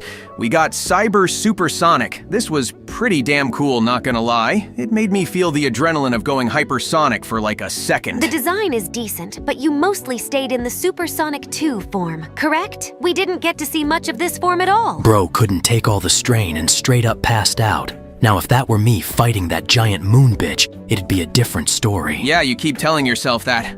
I honestly gotta give this an A tier. It's so close to that hypersonic greatness. But now we're onto a form from Sonic X, that being Dark Sonic. What the actual fuck is this? You're stealing my look now? I thought you were a borderline perfect faker before, but this shit just cemented it. Yeah, if the werehog wasn't some edgy kid Sonic OC, then this bitch definitely is. He appeared in like one episode, and it resulted in so many cringe AMVs, I swear. Okay, well that's just a natural Sonic fandom thing, come on. I honestly forgot about this form's existence, and it looks very generic to be honest. Yeah, this fakey faker is D tier. If you want a cool, dark hedgehog, look no further than the ultimate life form. Yeah, I'm not a huge fan of it either. Now we're moving on to a few more comic exclusives. Next is Fleetway Supersonic, basically me but edgy rabies mode. Why has this form gotten so popular over the last few years? Is it really that big of a deal? Seems just like an offhand form from those long-forgotten comics. This was when you went insane sicko mode and tried murdering everyone after falling down that pit and getting too much chaos energy. I somewhat like this faker. Again, I know the community really likes this form, but it's kind of just okay for me. I'll throw it in B tier. All right, second to last is a form from the Archie comics, Ultrasonic. God damn, talk about a broken-ass power-up. This is hands down probably the strongest Sonic in the entire Sonic universe. The raw power of just being able to will things in and out of existence under your own wish is incredibly strong. It's no wonder why almost every alternate version of us in that run had powers that make ours pale in comparison. With that being said, it still looks like ass and has straight negative aura. Partially because it's faker, so that's a given. Eat a dick, ass but bag. Also, cause you don't even change color and just get a weird-ass double ring around you. Despite that comment, I will agree that it could look better, and I wish it appeared more. If this was a tier list of power, Ultrasonic would definitely be the top of S tier. But in general, it'll only get an A tier. Alrighty, what's that last form, Sonic? I bet the list saved one of the greats for last. Well, let's go right ahead and see. The last entry on this list is none other than...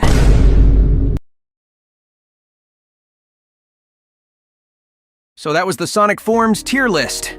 Good stuff, guys. We got some freaking goated transformations, if I do say so myself. Yeah, despite the fact that we claim to be shameless Dragon Ball ripoffs, if you take a look at this list, you can see we're fucking bullshitters. But good stuff, regardless. Good to be a part of another one of these tier lists. You want to go to the future and play some GTA 6, Blaze? You bet I do. Farewell, Sonic. Also, you're a bitch, Shadow. Fuck off. Damn, counterpoint. Faker, you suck, and I hate you, and you smell like rotten chili dogs. Later. What the hell even was this video? So I just replayed Colors Ultimate, and I gotta say, I think I'm now legally blind, because good God, that game's bloom damn near gave me a seizure. You're telling me? Never in my life have I seen a worse quote-unquote Ultimate Edition than that bum-ass remaster. Aw, come on, boys. I don't think it's all that bad. At the end of the day, it's still Sonic Colors, and while it ain't no DS version, I think it's pretty good still. It just confuses me on how they took a pretty good game overall and thought it needed a huge lighting overhaul. Wii Colors still holds up TBH. Yeah, I like it too. It's crazy that it's switched up on being good and bad all the time, more than any other Sonic game, really. I think it's fine, but definitely not the best Boost era game. It's got too many 2D sections and not a lot to make it really stand out. What you mean, Knucklehead? Colors stands out fine on its own. It's not like it's forgotten or anything. Yeah, but think about it, Blue Bitch. Actually die. Unleashed is known for the peak boost stages and Werehog. Generations is known for bringing back all of Sonic history as well as classic Sonic. And Forces is known for being a shitty, rushed, downright embarrassment of a game. What about colors, huh? Well, that's easy. It gave us the wisps. Yeah, those little guys are basically an integral part of the Sonic canon now. Saying it didn't introduce important aspects is flat out wrong. Tails, buddy, I was asking a serious question there. What? Am I wrong? They literally still appear to this day. No, they shouldn't even be here still, man. It was said that they're aliens, native to the planets they came from. But Sega just forgot about that and now puts them wherever the fuck they feel like. Well, forgetting about Sega's corporate bullshit for a few seconds, I do think the wisps are a pretty neat addition to the universe. They make me do some weird shit on God. Oh no! Please don't tell me that you get high on wisp power-ups too. For the love of chaos, no, the hell I don't. I'm putting that shit behind me, and those power-ups aren't even super forms, you asshole. Just checking, man! Well, I like those cute little guys too. And with that said, because y'all have already read the video title, Nice fourth wall break. I think it's tier list time, baby. That's a little lame of an idea, but I guess I can stick around. Well, at least there ain't no super knuckles to put in B tier to make you run off again like a pussy. Hey, I haven't used my fists in a while, and your blue skull would shake the rust off damn good! Easy there, fellas. Let's just rank some aliens without breaking any skulls.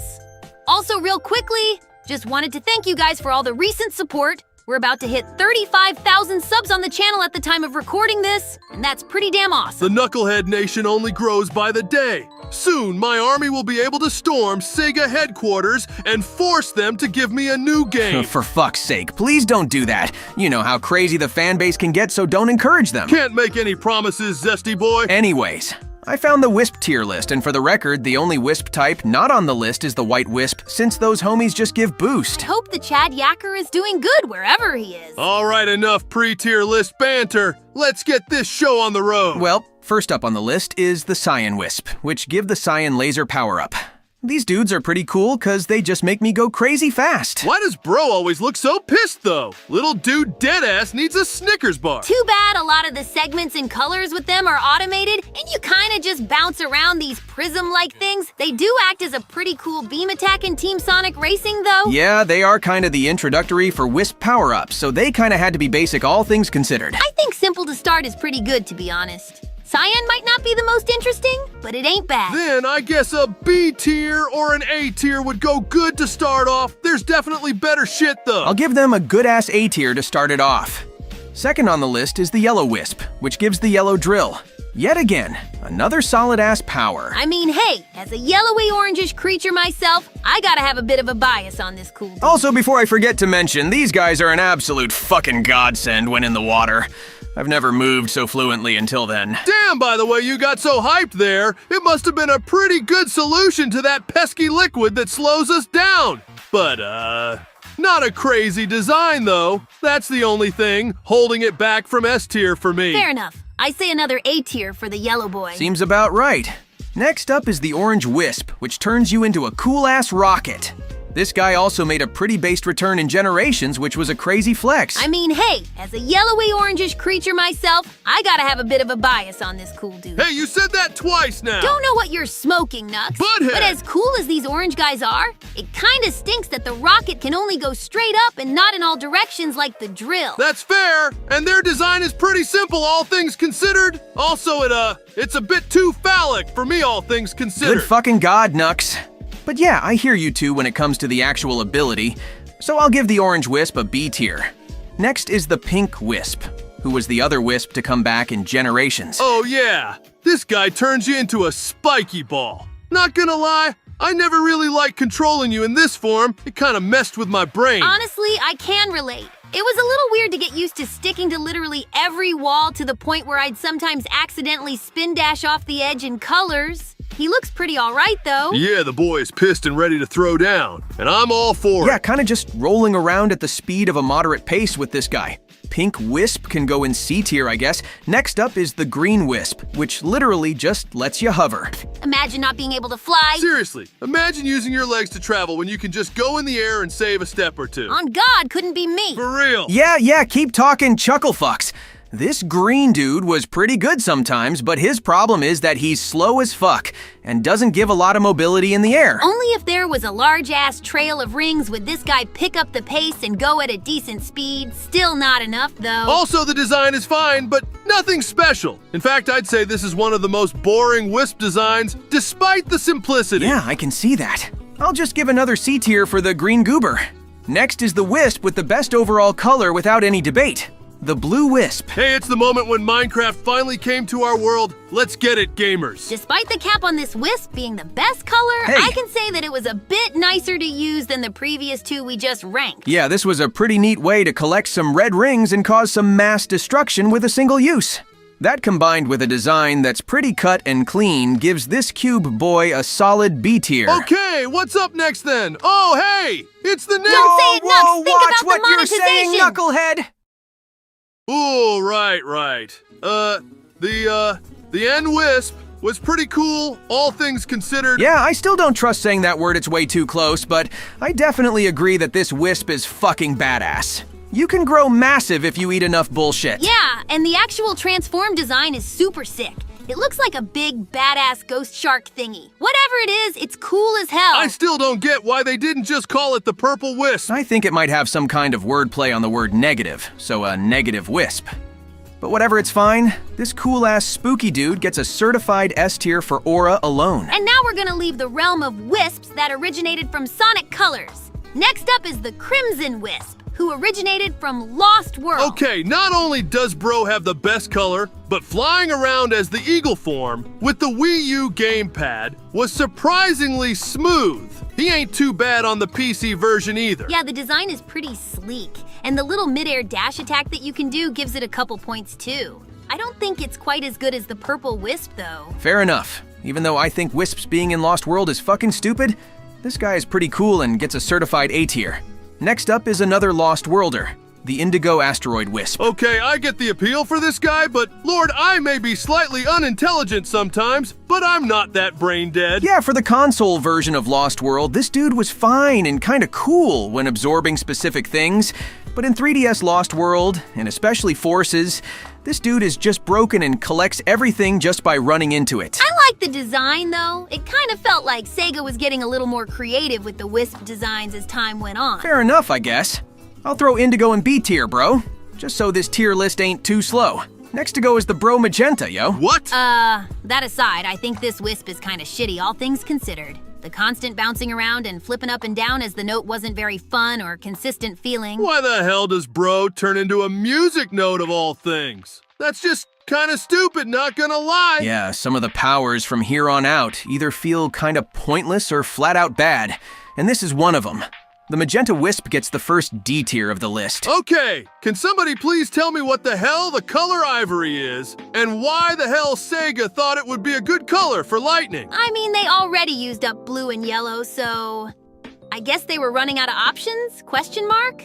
Other than that, the Ivory Wisp is kinda meh. It was way too slow in Lost World 3DS. Yeah, if they were trying to get that mid-game sold on a handheld by making up extra wisps, then I don't know what to say to that shit. Also, the Ivory Whatever dude was pretty mid in TSR, and Forces made it just a whip. A wisp whip, if you will. Yeah, this wisp is pretty mid, but I don't think it's quite as bad as the Magenta Wisp, so it'll go in C tier. Next wisp is the Gray Quake Wisp, which was another Lost World 3DS originator. Somebody please keep track of how many times we say wisp. I need to know for science and shit. Man, this just further made Lost World look like a Mario Galaxy wannabe. I mean, this literally was just those rolling ball segments in those way better games. And to top it all off, the dude's power is hard to control. And he only appeared in TSR and nothing else since? Rest in pieces, Rockman. Also, the design is just stone. So yeah, D tier. D tier it is then. All right, we're down to 4 wisps left. Next up on the list is the Red Burst Wisp, who originated from Colors DS. Okay, that's definitely orange. Ain't no way I'm colorblind. But this was honestly a pretty cool wisp power overall. It gave good mobility in the games it showed up in, and wasn't fucking slow for once. Yeah, this guy showed up quite a bit too. He was in both generations 3DS and Lost World 3DS, as well as Forces and TSR. The only minor setback is that the design is a little more generic than the other new wisps. Sure, I'll just throw the boy in S tier since it's getting a little empty in there. Now we're on to the Black Wisp, which has the black bomb power. Okay, completely unrelated, but this dude has the best Wisp theme hands down. That banjo goes fucking hard while you're rolling around. Unfortunately, that's like the only good thing about this one outside of its pretty good design. The bomb moves so freaking slow, and the fact that the explosion radius isn't that big, on top of having to time it, makes it arguably the worst Wisp power in the series. Yeah, I gotta agree with all that.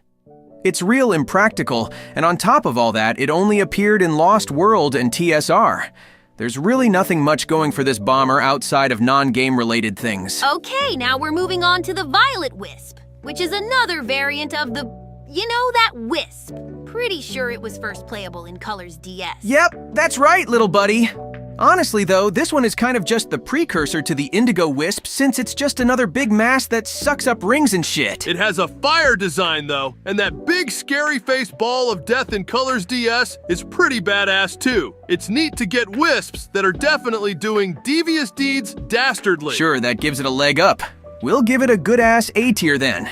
Alright, the last Wisp on the list is the Jade Wisp, which first appeared in TSR and later became a Wisp exclusive to Colors Ultimate. Dude, this was a lame as hell selling point. It's literally just a no-clip tool and nothing more. The design isn't even that interesting. It's literally just a big green booger. Yeah, there could have been some cool-ass wisps added in to make Colors Ultimate a little more definitive, but this honestly felt pretty lazy. It ain't the worst wisp in the world, but it ain't no standout either. I agree, pretty much the same, fellas. Lame-ass remaster with a lame-ass wisp. C tier for the Jade Wisp, and that's a wrap. Honestly, despite everything, I don't think these guys are a bad gimmick to the franchise. I just feel like they're a little overdone nowadays. Yeah, they really should have been more exclusive to make them feel more special. If that was the case, then it would be a lot cooler when new species of wisps are introduced. Hey, all they need to do to improve that shit is make a boxing wisp and give it to me. Literally peak fiction, ladies and gents. All right, whatever you say, knucklehead. I'm gonna head over to the gaming room now so we can set up the finishing touches. You coming, Tails? Yep, I'll be there in a few minutes, big bro. Whoa, wait, hold the phone. You guys didn't tell me that shit was almost done. Oh, yeah, Nux. We're gonna be doing some in-person stuff soon back at HQ. You wanna come down? You bet your asses I'm coming down. I'll be right there. Knucklehead out. Guess there's no time like the present. Up, and away. Wait, shit, who the hell's gonna watch my emerald?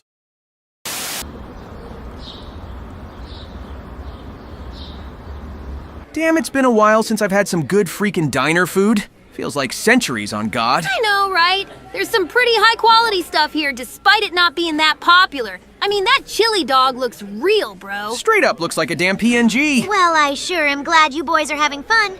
It's felt like ages since we've hung out like this together. For real, that CD and Mario Party crap knocked me out, man. I hate beating a dead horse, but I seriously think that could have been handled much better. You don't get it, Amy.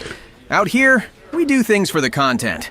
Without any content, there isn't a purpose. That's not exactly what I'd say, but I just thought it'd be funny to crack the fat-ass egg's little toys again, but that's just me. Wasn't exactly expecting a reasonable answer from you anyway, Nux. That's a perfectly reasonable answer in my books. Yeah, I second that for once. Same goes to me. He needs to perish. All right, geez, guys. Don't need to go shadow mode on me. Dude, it's been genuinely peaceful not having that guy yapping in my ear for an extended period of time. You still don't have ears, Nux, Oh, yeah. and also, yeah, it's been weirdly quiet as of late, huh? I ain't complaining. A break from all the fucking screaming and tearing is a good break in my books. Yeah, it's been oddly quiet in the gaming space in general. Not for long. October's coming up and that's gonna go hard. Guess that's true. Oh, are you excited for Sonic X Shadow 2, Amy? Yeah, I gotta say it's looking pretty good after those last few trailers dropped. Good on Sega for not delisting the original generations either. That was cool of them. Also, the Drop Dash edition was neat as well. I hope it's good in the main game. Looked a little janky to me, but we'll see how it is when it's out and ready. Gonna be a hell of a lot better than Colors Ultimate for sure! Holy shit. Didn't think it was that big of a take, Sonic. No, not that. Hey, I spot 2 Italian plumbers. Get you asses over here. Huh? What is bro going zesty about? Oh my gosh, it's you two. Hello again. I thought I heard you Sega Strombolis somewhere. It's been a few, huh? Turned into a few when the Olympics finally decided to cut both of us loose. Can't believe that crap. Oh, don't even get me started on that shit. NFTs. Really? How the hell is that more marketable than fucking Mario and Sonic? And Knuckles! Still haven't forgotten about your shitty-ass Double Dash take, Red Boy. I turned over a new leaf. Cut me some slack. So that's it? Those games are seriously just over and done with? Man, that sucks. I really like them. Yeah, they were pretty good. Just a little mini-game collection with some story modes here and there. You know, to give a last hurrah for those games, if you guys aren't busy, we could definitely do a tier list on them all. Don't see why we can't take a little time to go back on them. Plus, the more games ranked on the Mario checklist, the better. Yeah, sounds good to me too. Luigi's Mansion 4 isn't coming out anytime soon, so I'm game. Neither is Knuckles Chaotix 2, so I am also down to clown. Ignoring that last part, yeah, I'm definitely up for another tier list. Let's do it. All right, let's get this show on the road then. Epic transition, whoa! What the fuck balls? All right, Epic Transition is now over and done with. First up on our list is the original Mario and Sonic Olympic Games. It of course took place at the Beijing 2008 Summer Olympics and was the first time we officially crossed over. I, for one, could not believe my damn ears when we got the green light to make this happen. I knew it was going to make a lot of people happy. Look, I really hate to keep on the trend of the first game being kind of shitty. But the first game was kind of shitty, let's be honest. I think that's a little bit harsh, Nux. Although I definitely prefer later entries, I don't think it was a bad start. That opening cutscene, man. Wow, I got freaking chills on my Mamma Mia. The character roster was also pretty good overall for the first game. I didn't expect actual character classes, but I appreciate them, to be honest. Yeah, your boy was a part of the heavy lifting power class. No surprises there. They should have made an unintelligent class. Screw you, big But back on topic. The game definitely falters a bit when it comes to the normal events. There are some unique ones like high jump, pole vault and shit, but at the end of the day, it's just a mini-game collection without much else. Yeah, at the end of the day, aside from the missions and dream events, it just felt like I could play Mario Party and have a much better time. To be fair, the Mario parties that came out on the Wii sucked ass, bro. Hey, I liked Mario Party 8. Thank you, that game's underrated. All right, back on topic. The games are fine, but nothing stand out. I'd vouch for a B tier, to be honest, Sonic. Yeah, I admittedly prefer the winter games, honestly. All right, that sounds good. I'll throw the first M&S into B tier, and I'll just put the DS port into C tier since it's just a watered-down version of the console edition. Honestly, forgot about the DS ports, TBH. It's fine, they're mid as fuck. Well, next up is the Olympic Winter Games, and already we got a major step up right here, ladies and gentlemen. That I definitely can agree with. Good old Vancouver was definitely a vibe. Those skeleton and bobsled matches were dope as hell. Don't forget about figure skating. My god, Egghead looked goofy as hell doing that shit. Facts, he looked goofy as hell. But this is where they finally started perfecting those dream events, man. They were definitely the best parts of these games. Special shout out to ski jumping in Good Egg Galaxy and snowboarding in Radical Highway. That shit went hard on God. Also, the roster got a few more updates, including Donkey Kong and Silver, as well as a bunch of new modes to tide you over. Being able to choose your name and team in festival mode was one of my favorites. Hell, the mini-games being the winter variants just made them better in general. There's a lot you can do in that snow, I tell ya. Oh, I tell ya. That's menacing as fuck, but yeah, this is an immediate S tier, easily the best winter game in the series, no question, Hedgeman. And I'd personally put the handheld version in B tier. It's definitely a step up from the other port, solely because it's coming from a better game. Yeah, that checks out S tier for winter games and B tier for the port.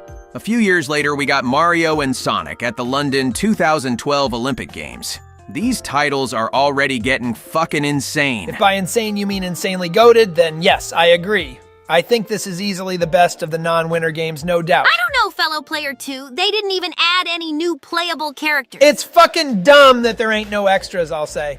But luckily in return, we got more sports, more characters, and 4-player activities, aside from the single matches, not to mention the non-winter dream events are fire as hell. I can agree with that, bro. I don't think it's quite on par with the previous winter games, but it's definitely a better entry. I don't mind the rival mechanic either, and it was a decent way of adding in other important characters. Although I kinda wish they were just playable, to be honest. Nah, screw that. Rouge was one of the rivals. It was for the best. Good shit, Sega! Back to the game, we got a few more events like volleyball and equestrian racing, and I had a lot of fun with London Party and collecting things for my Miis. They went pretty hard on the non-main events. At the end of the day, though, the original winter games I feel is a bit more consistently good and had slightly better side content. If that's the case, then this should definitely get a solid A tier.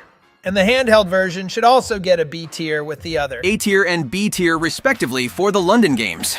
Alright, now we're going on to Mario and Sonic at the Sochi 2014 Olympic Winter Games. Fucking crazy-ass name aside, this is where the games started going downhill, I feel. We forgot to mention it, but the previous opening cutscenes to the previous games looked fantastic and were animated properly. Facts. This What the time, fuck, though, Luigi? they animated it in-engine, and it looks terrible.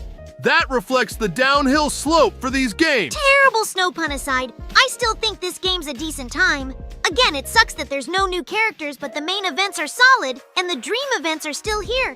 And still the best part. You forget, though, that this game took place on the bum-ass Wii U, and some of the games made you swap from the Wiimote to the gamepad on the fly. That just ain't fun, bro. Leave the Wii U's name out of your fucking mouth. Calm down, Will Smith, but yeah, I hear you, Nux. Well, we got a few new events like biathlon, figure skating pairs, and snowboard slope styles, so I think it evens it out. I guess, but I can't be the only one who was disappointed with Legend Showdown, right?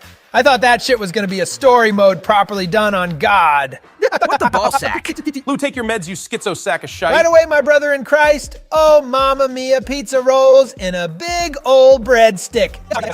All right, I'm good. Anyway, this shit is mid B tier tops, Sonic. Whatever the flippity flying fuck that was, I'm just throwing this in B tier. Also, no port for some damn reason, but whatever. Next is Mario and Sonic at the Rio 2016 Olympic Games. Okay, I know this one is mid, but can we at least appreciate the fact that we got a ton of guest characters for the first time? Thank the gods, not the same 20 characters anymore. True, we got Diddy Kong, Espio, Rosalina, Omega, Nabbit, Styx, Dry Bowser. Hell, we even got Eggman Ninja. Nux, don't fucking say it, or I'm kicking your ass out of this seat! Mario, what the actual fuck is wrong with these Sega Strombolis? Just go with the flow, Lou. This shit is the norm. The new norm, if you will. Jesus, never reference that again. Anyways, aside from the guest characters, holy shit, this game was seriously neutered. No dream events? Really? That was the best part of these games. What the hell, bro? Hell, there's less events in general, and dual events is not a good replacement for dream events in any way.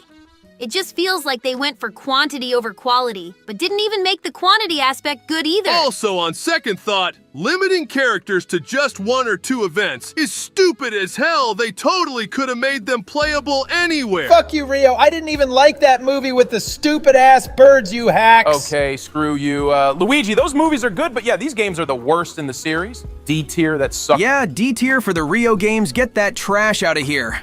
Lastly on the list is the now confirmed last Mario and Sonic game. That, of course, being Mario and Sonic at the Tokyo 2020 Olympic Games. Luckily, these games didn't end on the low that was Rio. Right off the bat, we got a different roster, but some of the weirdest picks for characters at that. I mean, what happened here? Nobody asked for Larry Ludwig or Wendy. And those Deadly Six characters of yours were Omega Cringe. You are Mr. Gay on God. Hey, at least they brought back the dream events. Oh, wait. They made them that's mid-dream events without any cool locations in my Mario and Sonic game. Did you just say Mario? Yep. Fuck you, Luigi. This is why you get a no bitches. Hold on, fellas. What about the story mode and the whole retro gimmick? I thought that was pretty cute. Dude, that story mode is a whole-ass slog to get through. More in-game rendered cutscenes, and the events don't last long at all. You're just jealous that me and Luigi got center stage for once, knucklehead. Facts number 2 turned into number 1 that day. All right, Green Bean, let's not get carried away here. Honestly, I don't see much reason to come back to this game outside of convenience that it's on my Switch. Yeah, I'm honestly thinking a C tier. It's not the best, but it's better than the 2016 games for sure. Yeah, that sounds about right. C tier for the 2020 Mario and Sonic. And, well, that's it. Wait, seriously? Most of it isn't even above B tier. I swore these games had a better track record. Same, honestly. I have no clue how it ended up like this. Has a Mario and Sonic always been mid? Honestly, if we're being real here, a lot of these games are just glorified minigame collections that took advantage of motion controls. There ain't much reason to actively pick them out over much better options. Look, at the end of the day, despite the fact that these games are over, and despite the fact they weren't the flashiest or grandest games out there, they really marked a time of change, a time of celebration. 2 franchises seen as rivals for the longest time finally coming together for momentous, real-life inspired events. As much as the Mario and Sonic discourse has been and still is happening, I'm grateful that we could join hand in hand and celebrate our games and characters as a whole through a series of painfully average Olympic advertisements. Mama freaking Mia. Dude, that still doesn't excuse the fact that the Olympics ditched us all for bullshit NFTs. Fuck those guys! Facts! Well, fuck my incredibly amazing mini speech, I guess. Well, that was another fun one, Sega peeps. Glad to catch up with you all again. Don't mention it, Mario. Can't wait to see what you guys are cooking up next in the Nintendo oven. And give me a call if Sega comes up with something better for a crossover. Okay? They never come up with good ideas, but I'll let you know, Hedgie. All right, let's bounce, Lou. See you later, alligators. Bye, boys. Stay safe now. Tell the princess I said hi. They aren't fucking alligators, Luigi, you a big dumbass. Shut the fuck up and kill yourself. Well, that was a fun one. Good afternoon lunches go hard, huh, guys? That I'll agree with wholeheartedly, but I'm ready to get back to some gaming with the boys. Facts! We should go back to HQ and get some more videos out. The Sonic Squad breaks for nothing, am I right? Definitely, little buddy. You still got time before you gotta head back to Angel Island, Nux? Yeah, I think I got a few more hours left in me. I'm sure the Chaotix won't mind. Alrighty then. Let's get this show on the road, gang. Actually, guys, I've got to run off right about now. Been planning a little get-together with the girls. You know how it is. Oh, alrighty then, Ames. You go have fun with that. And just let us know if you want to join later. Okay, you boys have fun now. Bye-bye. See you later, take care, Ames. Well, let's head back, fellas. Hopefully this time we don't run into any quirky bullshit next gaming sesh. Oh God, please don't tell me that's foreshadowing. Let's not speak it into existence, Nux.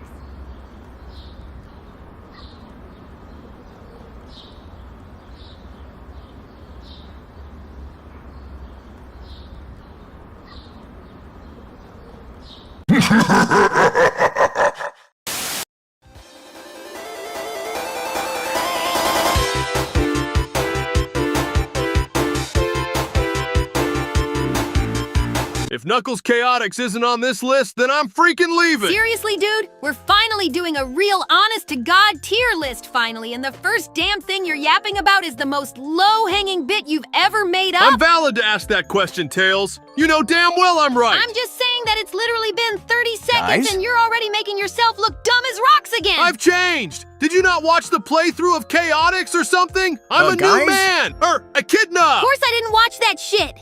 You think I want to get brain damage or something? Oh, okay, now you're just Hello, insulting guys? me since you know you're grasping at straws, lil bro. Your low IQ having ass is the real insult here! Ladies, come on now, we can't be going at each other already. Let's not ruin the vibe now, you feel? No, you're right, big bro. We finally get to talk about absolute peak again! Damn straight, Tails! We're finally ranking our goated soundtracks from our equally goated games. Okay, equally goated games is a big stretch, bro. Okay, lighten the hell up, knucklehead. You know damn well you've been craving this shit too. Well, okay, yeah, you got me. I'm not even gonna be a contrarian this time. I just can't wait to mention each and every song from our banger lineup. That's the Hell spirit, yeah. Knuckles! But, surely we're not gonna go over every song ever made for a Sonic game, right? Oh yeah, that'd take 1 billion years. Sonic Adventure 3 would be out before we finish that bitch. Ha! Yeah, with that said, I'll really quickly say what we're doing here. Go ahead. So firstly, we're not doing every damn Sonic game ever made. We're only doing all the main series games, plus a few noteworthy extras here and there. Ooh, like Knuckles Chaos. Shut up. Sorry. Makes sense to me. What else? Okay? Also, we're only really gonna cover like 2 or 3 of the most noteworthy or best songs per game. Again, we don't want to be here all day, but we definitely want to let the bangers on our roster shine. Oh, you bet. I might throw some shout-outs to some underrated gems along the way. Cool beans. And finally, well, you'll probably be able to see that we, for once, changed the names of the tiers on the tier list since... Well, yeah, this is probably the most subjective list we've done so far. And spoiler alert, there ain't gonna be many entries in the lower tiers. You can talk all the smack you want about our games, but y'all know damn well that Sonic music hits different. So true. So, is that it, Blue Buddy? Yep, that's all she wrote on the boring stuff. Let's dig into the meat and potatoes, gang. All right, Yeah, let's kick we're it gonna off. cook. So, are we just doing it in order of game release again? Actually, nah, it's gonna be completely randomized. Oh, for real? But I manually set one game as a good starting point. Cause, welp, I don't think there's any better game to start with than the very first Sonic the Hedgehog. Yeah, that's fair. Of course, we owe it all to this game for setting the standards for some fire-ass soundtracks. For real! Whether you like the game or not, you gotta respect it for coming out swinging with its music lineup. Honestly, I think the only things holding Sonic 1 back is that there ain't too much in its soundtrack, and it's pretty simple compared to modern-day standards. Yeah, but you can't deny how fire that good old Genesis sound chip sounds, even to today. And obviously, since there ain't much aside from a few exceptions, the zone themes are the ones that really shine in the classic games. Oh, is this the part where we give our highlights? Yep. I'll just go ahead and get the cliche one out of the way. Summon the music player editor. Holy shit, now we're actually yeah. cooking. This is where the fun begins. Damn straight, boys.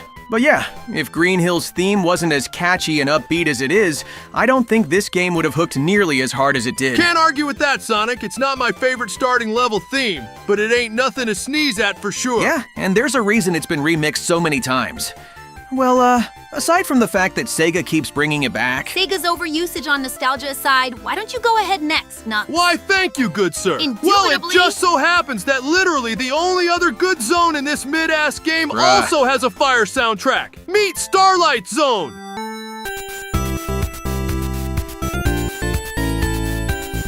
Oh my god, I already love this video! On God, I'm so happy we can talk about the peak parts of this series. But anyways, you pick Knucklehead. Thanks, gang! But yeah, this song's an easy-as-hell vibe and feels kinda space-like, which fits Starlight's overall theme. It's absolutely approved! He said the line, but I also vibe with it. Not bad at all. What's your pick gonna be, Tails? I actually think I'm gonna follow with Nux's underrated thing he said earlier and go with one I find a little underrated. You guys might want to chill out, though. Wait, what? What are you talking about, lil bro? Well, my pick is, it's actually Labyrinth. Ah! It's Labyrinth. Ah! Labyrinth? Ah! Okay, I think I'm good now, Tails. Yeah, me too. Just needed to get that out of my system. Okay. Anyways, my pick for Sonic 1 is Labyrinth Zone.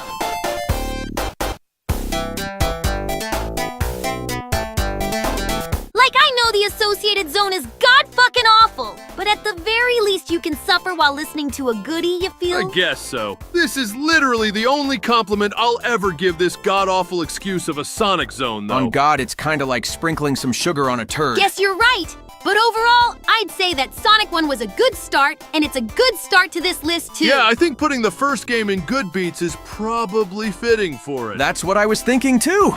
All right, there she goes.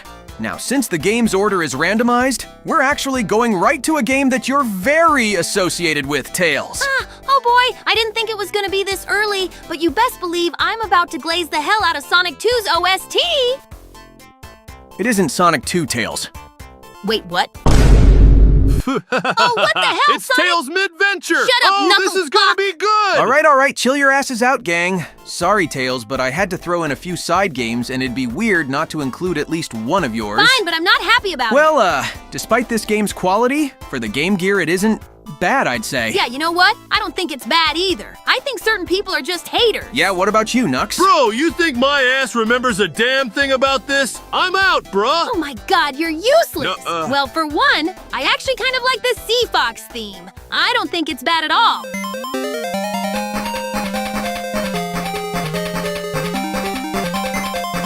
Dude, I didn't think I could lose any more brain cells. Nux, come on, man, it's fine. I don't know what you want me to say. 8-bit music just doesn't fit Sonic, much less whatever the hell this game was. Look, I don't even care, man. Just put it wherever. I want to move on. Did I ruin the vibe already? Oh, you're good, Sonic. Sorry. I'm just coping with these crap games, man. Well, alright, maybe it isn't that bad. I guess we could just put it in good but forgettable. Oh yeah, trust me, there's gonna be way worse, dude. But yeah, Tails' Adventure can go in good. Alright, come on, Sonic. Give us a game that we can talk about. For real? Ask and you shall receive, boys. Next up on the list is the first of the storybook games, Sonic and the Secret Hell Rings. Yeah! And for the record, that's my pick, because holy crap, Let the Speed Mend It slaps harder than a disappointed dad. We're right back to bangers. Secret Rings straight up nailed the Middle Eastern rock vibes it was going for. They're so good! It's hard to notice when you're fighting with the janky-ass Wii Remote, but you're both right. My pick on the OST has got to go to Blue on the Run. It's tight.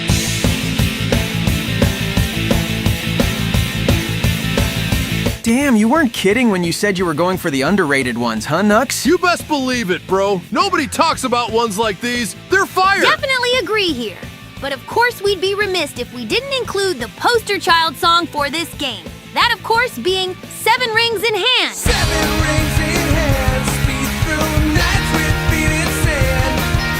Ah, it's peak, so good. Hey, not gonna lie, the Crush 40 version is way better, to be honest. Okay. Let's save the Crush 40 glazing for later, because everyone knows that's coming soon. But yeah, this is a fire track too. Good picks all around, gang! Yeah, Secret Rings is extremely consistent in its quality, and the Adventure Disc especially has a bunch of fire vocal tracks. I think it should go in Epic Music tier. Agreed! Sounds good to me, big bro. Alright, easy dubs there. Alrighty, next up on the list is one of the more recent Sonic games, but also one that kinda just came and went. What's our thoughts on Superstars' OST? Yeah, Sure, it's all pretty right. good, I Not guess. bad, but nothing outstanding. Oh, okay, cool. You guys want to give any examples? I don't really remember this game's soundtrack, if I'm being honest. Yeah, like the game itself. For me, it just went through one ear and out the other. Nux, you still don't have ears. Oh, yeah! Shoot. I like the... Oh! What the fuck? Oh, Did he bust? the theme for Fang and Trip. That one was good. Oh, hey, that's not Yeah, bad. I like that one as well. All right, cool. Glad you guys like it too. You don't remember anything else either, do Whoa, you? hey! Superstars is in good beats tier. And now we're moving on to another classic banger, Sonic Heroes. Yes! Hell yeah! Let the Crush 40 glucking commence! What goes up must come down. Yeah, my feet don't touch the ground. God, I love the GameCube era. Sonic was in such a good place back then. Facts. And you know, normally a song that just keeps saying its own damn title over and over again annoys the shit out of me. But somehow, someway, this song makes it freaking work. It's an all-time slapper. Totally agree, Knucklehead. It's a goddamn bop and really captures the soul of Heroes. For real. As for my pick, I think I gotta once again stick with the opening zone glazing, cause Seaside Hills theme is a banger too.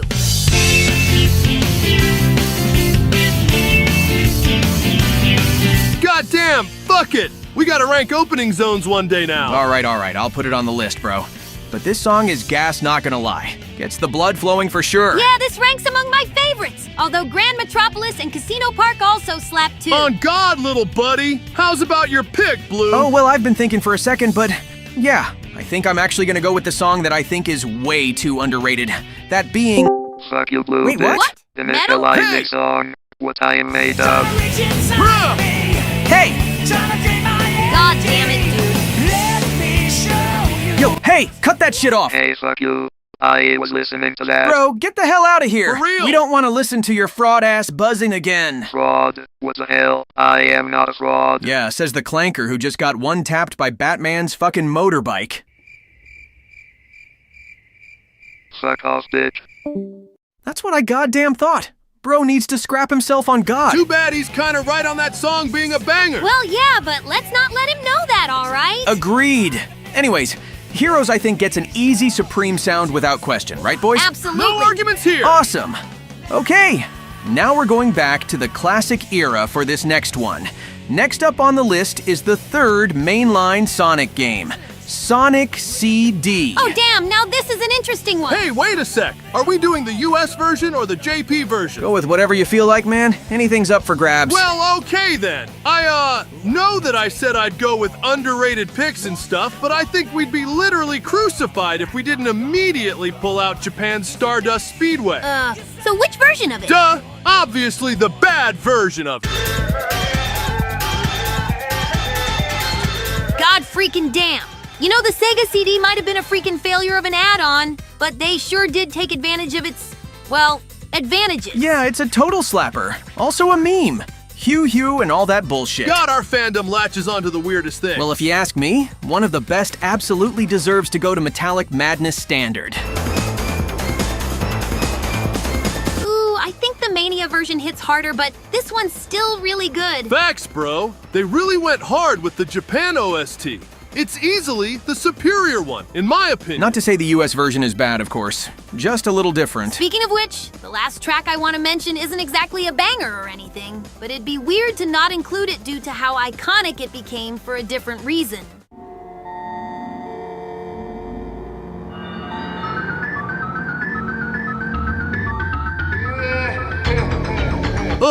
I hate listening to that on its own. It's freaking weird, man. Sorry, Nux, had to do it, bro. Yeah, I get it, Tails. But all in all, CD's soundtrack still holds up great. Its only real downside is that a lot of its songs have been improved on in future entries. Yeah, that's fair. Maybe we could go with epic music for CD? Yeah, that works. Epic music for Sonic CD. Wait, how the fuck did we forget to talk about Sonic Boom, bro? Oh shit! Right, that one slaps too. Don't kill us, chat. Okay, pandering aside, what's up next, Sonic? Glad you asked, little bro. Because we got a 2-in-1 package this time around, which includes the latest main series Sonic game. Of course, we're talking about Sonic Generations and Shadow Generations. Oh, let's go, bro. Back-to-back bangers incoming. So I think we can go over Sonic Gens really quick. Most of it is just remixes, and for the most part, they sound peak as hell. One of my favorites for Gens is actually the classic version of City Escape. I think Sega liked it too since they used it in a bunch of trailers. Rolling around at the speed of sound. Got places to go. Yeah, I think it's really telling since they even used it in that one cutscene for Shadow Gens. And before we cut to Shadow Gens, I actually want to give some credit to the motherfucking 3DS version soundtrack for once. Wait, what? Really, Knuckles? Damn, I don't remember a damn thing about that version of Gens. Have you guys heard the Big Arms remix they made for that game? Nope. It's fire! Just listen! Holy shit! Somehow, it does not surprise me in the slightest that the composers for a version of a game that damn near nobody played still went hard as hell. Dubs on that choice, Knucklehead. Thanks, gang. As the Sonic 3 guy, I had to sneak it in, bro. So yeah, Gens is a pretty clear-cut Supreme Sound tier. Not the most interesting soundtrack, but that doesn't mean it doesn't slap. And then we move on to Shadow Gens. And while this game also has a ton of fire remixes, we'd be fools to gloss over the absolute peak of this game. Ladies and gentlemen, Without You. Oh no.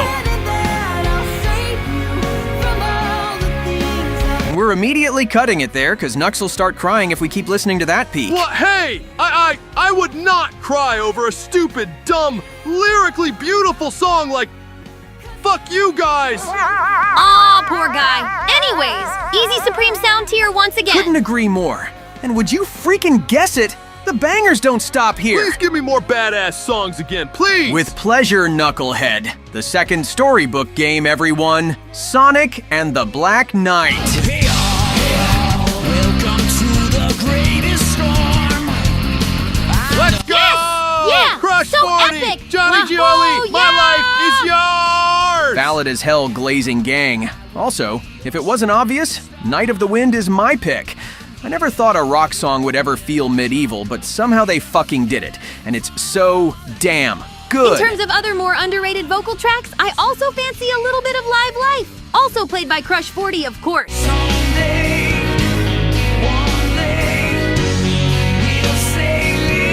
Of course, we also got a ton of banger instrumental tracks. And if I had to put my knuckle on one, it'd have to be Deepwood.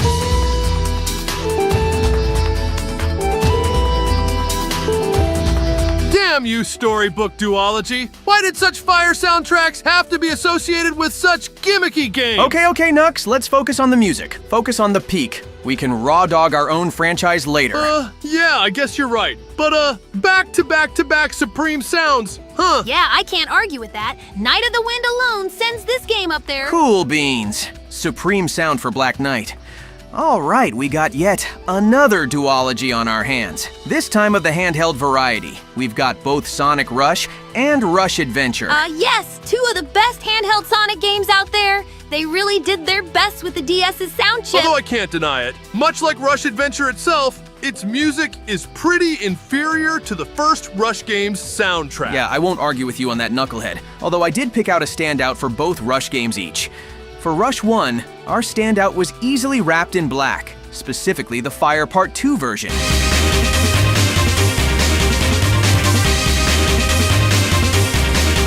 Damn, you know you're doing a good job when your music actually feels like a rush! Hell to the yeah! Hey, I see what you did there! As for Rush Adventure, its OST is by no means bad, despite what we said earlier. One of its better picks is actually its title theme, A New Venture. Life starts with a sunny day. Let's feel our ocean breath. Not bad at all. It at least has a more vibey kind of feel to it, which fits the island theme of Rush Adventure.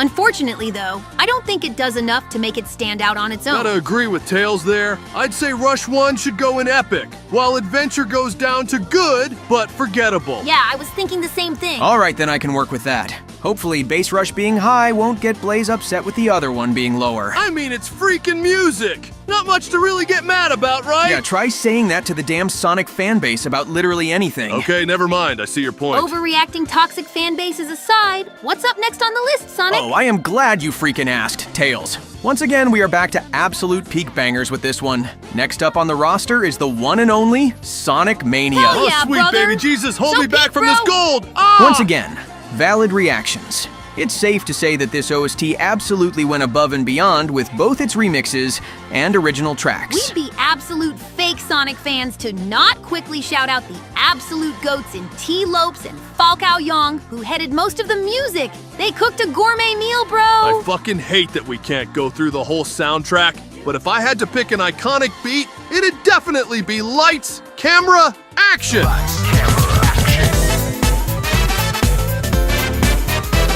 What the fuck? Studiopolis, my beloved! I'm gonna tweak on God! Geez, pull your pants up, knucklehead!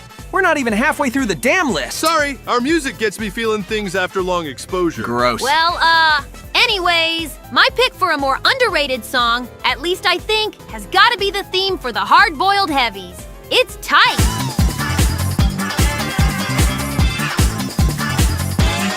God damn! Not bad at all, lil bro. Finally for myself, I gotta give credit to the goats at Hyper Potions and pick from the bonus tracks, specifically the song called Friends. Oh, hell yeah! We're bringing back the sitcom bit! Nux, stop! Sorry I had Damn it, anyways, Friends.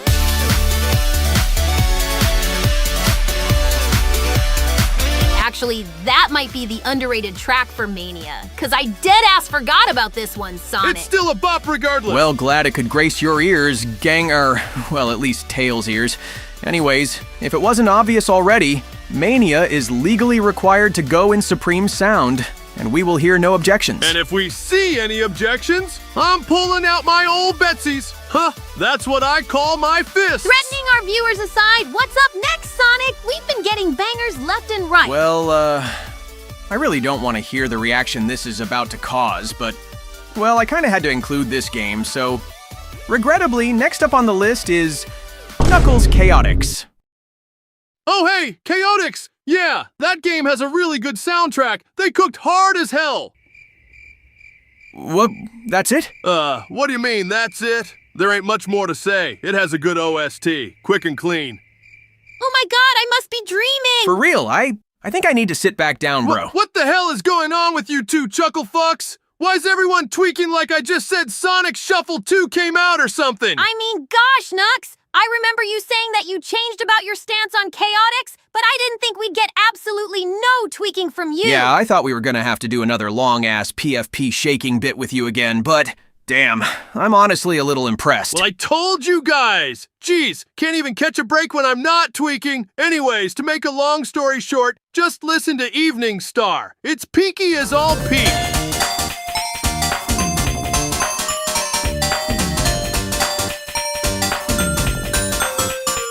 Yeah, that's something I won't ever fight you on, Nux. Chaotix has a good-ass score, no cap. Despite its obscurity, I think Chaotix can sit comfortably in the Great Beats tier. They did indeed cook with this. Yeah, that looks right to me. Huh, seeing Chaotix above a Rush game is weird as hell, not gonna lie. Power of music, knucklehead. Yeah, true that. Anyways, back to the games, and with yet another series of 2D Sonic games, we got the ever-iconic Sonic Advance Trilogy. Oh man, gotta love the Advanced Trilogy. Even to today, they still hold up great. Hell yeah, little buddy. And you bet your ass that they have some great soundtracks to boot. Sounds good, gang. So what songs do you guys want to put up on the table, then? Shit. Y'all don't remember this game's soundtrack either, huh? I was kind of hoping you guys were gonna carry, to be honest. Whoa, hold up! I got you guys! You don't think I forgot about the Mecha Knuckles theme, did you guys?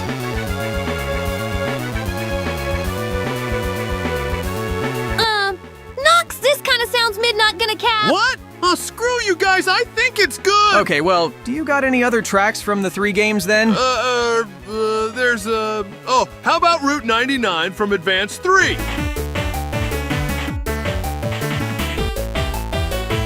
Okay, yeah, I guess that's a bit better, yeah. Damn, I'm sore with how much I'm carrying this segment right now. All right, well, what else do you have then, oh wise one? Oh, no, that's it. I don't remember anything else.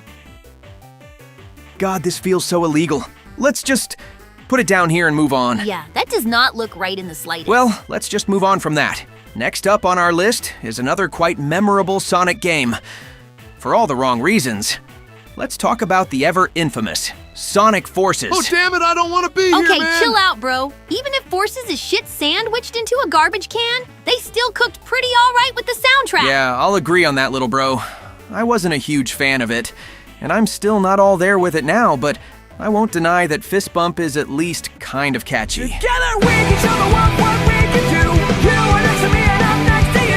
I guess I won't fight you on that either. It's got some corny-ass lyrics, though. Dude, almost all Sonic vocal tracks have corny lyrics. This shit ain't new. Hey, you got me there. Well, if I had to pick, I'd go with one of the New Zone themes. Like, Luminous Forest. Yeah, that's not bad either.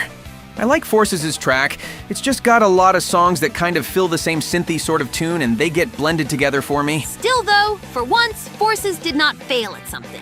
It, at the very least, has a few memorable tracks, and for that, I think it should go in great beats. All right, I can work with that. Great beats for Sonic Forces. God, Sonic Forces not being in a bottom tier is the most cursed thing so far. Agreed on that, Knucklehead. But all right, let's move on to the next game. Another pretty unpopular one. It's Sonic Lost World. Okay, we get it. Nobody remembers this damn game's songs. We really gotta find more stock sounds instead of just cricket noises. All right, noted. I'll tell editor to add something new in case we find another forgettable one. But yeah, I share your guys' sentiments. I guess Windy Hill's theme is pretty good, but that's literally the only one I remember since it's at the start of the game. Damn, those strings go kinda hard though. Yeah, again, it's nothing bad whatsoever, but I highly doubt there's really anyone saying that freaking Lost World soundtrack is their favorite. It gets mogged as hell by the more iconic tracks. So, to make a short story shorter, Lost World is going in good, but forgettable. But the next game on our list is, without question, anything but forgettable, ladies and gents.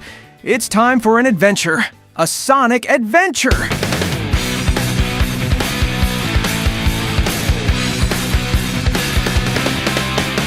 You bet your ass that my theme, it doesn't matter, is the freaking king of the bunch. Hell yeah, Sonic Squad! Wait, what? Are you feeling all right there, Big Blue? What? Of course I feel good, gang. What the hell's going on with you two? Oh, it's just that you said It Doesn't Matter was the best track in Adventure 1 when it's actually Believe in Myself, my goated theme!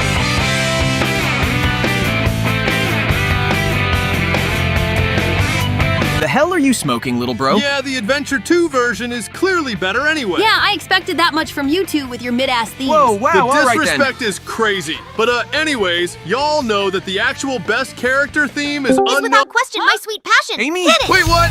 Oh, hell yeah! Screw you all! I hate it here! Not again, bro! All right, cool it, gang. Although I can't deny that Amy's theme is pretty catchy, all things considered. Ha!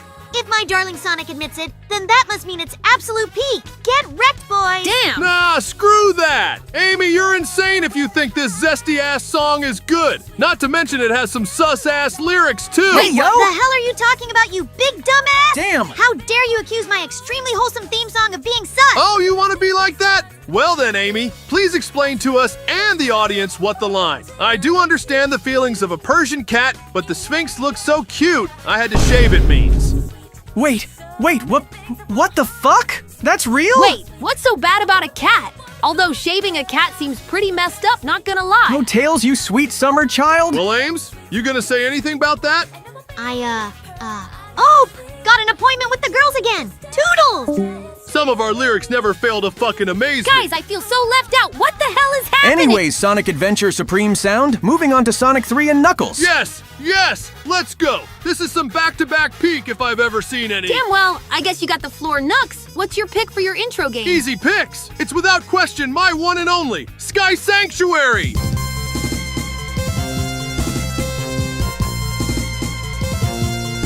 I love my Angel Island, but my god, did they cook on this? I was so happy that it was used for Gens Man. Totally true, they cooked with the Gens remix on that shit. Wish it came back for its Frontiers appearance too. You're speaking my language, brother! Well, if I had to pick a more underrated track, since we haven't done that in a bit, my pick would definitely have to go to Hydro City. Hydrocity. Literally, shut up. It's Hydrocity, though. It's Hydro City and it Fuck always you, will Oh my be! god, just play the freaking song! Ah, yes. That's some bumpin' Hydrocity beat. I hate you. Before this gets out of hand again, I'll just say my pick, and for me, the raddest track in 3 is easily Ice Cap's theme.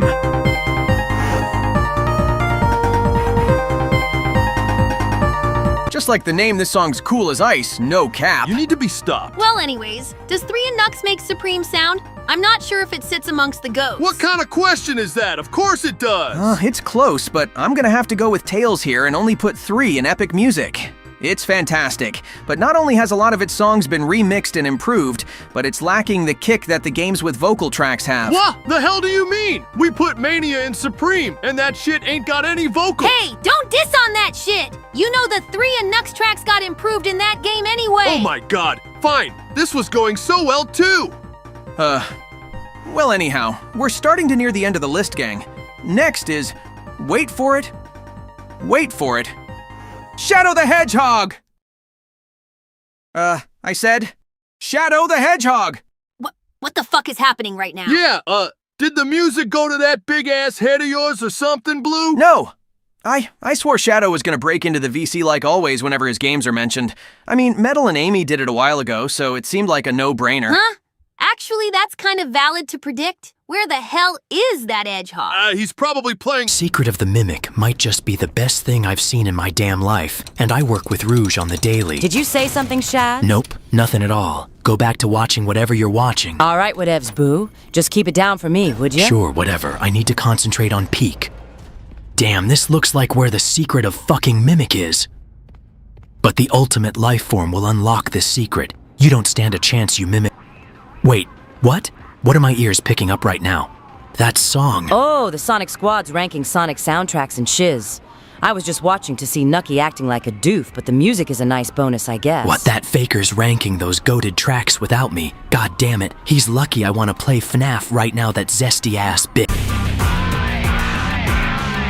Yeah, that's pretty metal. I'd give it a Supreme sound. Won't deny that the Edgehog has some pretty fitting music. Yeah, it's pretty damn fire. Supreme for Shadow 05. Alright, gang. Next up on the list is another interesting one. Let's talk about Sonic Colors. DS or Wii? Well, Wii, since that's the primary version of the game. Yep, wake me up when we're talking about soundtracks I give a damn about. Hey, lay off the Colors soundtrack. If I get first say, then I think the theme for Planet Wisp slaps hard, bro.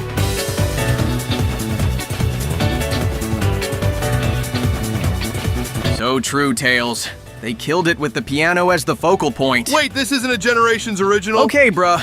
You're just being dense to be dense. Damn straight. Well, since we're not getting help from Big Red over there, my pick is gonna be a classic. Reach for the Stars. Keep on running, I'm gonna reach for the stars. Okay, fine, that one's really good. There you are, knucklehead. I wasn't the biggest fan that Sega was trying to push this as my main theme for a bit, but if it ended up that way, I probably wouldn't complain. Yeah, hats off to the duo at Cash Cash. They cooked a banger intro theme. All right, fine. I'm willing to throw Colors a bone and put it in Epic Music, but it's absolutely not Supreme. All right, fair enough. Coolio, Colors goes to Epic Music. Welp, we're down to the last 6 games, boys. And funnily enough, number 6 just so happens to go to the ever infamous, pointed at, downright mess of a game, Sonic 06. Well, fortunately, this is kind of just another Forces situation. Despite the game's quality being, well, you know. S? Unpolished? S? Rushed to hell and back? Did I mention it was ass yet? Yeah, we get it. But unironically, despite the game's quality, 06's OST is absolutely without question gas as hell. And what better song to start it off with than Kingdom Valley's theme?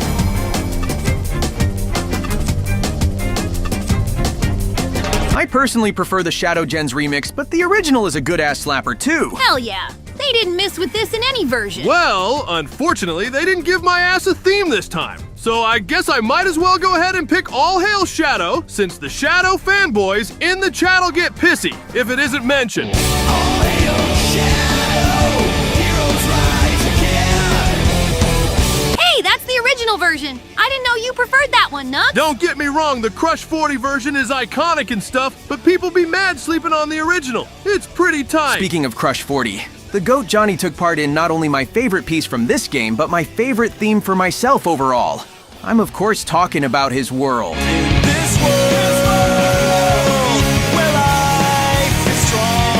Oh my god, why did this game have to be a Captain Potential-ass game? I'm so depressed. Don't worry about it, big bro.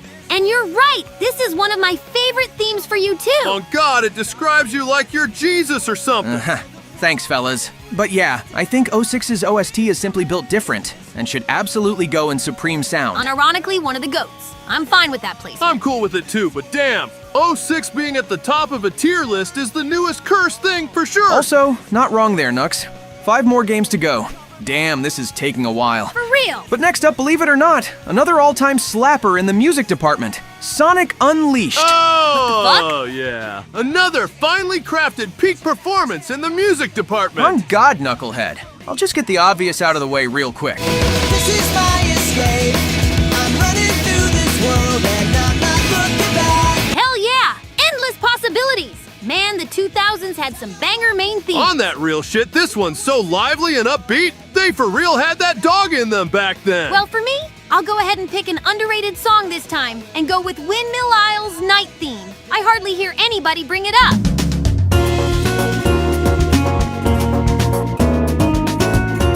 You know, I just listened to this dude who made a dynamic version of this track for when you're fighting as the werehog. It slapped, but this is good too, Tails. Thanks, Sonic, and yeah, I know I got 2. You know you got 2?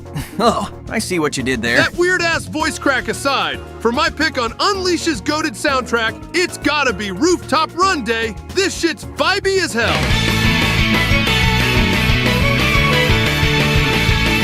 Yet another goated pick that made a banger run back for Sonic Generations. The cooking is immaculate! Yeah, I think this is a pretty clear-cut Supreme Sound. Nothing really needs to be said otherwise. Sounds good to me, into Supreme Sound it goes. 4 more games to go, and we got one last entry from the main classic Genesis games. Of course, we're talking about Sonic the Hedgehog 2. Adios, goifas! Sonic God 2! damn it, Tails! Sonic Mother, lovin' super amazing, supreme, ultra super 2, yeah! Shut the fuck up, you two-tailed testicle! Sorry, force of habit. Anyways, chemical plants. Hell yeah! Now that's a Genesis classic if I do say so myself. It's not my absolute favorite version, but I respect the original for sure. Well, mine is also pretty bare-boned and simple, but I genuinely really like Emerald Hill's theme. Hell, I think it's better than Green Hills.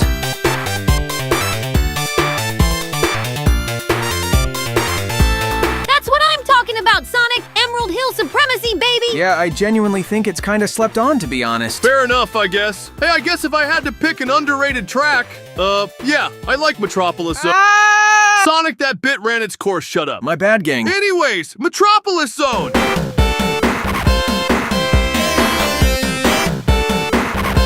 Alright, fine, it's pretty catchy, I guess. Sonic, that zone wasn't even that bad when we played it for the video, bro. Yeah, that one time the zone decided to behave.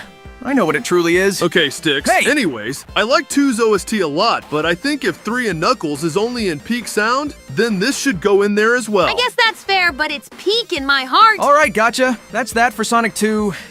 Okay, gang. So you see that tier at the very bottom right there?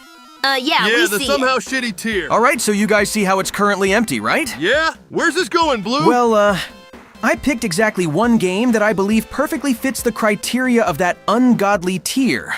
Only one. Horrific game OST. Because I couldn't fathom the idea of ruining the vibes we got going on. You all ready for this? Bad. Sonic OST? Now I gotta see this. Yeah, I'm dialed in, bro. What could it be? Well, I'll show you.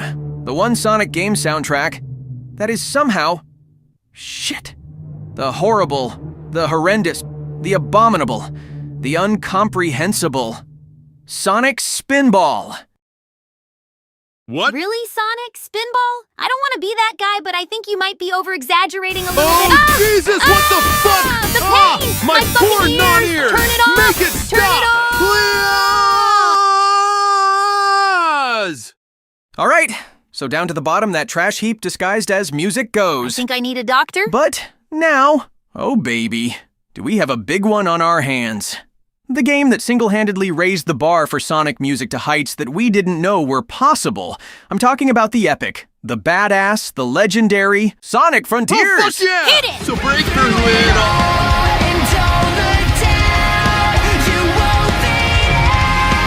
Cause the aw damn it! Sorry, Nux, this vid's already long enough. Good pick, though, Big Red. That was gonna be mine if you didn't take it first. I mean, what can I say? Fucking Kellen Quinn back in a Sonic song. Too bad Break Through It All is tied to the shittiest boss fight in Frontiers. Okay, once again, let's save the game complaints for later. But yeah, this song's a bop. Hell, it even has a fist bump nod from Forces, which is actually fucking wild. On God. Man, it's gonna be a while till we can play that game on the channel, huh? Thank goodness for that. Let's just enjoy the peak for now. Well, if I'm picking next, then I literally have to go with the next best theme. The main theme of Frontiers. I'm here!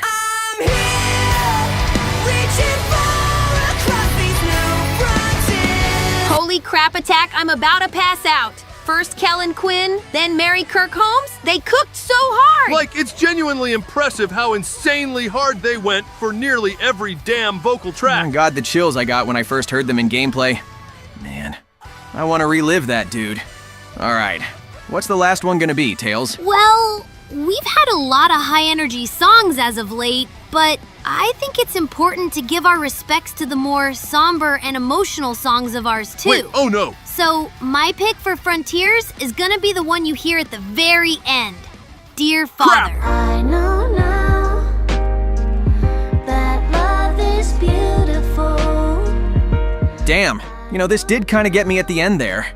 It's really, really good, especially with the connections to the game. For real, dude. I mean, I'm as tired of that fat boiled egghead as much as the rest of us. But I'm kind of glad things turned out okay for him in the end. Weirdly enough, I share that shit. Hey, you holding up all right there, Nux? God damn you all! Aw, crap, bro's getting all in his feels again. We gotta wrap this up quick. Too much Sonic music is like too much sugar. Well, we're all in agreement that Frontiers is supreme sound, right? Is that even a question? Yeah. Nux, how the fuck does your AI keep sniffling, bro? Don't question it. Just put it up and let's get this over with. Please, let the last one be a fun one. Well, your wish is granted, Knuckles. Because the last game on the list not only raised the bar many years ago, but it introduced us to a world of vocal music we'd never hear before. Oh? Please, One of the God. most famous Sonic games ever.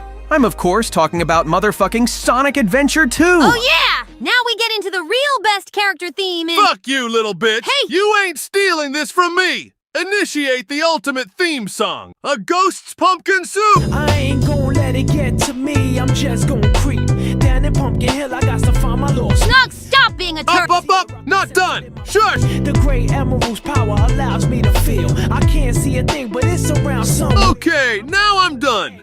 Peak, ladies and gentlemen. Pumpkin goddamn Hill. Whatever, I'll let you have this since it's admittedly a vibe. Really, Nux? Man, I thought Kick the Rock would be your favorite theme for yourself. No, don't talk about that one. It's fine. Tails' turn. Nux, are you good, bro? You know, speaking of which, I found a certain few lines in that song that I found pretty interesting. Wait, Sonic! Editor, if you may. Wait, what the? Well, anything to say, Nux? I can explain. Well, go on. Well, you see. Please don't clip this chat! Nux, we're premiering this live, dumbass. Oh, fuck! Ha! I knew it. Oh, I can't wait to pay that echidna another visit. Please never laugh like that again. Oh, shush, hun. Just keep playing your little furry robot game and let me watch the rest of this in peace. Good gravy, does this yapper ever shut the hell up? Let me play the damn game already. Oh my God, please, shut up! God is this secret of the mimic, or secret of the yapper, cause I'm about to ram my controller up this guy's aw. Wait, is that Sonic Adventure 2 music? Yeah, I think they're ending it off with Adventure 2. Who would have thunk it? God damn it! Faker! Fuck this! I'm gonna go end that shit off! I need to! Huh? For views and for the ultimate glory! Rouge, you take over while I'm gone! Don't fuck it up! Wait, what? The hell are you going, bro? I said take over. I'll be back in a second. Shadow! Chaos control. What the fuck? Hey! The fuck is that limp dick edgehog talking about? I don't even know how to play this dumbass game. I mean, it doesn't even look scary. Guess Shad's just a big Yeah, that's my pick. Honestly, one of, if not the best starting zone theme literally ever. City Escape is so peak. Can't argue with that, Tails. Well, what's the last song of the vid gonna be, Sonic? Well, since a certain someone still hasn't made an appearance, I guess I might as well take over for him. Because my pick for Adventure 2 is arguably the most iconic vocal song of all of Sonic. I'm of course talking about Live and learn, mother truckers. Listen to the peak, the glory, the amazingness, the ultimate life form certified goodness that is this amazing song. Crush 40, so badass. The lyrics, so metal. The aura, absolutely fucking immaculate. This is the best Sonic song to ever be made. Aside from literally every other one that revolves around me, there's nothing like it. This is what supreme sound feels like. Alright, back to mimicking. Alrighty, what are we gonna do now, gang? Beats me, big bro. I don't even know what to say at this point. It's like this channel's been a damn beacon for random bullshit, you know? For real, lil bro. And that's saying a lot considering we're literally in the Sonic franchise. Speak for yourselves. I'm deadass. Just glad I'm not rotting on Angel Island all damn day. Plus, our franchise has been booming as of late. So true. Sega and Sonic team's been cooking a fine-ass meal as of late. Yeah. Frontiers, Shadow Gens, the movies, Crossworlds. Hell, despite its midness, freaking Sonic Rumble finally came out. It's been a good time to be a Sonic fan nowadays. God, I've been having so much fun with Crossworlds. It's so fucking fun. Facts. Truer words have never been said. People are actually gonna take Sonic seriously for once.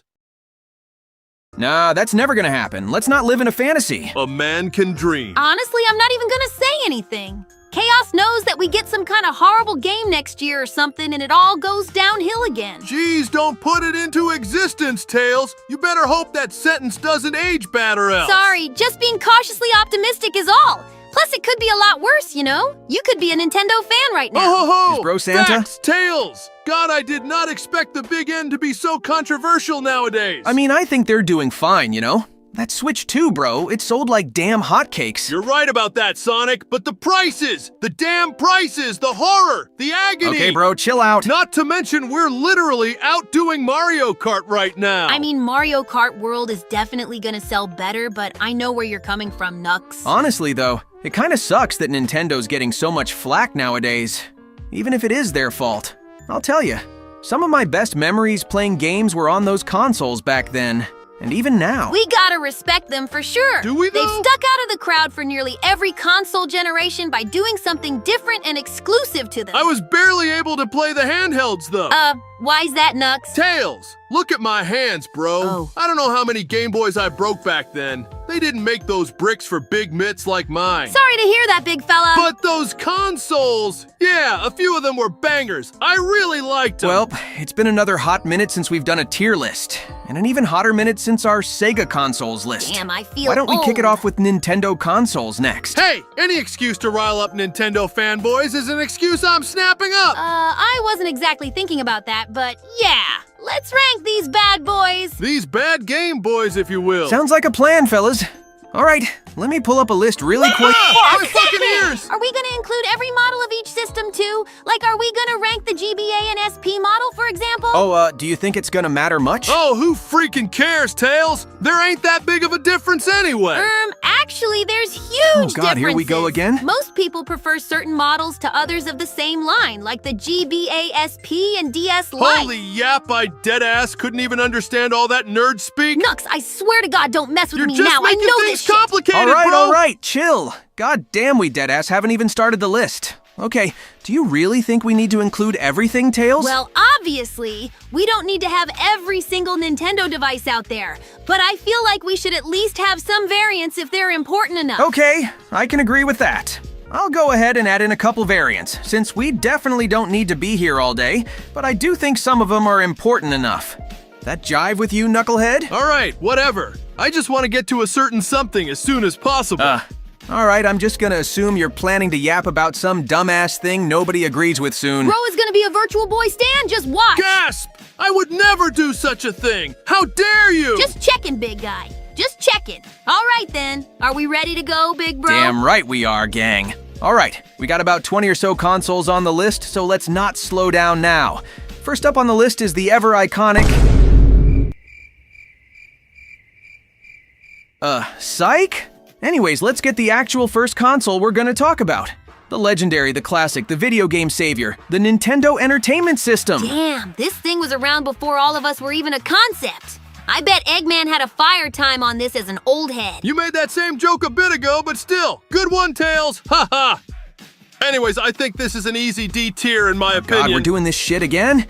Can't help but be a good old contrarian, huh, Nux? Okay, before you go on your little Nux is a contrarian type shit, I just want to say that for the time, I'm sure this thing was godlike. Yeah, I see where this is heading. But nowadays, why the hell would you boot up the crusty NES when there's so many better ways of playing those old-ass games? Okay, can we really count emulation, though? That deadass feels like cheating. Bruh, I'm talking about official crap, like the Wii and Wii U Virtual Console, Nintendo Switch Online, that kind of stuff. You have a point, Nux. But I think you gotta consider other things like legacy, and especially the kind of games that came out on the respective system. It's been said time and time again, but the NES straight up saved the video game scene as a whole and kickstarted so many banger series that are still going strong today.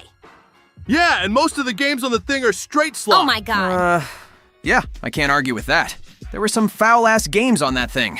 Just watch almost any AVGN video. There's the proof. But there's still a ton of bangers original to the NES. You got Super Mario Bros. 1, 2, and 3, of course, the original Legend of Zelda, Mega Man 2 and 4. Can't forget about Castlevania 1 and 3, and that Fire DuckTales game, too. Holy shit, those are indeed bangers. Dude, those are good games. But compared to nowadays, who the hell cares? You usually have better games in those franchises, most of which are on the damn SNES, which almost completely invalidates the original NES. Nux, I think you just hate old things, not gonna lie. I think you keep forgetting that most of the games you mentioned are literally available on Switch.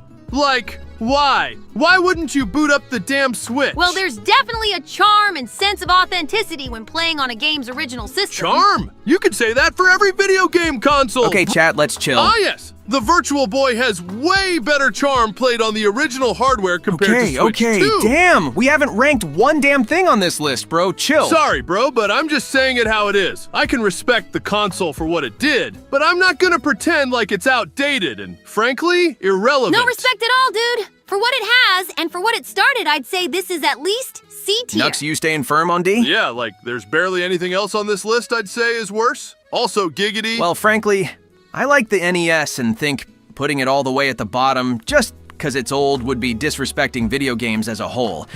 But Nux does have a point in that there's a lot of more convenient ways to play most of the games on it, so I'm gonna say C tier too. That's more like it, good shit, Sonic. You're both clouded by charm. You're clouded by 0 bitches. Can't say I didn't expect that, but anyways, next of course is the first full-on handheld console from the Big N. That being the one and only Game Boy. Now, this I will actually agree with Nux on saying it's outdated. What? I didn't even say it. Nux, don't bullshit me. You know damn well that was the first thing you were gonna say. All right, well, you may or may not be right. Damn, are we just gonna bully all the old head consoles? I like the Game Boy a good bit. Sonic, this is arguably worse than the NES in terms of being outdated. Their deadass ain't even a backlight. The Game Gear had a backlight. Pretty sure there wasn't a backlight just to keep things cheap. Wow, thank you, Sonic. That's very interesting. Still can't see the damn screen, though. Okay, bro, you don't gotta be like that. I definitely think the Game Boy had its moment, but unlike the NES, I don't think its legacy or games in general can really carry it up that high. Dude, some of the Game Boy games were gas. I mean, it kickstarted freaking Tetris, and not to mention the goated Pokemon franchise started with Red, Blue, and Yellow, which aren't on Switch Online for the record. I do really like Pokemon, but Sonic, be real, you aren't replaying those original Gen 1 games unless you're nostalgic or curious. Plus, you could play them on the 3DS while they were available. Never really been a Pokemon guy, so I don't really care. But not just that virtual console stuff, the freaking Game Boy Advance could play all that shit on top of its library. So again, what's the point of the original brick? Yeah, this is an unfortunate D tier for me. Damn, I think we're gonna get yelled at for this. If the people online have a problem with us not ranking an old-ass brick high up, then they need to touch grass. Just like me, this island is grass! Well, fair enough. The Game Boy's going into D tier. And not to skip ahead, but you might as well put the Game Boy Color down there too. Okay, Nux, you need to back up on all this low-ass ranking. This ain't just your list. Ain't it literally just the Game Boy, but with a few extra games whacked on? Well, it's also in color. Yeah, no shit, bro. That's why I didn't mention it. Dude's feeling hostile today. Point is, the color literally improved on the Game Boy, and had its own little library of games if you freaking forgot. Right, like the Zelda Oracle games and the Gen 2 Pokemon games, which I feel still hold up, especially Crystal. Okay, but my point still stands. There still ain't no backlight. You can play them on the Advance. And damn near any game worth playing, you can boot up on NSO. So who cares? I mean, it also had Donkey Kong Country, so... You think I'm that easily swayed, Sonic?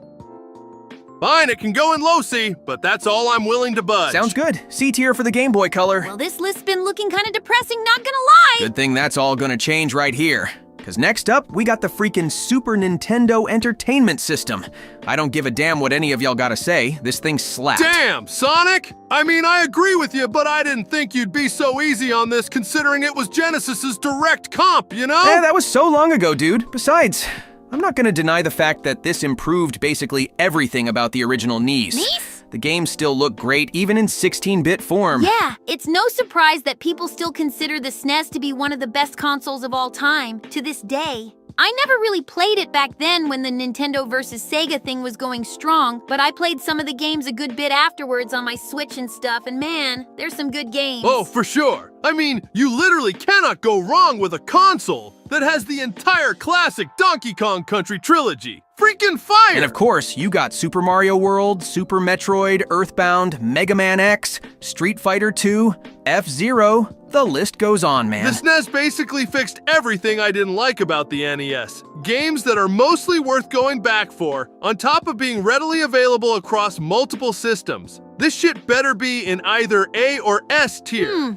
I don't know, I really liked it, but I'm not sure if it's as goated as some of the consoles we got coming up. Tails, you can't put the console that gave us the original DKC trilogy low. I know those games were probably too hard for a kid like you, but that's just a skill issue, man. Nux, I've beat Donkey Kong Country 1, 2, 3, DK64, Damn. Returns, Tropical Freeze, and Bonanza, Damn. all by myself. I don't know who you think you're fooling, but it sure ain't me, dummy. What? Pics or it didn't happen? Well, there weren't any pics of your tribe getting obliterated yet. That sure did happen. What the Okay. Before we spiral down again, I'm fine with throwing the SNES a low S tier. I frankly think it deserves it. That shit's got PS2 levels of aura. All right, but I stand by there definitely being better out there. Fine with me too. What's next, Blue Buddy? Well, after the SNES came Nintendo's first 32-bit console. 32! Like the 32X? No. Because somehow this, and I can't believe I'm saying it, ended up worse than the 32X. Dramatic gas! Oh shit, wait, I know what it is now. Yep.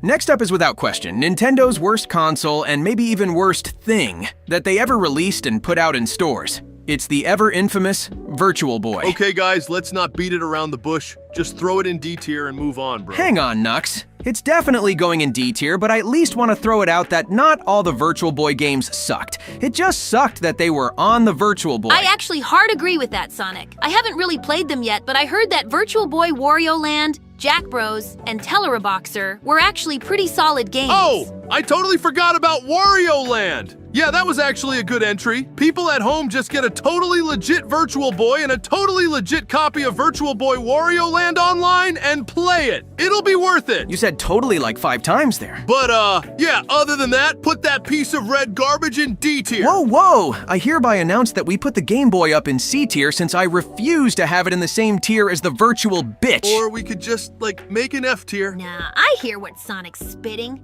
Nux, you gotta admit that there's a lot more going for the Game Boy than the Virtual Boy. Like, you can't look at me with a straight face and say, you'd rather stick your face in a pair of goggles and get a damn migraine. Well, yeah.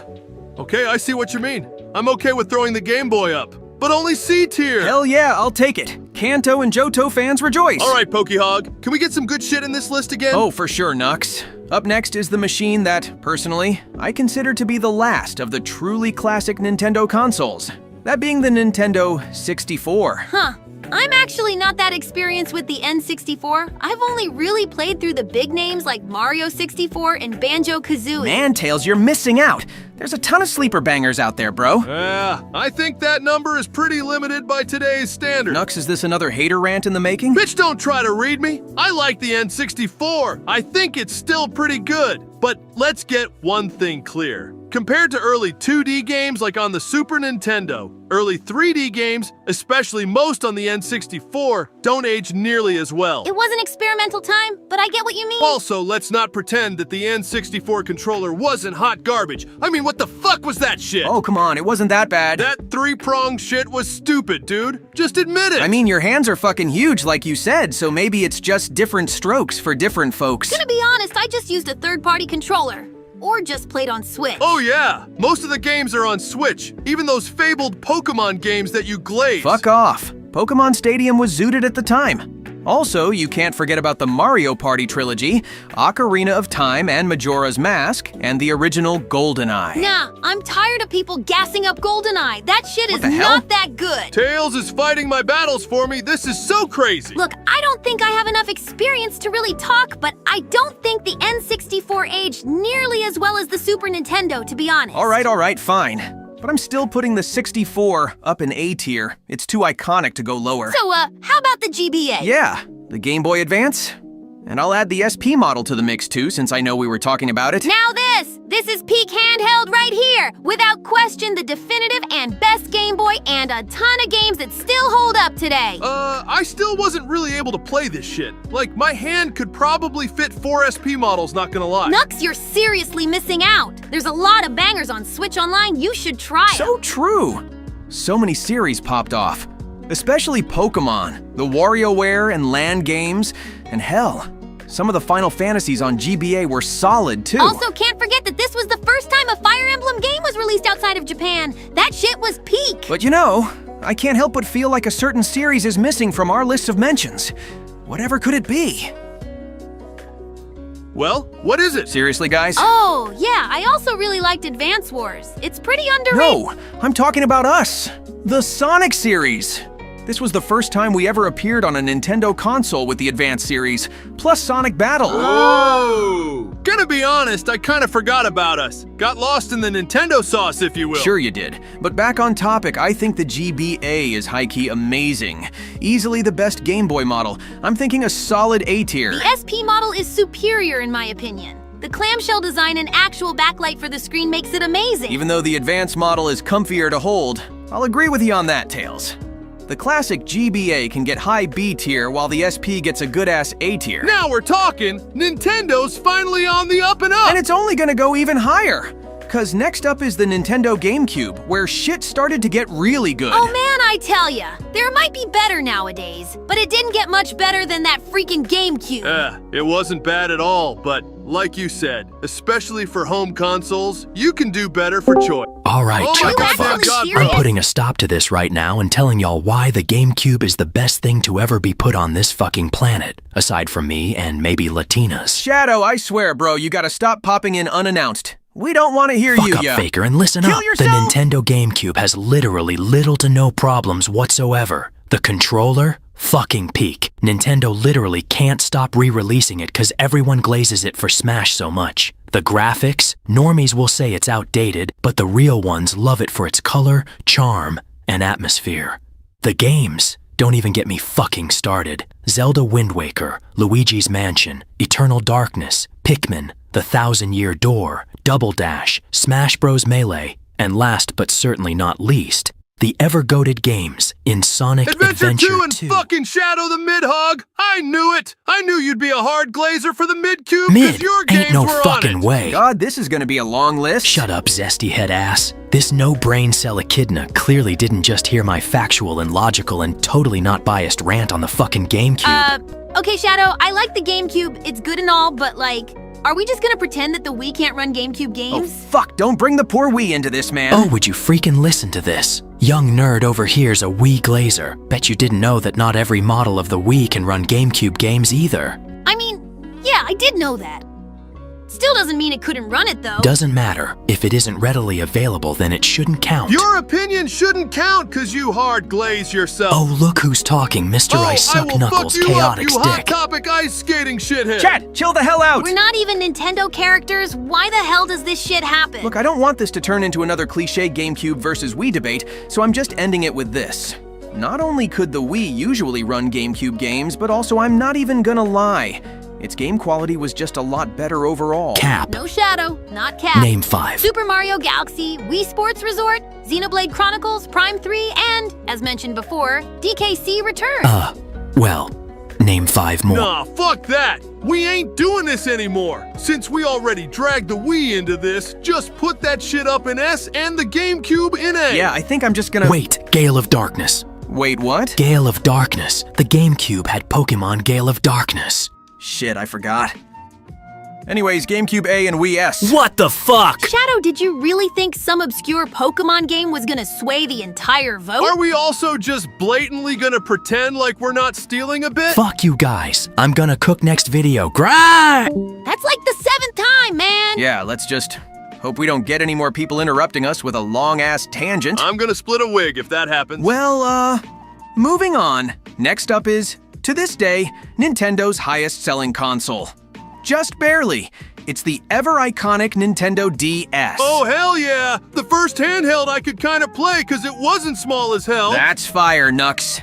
But yeah, the DS was a crazy cool handheld with a bunch of new features and game— All right, Oh my listen goddamn up, God, everybody. bro. I have handcrafted a thorough speech as to why the Nintendo DS is indubitably one of the best pieces of video game technology ever created. Not again! Blaze, can you not? Right now we literally just— Sonic, be quiet. Yes, ma'am. Anyways, ahem. The Nintendo DS revolutionized gaming with its easy accessibility, a unique yet not obtrusive gimmick, being its dual screens, and a myriad of new and entertaining games to play, such as Mario Kart DS, Rhythm Heaven, Ace Attorney, The World Ends With You, and not to mention the best run of Pokemon games to this very day. Wait, she's right, though. Furthermore, both the original DS model and the DS Lite could both play Game Boy Advance games, and while the DSi could not do such a thing, it made up for it with the DSi shop and its DSiWare games, such as Shantae Risky's Revenge. We all know it, we all love it, and chances are we already knew it before the video even started.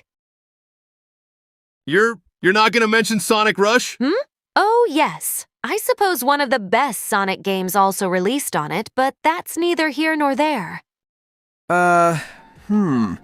Well, I can't say a lot of that was wrong, unlike Shadow's GameCube rant. Guys, I really don't want to have another repeat, but are we gonna ignore that the 3DS also plays DS games too? Damn, I almost forgot. I've been totally brain numb for the past few minutes after all this GameCube this, DS that, yapping. Well, Tails, I'm glad you mentioned that, because that segues into my next rant on why the 3DS is even Wait, better. what?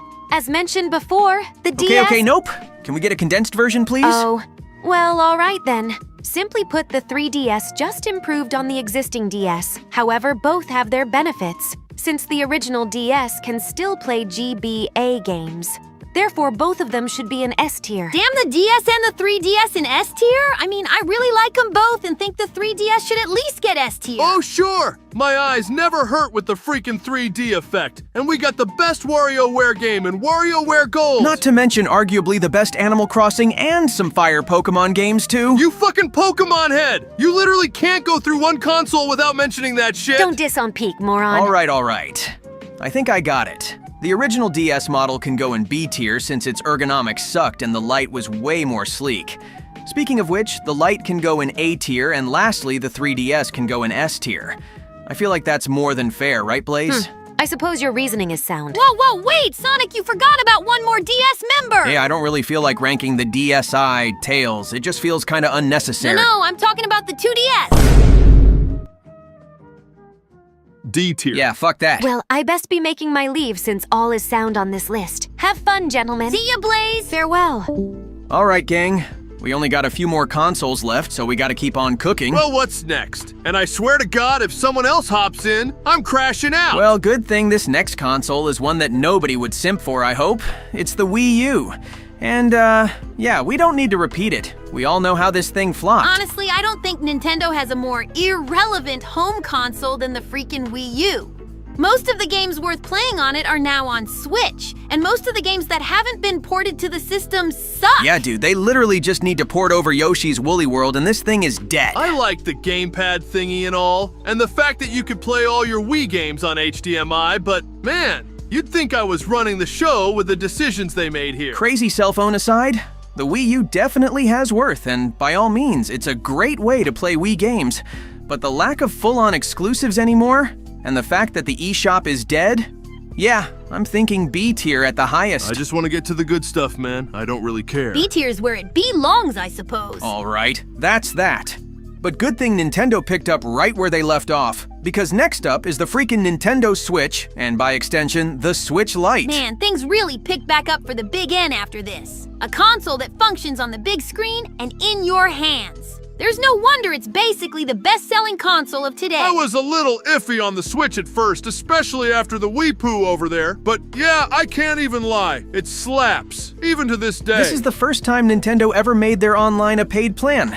And even though it always sucks that online isn't free for consoles nowadays, Nintendo's isn't too bad in comparison. Yeah, I'm real glad you copped us that family plan, Sonic. Now I can play all the old handheld games without contributing much financially. Whatever you say, broke boy. And I don't think it really needs to be said, but the exclusives Nintendo put out on this thing were top-notch. Mario Odyssey, Smash Ultimate, Tears of the Kingdom. And all the Pokemon games went to home console finally. Oh fuck yeah, that was so hype! Ugh, you pokey freaks. Nux, I hope you know that I'd do a Pokemon series in a heartbeat on the channel if the folks at home wanted it. Maybe even a Nuzlocke. Wink wink. Yeah, nice shameless begging, bro. Anyways, on top of the great retro stuff with Switch Online, the third-party support really popped off on the Switch. You can get damn near everything on it now. The Switch One was gas then and it's gas now.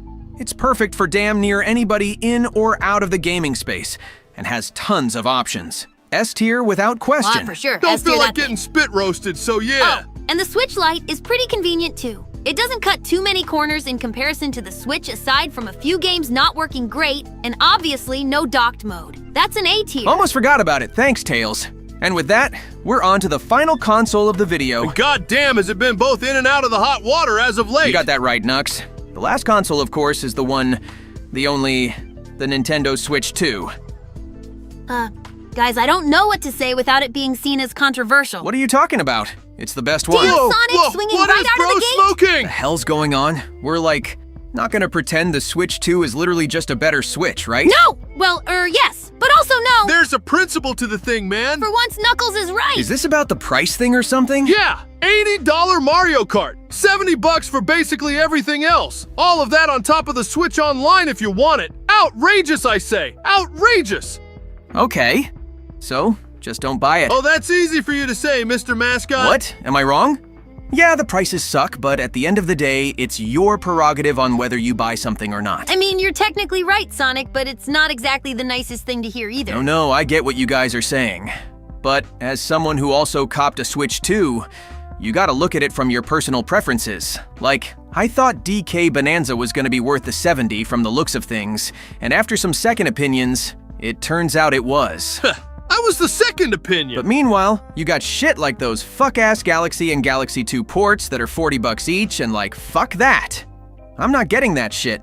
And I didn't. Well, it's still pretty early on, but I gotta say that the Switch 2 games that have come out so far have been pretty good. DK Bonanza, of course, but also Mario Kart World, Pokemon Legends Z-Day, and Kirby Air Riders just released, and that shit's also tight. Also, they brought back GameCube games. And they're bringing back Virtual Boy games. Wow! How cool! But considering just the general anti-consumerism going on, Sonic, I just don't feel good putting the Switch 2 up all that high, even if it's technically the best Nintendo console. Yeah, you're probably right.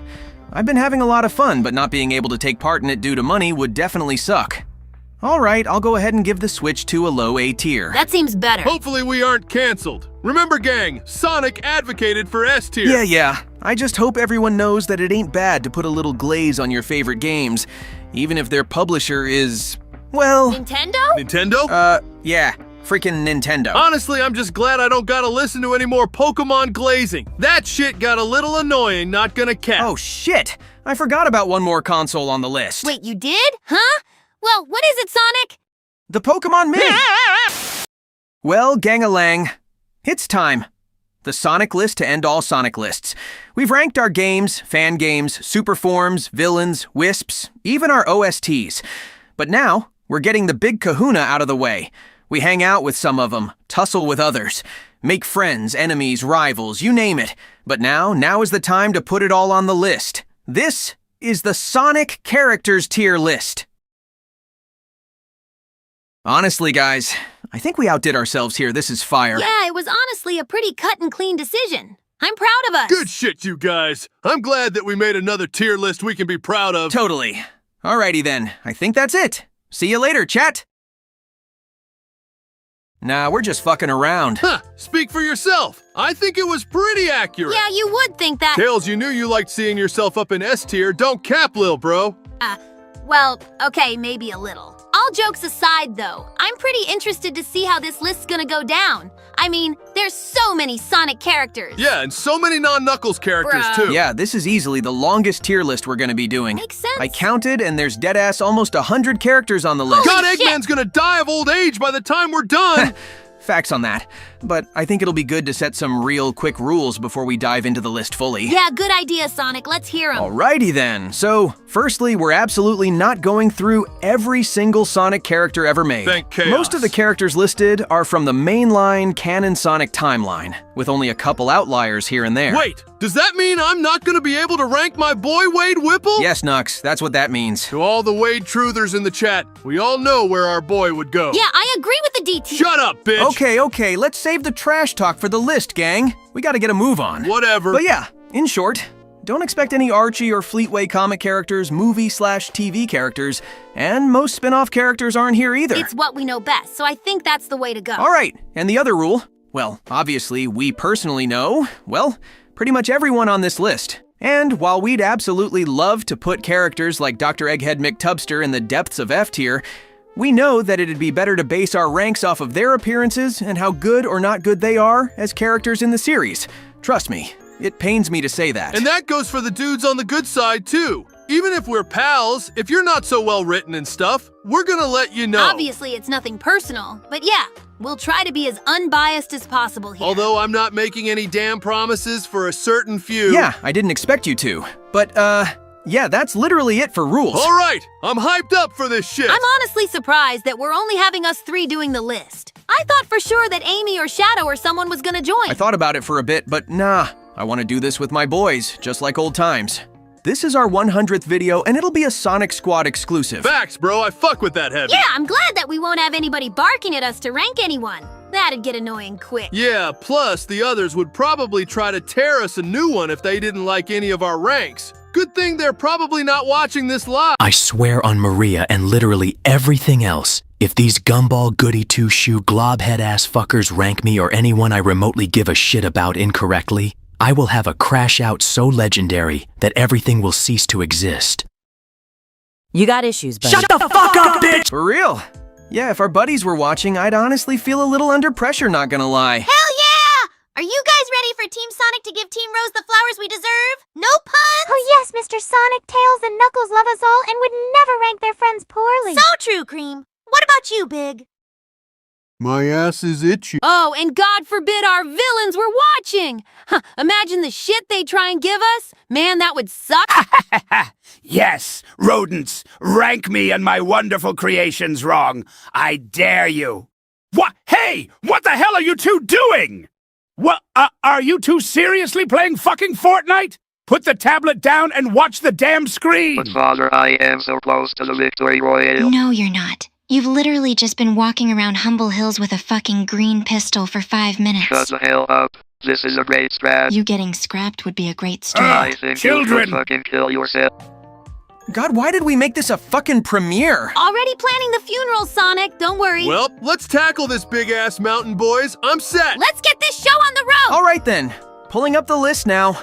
And for the record, the list mostly consists of characters in their release order, so we'll be starting with the OGs and working our way up to present day. Okay, then we obviously know where this is heading. Well, the first character on the list is the one and only gang. The man, the myth, Oh God, the here we legend, fucking the go. chili dog champion, the raddest dude with the baddest tude.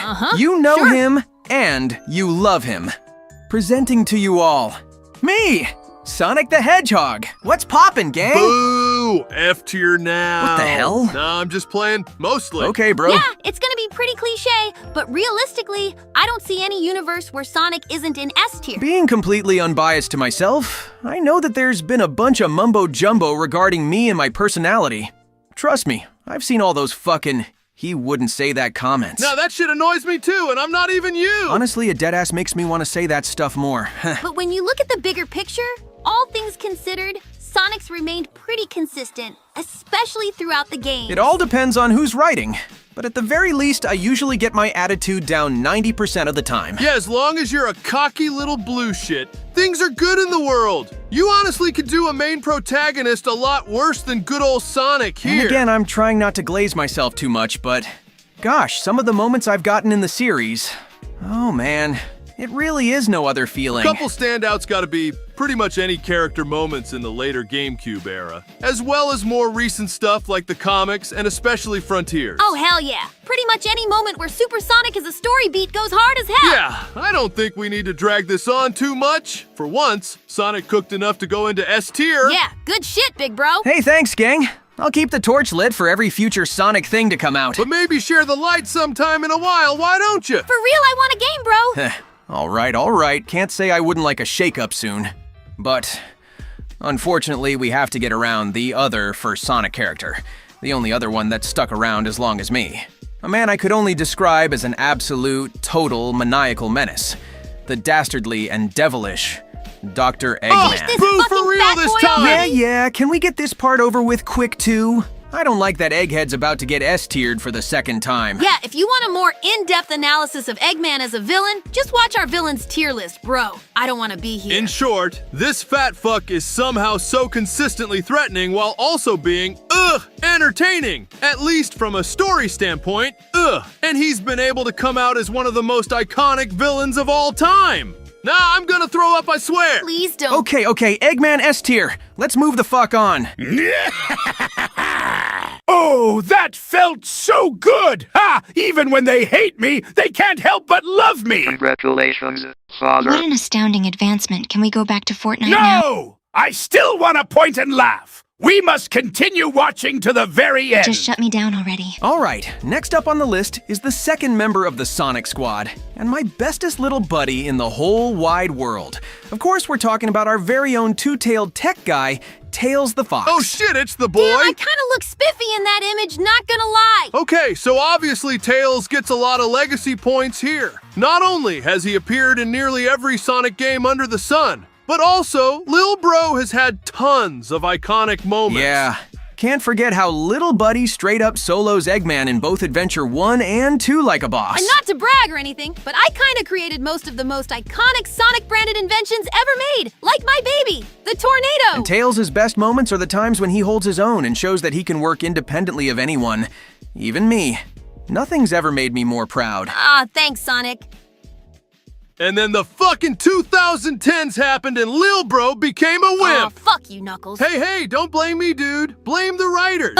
Right. Not getting personal, I think. Yeah, as much as I don't want to rag on you, your character was kind of rough in the dark ages of the series. I know, they made me look like a fucking pussy. I mean, what the hell was that bullshit scene in Forces Dude? See, Adventure Tales could never. It just blew my mind that they completely took away Bro's independence. So much to the fact that they fucking made Tails point out how inconsistent he's been in Frontiers. Now that's how you know they fucked up. And of course, I'm not saying I had my stinker moments in the 2000s, but, and again, no shade, I feel like the characters that weren't me got shafted so bad because the Sonic writers didn't think they mattered enough. So true.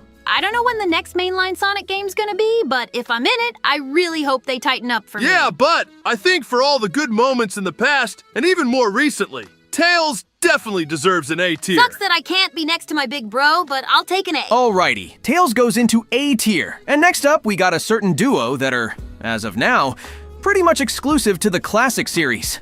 Originating from the Sega Sonic arcade game, it's Mighty the Armadillo and Ray the Flying Squirrel. Oh man, how's Mighty and Ray been anyway? I haven't talked to them in so long. Well, Mighty joined the Chaotix and I for the Knuckles Chaotix playthrough. He said they were both just chilling, so I think they're good. Oh, that's good to hear. Those guys are freaking OGs, dude. But the kind of rough thing about the classic exclusives is that because classic Sonic generally has pretty simplified versions of what a modern Sonic character would get, there ain't that much Mighty and Ray got. Yeah, as of late it's mainly just been Mania and then the occasional comics. But I do like that they show off their characters more by allowing them to talk in the comics. Mighty's revealed to be sort of a more pacifistic kind of guy, while Ray is the more energetic and outgoing one of the two. But this shit is honestly why I think gatekeeping the classic characters is dumb as hell. Because when it boils down to it, and it's gonna sound harsh, but Mighty and Ray are kind of just watered down versions of me and Tails. It's tough, but I agree. There's a lot of potential for more interesting archetypes. I don't know what a lot of that meant, but I think I agree. We love them and love to see them come back, but I think Mighty and Ray can go in B tier for now. I should go play golf with those guys after this. Golfaholic! Yep. All right, moving right along to the second hedgehog of the series, one whose popularity rivals that of my own. Oh? They've stuck around for a good while. Yeah! They got an A in their name. Yeah! Shut up, bro. It's none other than the lovely and ladylike... Oh, yeah! Wait, what? It's Amy Rose! Yes. Oh my gosh, I know that There person. I am! You go Hi, Rose Amy. for life! Aye. How the hell do we even talk about freaking Amy Rose? Man, Amy's been around since damn near the start. And somehow, it feels like she's the one that's changed the most after all this time. Tails, I deadass feel the same way. On one hand, you got the girl who chased Sonic's blue ass around all the time, while also having genuinely great moments of care, sympathy, and encouragement. Yeah, I mean, if it weren't for her, Adventure 2 wouldn't have ended so cleanly, you know? Little bro is spitting facts. Regrettably. But on the other hand, for some reason, Sonic Team has been going on this campaign to make Amy like a soccer mom or something? Oh god, I love Crossworlds, but holy shit, Amy's rival lines are fucking garbage. That ain't the Amy I know and love. Girl is a skinwalker. Spit your shit, Knuckles! Tell them how it is! Wait, spit your what? And it all just leads to this inconsistency that makes it really hard to definitively rank our girl, Miss Rose. Yeah, especially since the comics have been doing a weird mix of the two as of late. Sonic, you've been pretty quiet. What's your thoughts? Dude, I love Amy. Whoa, what? Holy shit, I knew it! That is disgusting! As a great dear friend, of course. God damn it, foiled again! And honestly, despite it being pretty lame, I can kind of see what they're doing with Amy in the current day. They don't want her to be involved around just chasing some guy. Yeah, I know what you mean. But that's the thing, that was never what she was. Frontiers honestly did it really well. They showed her attachment to her friends while also telling us that she wants to share her love with the world. I feel like in a perfect world, we could get a caring and responsible Amy while also giving her all her personality and spunk back, you know? Wow, that was well put, Sonic. Yeah, with all that being said, how about an A for Amy? Sure. A tier for Amy. Oh, those boys. What I wouldn't do without them. And what you wouldn't do without me. Shut up, Big, don't ruin it. Damn, only 6 characters in and we're already going deep. Hopefully the next character isn't nearly as controversial. About that, Nux. God damn it, dude. I want to go home. Man, this Clanker's been a fucking fraud as of late. Seriously, I know it ain't canon, but how did they write this man losing to Batman's fucking bike? Yeah, I can't even defend that even if I wanted to. Now, for those who aren't in the know, as of late, good old Metal Sonic's been going through this thing I like to call the jobber effect. Oh boy, here we go. Basically, this guy, who's supposed to be considered Sonic's better made into machine, has been nothing more than a souped-up badnik as of late. What the fuck are we doing here, bro? For real. It's insane, cause back in the day, Metal was genuinely a menace, as much as I hate to admit it. Obviously, you got his origins back in CD, but then you got Heroes where they just straight up turned him into a fucking dragon, and the earliest arcs of the comics had him acting straight up like his Heroes version. It was going so good. But for some reason, they were like, nah, let's make this legacy character a fucking wimp. I swear to God, they better cook with this rust bucket in movie 4, and especially the upcoming comic issues, or else all hope is lost. Yeah, Metal, you fucking fell off, bro. B tier. Damn! Can't believe I'm saying it, but damn indeed. Out of all the times that Fakerfuck has beaten my ass, for some reason, none of them hurt as badly as the words I just heard. I should go beat his ass again. Yes, that's my boy! Jeez, dude. Even when it's just us three, this is freaking stressful. For real, little buddy. Honestly, I'm just gonna try and take it easy from here on out, bruh. So next up is Knuckles Literally without question, the easiest S tier we have ever done in our 2 years of tier listing. Oh my god! I have never been prouder to be not only the best Sonic character, but the best character ever made! Period. This tier list will remain incomplete unless I'm put into the tippy top of tier. Hell yeah! Yeah, that sounds right to down me. for that, yeah. Wait, seriously? Yeah? Oh! So yeah, good old Nux, somehow, despite us being on friendly terms, is one of the best rivals I've ever had. Full stop. Honestly, it's impressive that, after remaining mostly consistent in the mainline stuff, Nux has only gotten better as of late. Oh yeah, I know what you mean. Thank God for Frontiers throwing me a bone, bro. Despite being refined mostly to Angel Island, Frontiers told everyone that you want to go out and truly see the world. As a fellow hitchhiker myself, mad respects Knucklehead. Even though I'm honored to guard the Master Emerald, I know that deep down, guarding a big old gem 24/7, that ain't living. Honestly, this channel kinda helped me cope with that too. And even though Boom kinda ruined the general audience's eyes on your character, the games, and the comics, for the most part, show him as a valuable member of Team Sonic, and literally, the world. Yeah, honestly, even though it wasn't handled great, I at least like the idea of Nux leading the charge of the Resistance and forces. Like, that totally would have been a huge aura moment if, well... It didn't happen in fucking forces! Yeah, exactly. But we've been glazing Team Sonic long enough. The best of them, the non-chuckling Echidna, gets the S tier. Hey, you know, I appreciate it, fellas. Sure thing, dude. I know me and you especially have our beef in these videos, but you're my bro just as much as Tails is, buddy. Damn, Sonic. Likewise, my brother. Can we get these cornballs out of here already? We don't need Sap and Wholesome the SDS episode. Why is it kind of hot when he gets in his feelings? Freaky ass bat. All right. Now we're on to some more dudes we don't need to think too hard about. Oh, thank fucking God. We still have 70+ characters left, dude. Jesus! All right. Might as well just bundle these guys up together, cause next up is the trio of Team Hooligan. Fang the Hunter, Bean the Dynamite, and Bark the Polar Bear. Holy shit, man. These guys are like so retro the Sonic characters. Deadass little bro. It's hard to say for them. I mean, one of them doesn't even say anything. I will say, though, the fact that Fang got into Superstars and had his little arch with Trip at the very least pushes him up a little bit. Can't say the same for Bean and Bark, though. Yeah, I know those dummies got into a few of the comics, but they just haven't done a lot, and all three are suffering from classic exclusive syndrome. Sure, I'll just go ahead and give Fang a B tier, thanks to Superstars, but Bean and Bark are getting bumped down to C tier.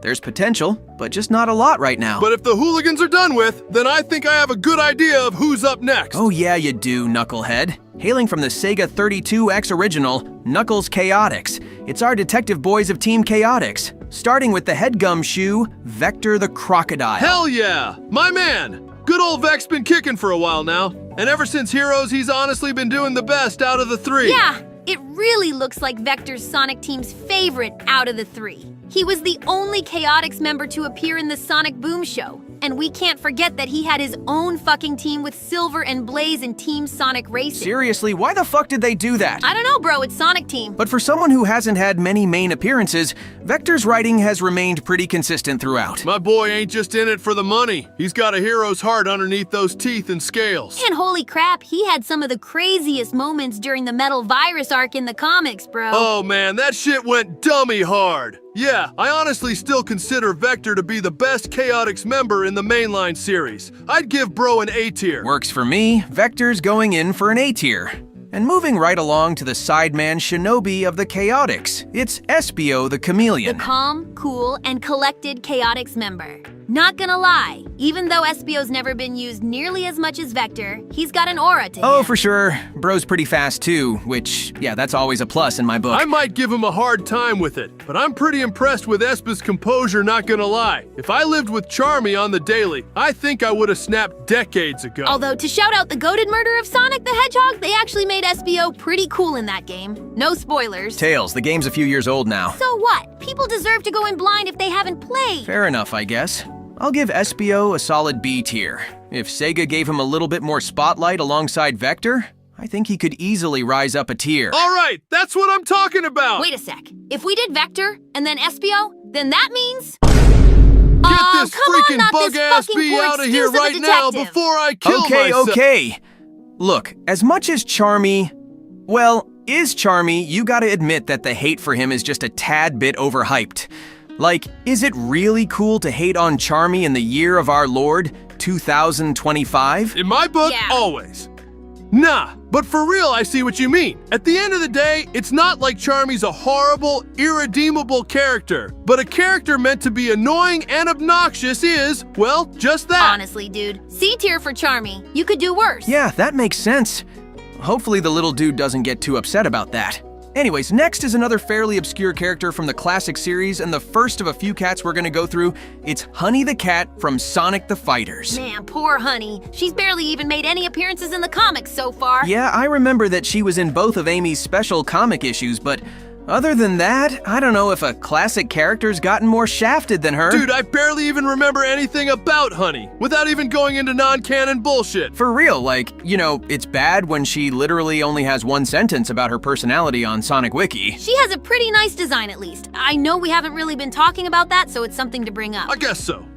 Maybe C tier? Yeah, again, another classic character suffering from obscurity. C tier. And next up is sort of the same, just to a lesser extent. These two characters, especially the latter half of them, ended up as a sort of niche, popular pick based on, well, you'll know why.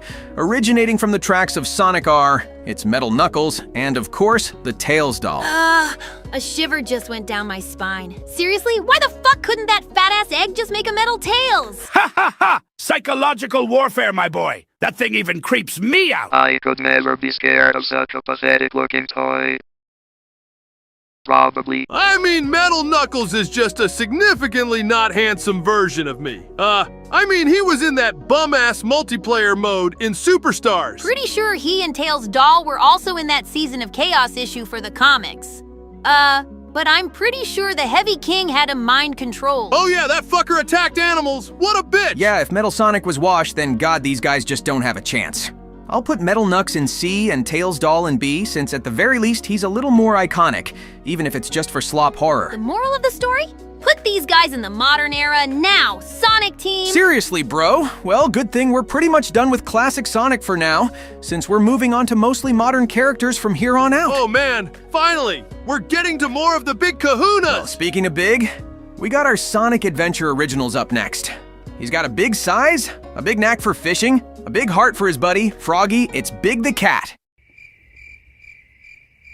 Hey, who's that guy? God damn it. I see what you did there, Sonic. Yeah, it was pretty obvious. But anyways, Big is he's a fucking anomaly, I swear to God. Somehow the dude just shows up, and there's literally no explanation. I will genuinely never understand how Big gets around, bruh. Honestly, though, I think his bizarre nature works in his favor. There's nothing you can really mess up in terms of Big's character. Just make him random and funny. But Big's not just some not-so-bright fella.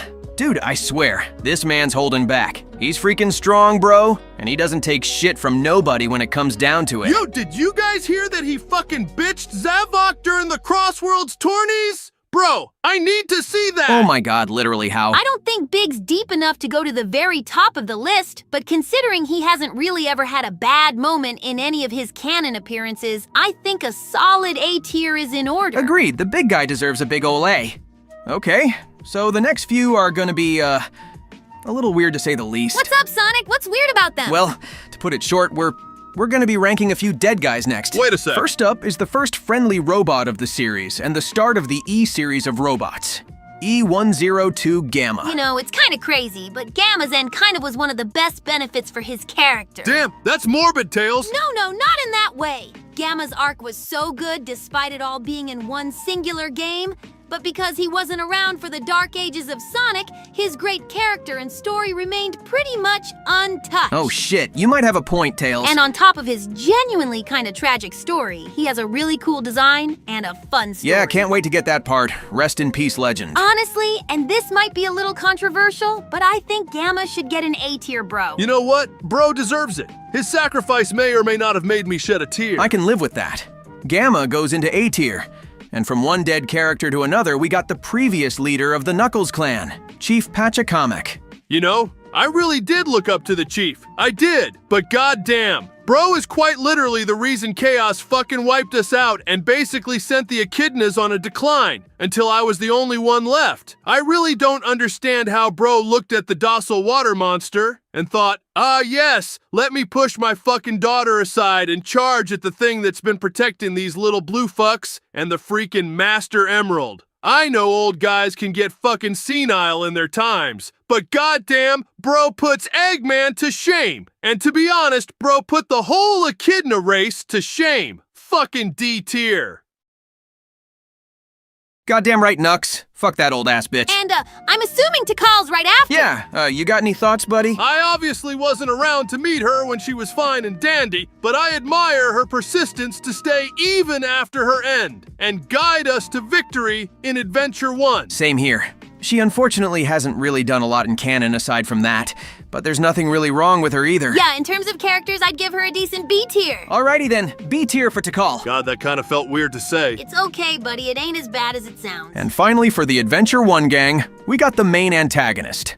And still to this day, one of the most iconic Sonic villains yet. Of course, I'm talking about Chaos. I loved how Chaos functioned in Adventure 1. Just this weird yet cool water monster that changes form as it eats more Chaos Emeralds. And he's also not even this mindless monster. Bro was the guardian of the Chow and the Master Emerald Way before all of our times. Yeah, plus his only other appearance, being Generations, was a really neat return and a freaking fire boss fight to boot. Wait, didn't Chaos also appear in As I said, his only other appearance. A tier for me. Oh wait, I see what we're doing. Yeah, A tier. Sounds good. And that wraps up Adventure 1's cast. So you know what that means. Oh yes, I fucking do, Faker. It's those fairy fucks from Sonic Shuffle.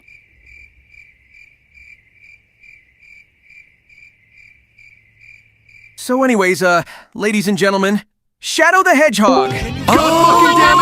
Yeah, baby! It's me! Shadow the fucking Hedgehog, the ultimate life form and the true best Sonic character. My aura is immaculate, my skills can't be compared, and last but certainly not least, I am way better than Sonic, and literally everyone in existence.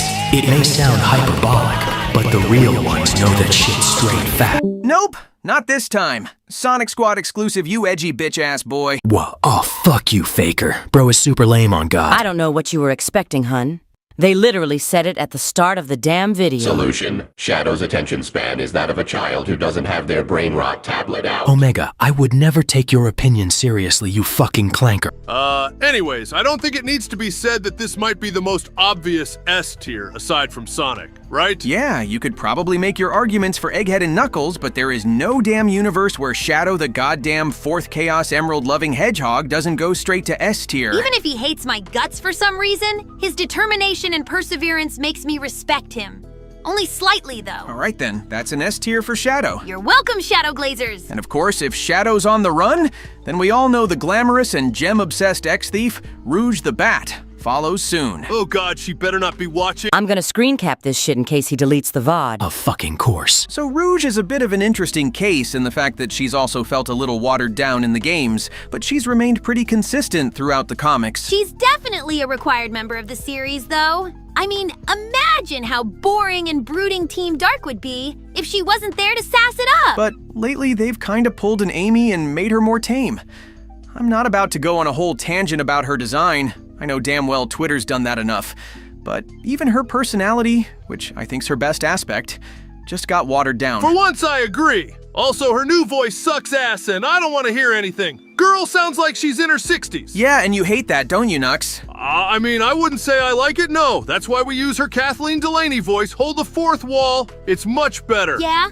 And what makes you prefer it, huh? Well, wait, Hey, stop that! Mission failed, we'll get him next time moment. But the golden age of Rouge with Adventure 2, Heroes, even a bit of 06, that shit is peak bat stuff. Yeah, she might be one of the most untrustworthy people I've ever damn seen. But she at the very least brings a flair to any scene she's a part of. True that, Tails. I think I'm good with a solid A tier. Yeah, that looks right to me. All right, sounds good and stuff. Really, Nux? Nothing at all? Motherfucker, I'm not saying shit out of context anymore. You can't bait me again. I'm being quiet until we fully move on. Oh, all right then. What? Oh, you son of a bitch! Welp, Big Blue came in clutch there. I thought I wouldn't have anything to poke fun at for a few weeks. Whatever, I deadass lost a lot of interest as soon as I was ranked. I'm gonna play Megabonk again or something. Mega bitch. Yeah, that's what you are, you fucking whore. You make it hard to not be stupid, Sonic. Mood, honestly. But next up... Oh man, it's more dead people. Next up are the original Robotniks, more characters way before our time. It's Maria Robotnik and Gerald Robotnik. Oh man, you know, in a pre-Shadow Generations world, I honestly probably wouldn't give them much credit, but now, yeah, they're pretty special. Well, I wouldn't say they go up too high since, again, they haven't been in much, but yeah, I've genuinely liked what we've seen of them. Like Tails said, Shadow Generations really helped people take a deeper dive into Shadow's relationship with Gerald, and especially Maria. Not to mention their moments in Dark Beginnings, too. Yeah, Maria's super courageous and resilient despite having such a bad illness back then. It really sucks that we couldn't meet her. Yeah, I know we rag on Shadow a good bit, but that stuff really is tragic. Gerald's pretty interesting, too. He clearly had good intentions at the start, at least for Maria's sake, but things just got twisted up for the old man, especially when Gunn really sunk their teeth into his operations. I still can't believe they showed this man's last moments in Adventure 2. That stuff is crazy. Yeah, for real. At the end of the day, it doesn't feel too right to bring them up to the top, but especially after Shadow Gens, they at least deserve to be in the upper tiers. I'd probably go with a B tier for both, to be honest. Maybe we could go ahead and give Maria a low A tier since she's slightly more prevalent. Also, for Shadow's sake. Oof. Yeah, you're probably right. Yeah, all right then. Maria goes in A tier and Gerald gets a high B. Good stuff, chat. You know, Shads, I thought you'd be at least invested in this part. Oh my god, Rouge, I don't care about Sonic's dumbass list anymore. Just leave me alone. Oh. Huh. Okay, can we, stop with the dead guys? This shit's been getting depressing now. Yeah, it feels a little weird ranking some of these guys not gonna cap. Well, do I have news for you guys? Guess who's up next? Who? Fuck Omo Chow! I never want to see that fuck-ass droid again! Bro doesn't need to yap all the damn time! I want to pun him! Facts on that, gang. But next up is an actual character who both isn't dead and isn't fucking annoying as hell. It's the wholesome little Chow lover who hails from the Sonic Advance series, Cream the Rabbit. Oh my goodness, it's me! Mama, I'm on TV! Cream, this isn't TV! This is YouTube! Mama! I'm on YouTube! Okay, so Cream's really cool, but I think, I'd only see Cream maybe going into S tier if this was 2008 or something. Yeah, of course. Cream's a really sweet and wholesome character, of course, but they just didn't put her in enough mainline games, man. After Heroes, she got Shadow 05, the Rush games, Gens, that's kinda it in terms of mainline. Also, I hate to mention it, but her new voice makes her sound somehow older than Rouge's crusty voice. How do you make that happen? Yeah, she's got some nice moments in the comics, but again, it's a far cry from 2000's Cream. I'll give her a solid B tier. Man, I feel like we keep repeating ourselves, but Sega just really needs to cook with the non-main characters again. Sure, and while we're at it, I'll just put Cheese and Vanilla in there with her. They kind of fall under the same category. I think Vanilla's been in a total of 2 games. Deadass? That's wild, bruh. I value and respect Mr. Sonic and his friends' opinions on my in-game character. I'm tilted, though. Why? I don't know. Okay, we got some more GBA Sonic bots up next in the duo pair of Emerald from Sonic Battle. And his successor turned to our side, Gemerald. If we're talking about Emerald, bro did have a pretty cool mechanic in Battle with his copy stuff. Even if Battle ain't that good. Can't forget that he finally returned for a bit in Dark Beginnings. That guy had a little aura, can't lie. Then on the other hand, you got Gemerald, who's definitely got the sleeker design in my opinion. Lately, he's just kind of been hanging around with Cream and Vanilla, but he was a decent antagonist in Advance 3. But again, these guys just haven't showed up in the games. at all. Yeah, I sometimes forget they exist. Not gonna lie. They're definitely overshadowed by the Metal and E-Series bots. Yeah, I'd give Emerald a C since he literally never shows, and Gemmerl gets a B thanks to the comics mostly. Alrighty then, C tier and B tier respectively. But now we got the last character to complete the 12 characters playable in Heroes, the last member of Team Dark. The machine who only wants to rip and tear, hold the doom, it's E123 Omega. Alert, peeking back. My fucking ears! Can you guys shut up while I'm mega bonking? Yeah, nothing beats a robot that just wants to trash that obese Egg's toys. Am I right? Oh, for sure.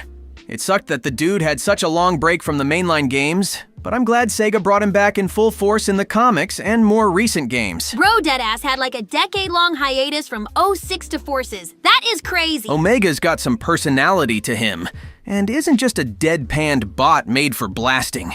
Bro cares about his mates, and does the right thing, even if it doesn't involve blowing up egg bots. Also, his design goes pretty fucking hard if I do say so myself. I think that's all she wrote. Put the dude in A tier, Sonic! Alrighty then, big ol' A tier for Omega. Bro is swaggy as fuck. Oh yes, let's get it, Omega Squad. We take a tier every day of the week. Can we fucking go now? And right after that, the darkness doesn't stop, because we have arguably the only other Sonic character that rivals Shadow in terms of pure edge, the other half of the Ultimate Lifeforms creation, and leader of the Black Arms, Black Doom. Never mind, we don't need to leave.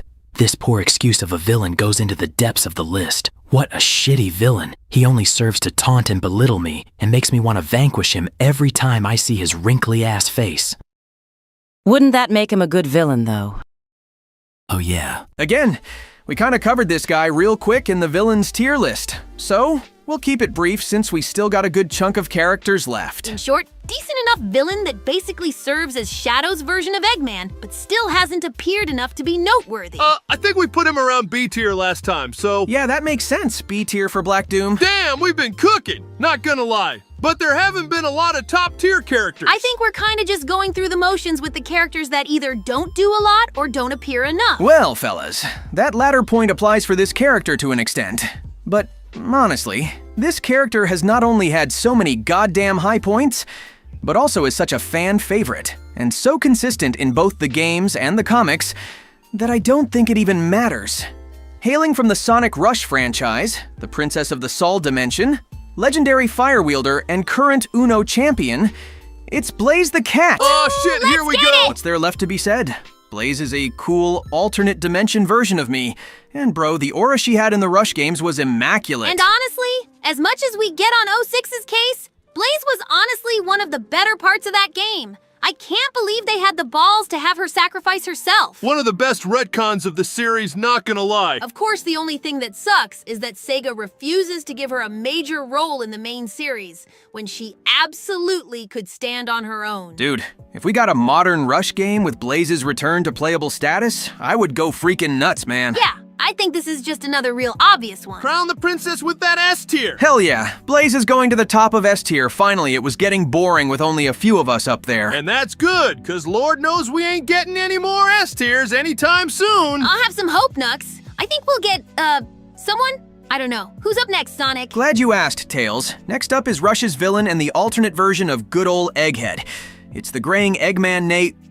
Actually, nah, I'm still not saying it. Yeah, that shit's still way too close. We ain't saying that. In short, everything still applies from the villain list here. Just an alternate version and slightly watered down Eggman. Nah, it doesn't look right putting that old fart in B tier with Metal and Doom. Bump him down to a C tier, bruh. Fair point, I deadass don't care. C tier for Eggman canceled last name. And now, we're on to some fuck-ass birds. The Babylon Rogues in Jet the Hawk, Wave the Swallow, and Storm the Albatross. Ugh, that fucking albatross that I hate! That purple bitch thinks she's so smart. She ain't got no IQ like me, bro. But as much as I hate to admit I swear it, to God, I'll actually shit myself. They've gotten a glow-up as of recently. No! Both in the recent IDW comics, and of course in Crossworlds. I hate that you're right, bruh. And as much as I hate to admit it, and don't fucking clip this chat, but their designs go kinda hard. Okay, bro, Storm is rivaling Eggman in terms of big back energy. You know what I mean, man? They definitely aren't C tier anymore. Fine. I guess Riders has a special place in everyone's hearts, too. Okay, I'll just slot Jet into A tier and the other two can get a high B. That good? No, but I'm not gonna complain any further. Let's just move on. Well, you might need to take off the pin on that thought, because next up, well, it's the last member of the Hedgehog trio, the Future Dweller and the 06 Originator. Fellas, what's our thoughts on Silver the Hedgehog? Oh man, where do we even begin, bro? Hang on, I'ma say right off the bat that Silver's cool. I know we joke about him being whiter than freaking snow, but a hedgehog that's essentially a living warning and also hope of what a future could become, that's pretty cool. And all things considered, even if he was a little stupid, he wasn't that bad in 06. Pot calling the kettle black, Nux. Fuck off! We're talking about Silver! But really thinking about it, Silver's barely done anything else in the games aside from a couple appearances and a boss fight in Generations. Yeah, like with Blaze, at the very least we got a second Rush game after 06, you know? However, I will say that they've actually been fucking cooking with Silver in the comics as of late. I mean, the ending to the Metal Virus arc.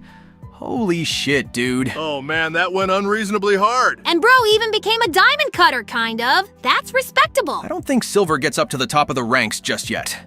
But honestly, I can't say I'm entirely against the idea of a year of Silver. Just give one to Amy or Blaze first, then we're solid. Heh, for real. I'll give Silver a solid A tier. That seems about right. Now, the next step is to convince that white boy to stop putting coleslaw on his chili dog. On God, that shit is heinous. Spitting facts, guys. But, next up is some weird human OC-looking character.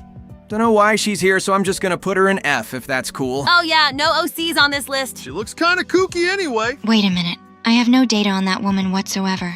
Father, who exactly is that person? Darling, for the sake of everyone watching this horrid video, you do not want to know! Oh, okay then. Thank the fucking lords I wasn't he in that fuck-ass game. Anyways, we got the last character introduced in 06 and the main villain of it too. It's Mephiles. Me-Files! Bro's tilted at the towers! Yeah, bro's gotta knock over a lot of chairs.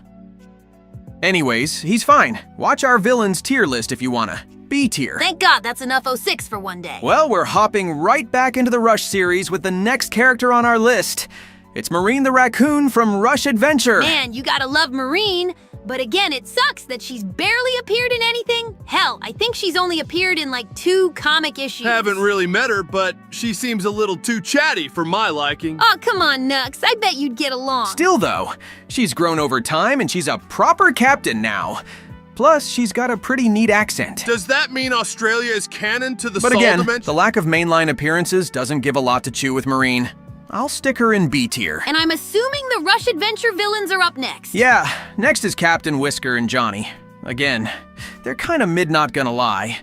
Don't really have anything to say about them that we haven't said in the villains list, so I'll throw them in C tier like before. Alright, we're blasting through this shit! Yeah, and moving right along, next is, Are those the guys from Sonic Chronicles? Yeah. D tier. Couldn't have said it better myself, but next, oh man, it's my late buddy from Unleashed, the chocolate-loving light Gaia incarnate. My buddy, Chip. Oh man, it was nice meeting the little dude while I was around. He really was a big help in that game. Dude, he came in so clutch at the end of Unleash. That final fight with Dark Gaia. Holy crap, man. I've played Unleashed a good few times, and when I first saw Chip, I thought he was just gonna be an annoying sidekick, kinda like Navi from Zelda, but nah, he's actually pretty chill. Real shame, man. He was a one and done right. Kinda like Gamma in a way. Oh yeah, for sure. I'll give Chip an A tier. And I think that's it for characters who've passed away in the games. Even if they're gone, they're still here in our hearts and will remain a constant in our series. A moment of silence for those who fell before us all.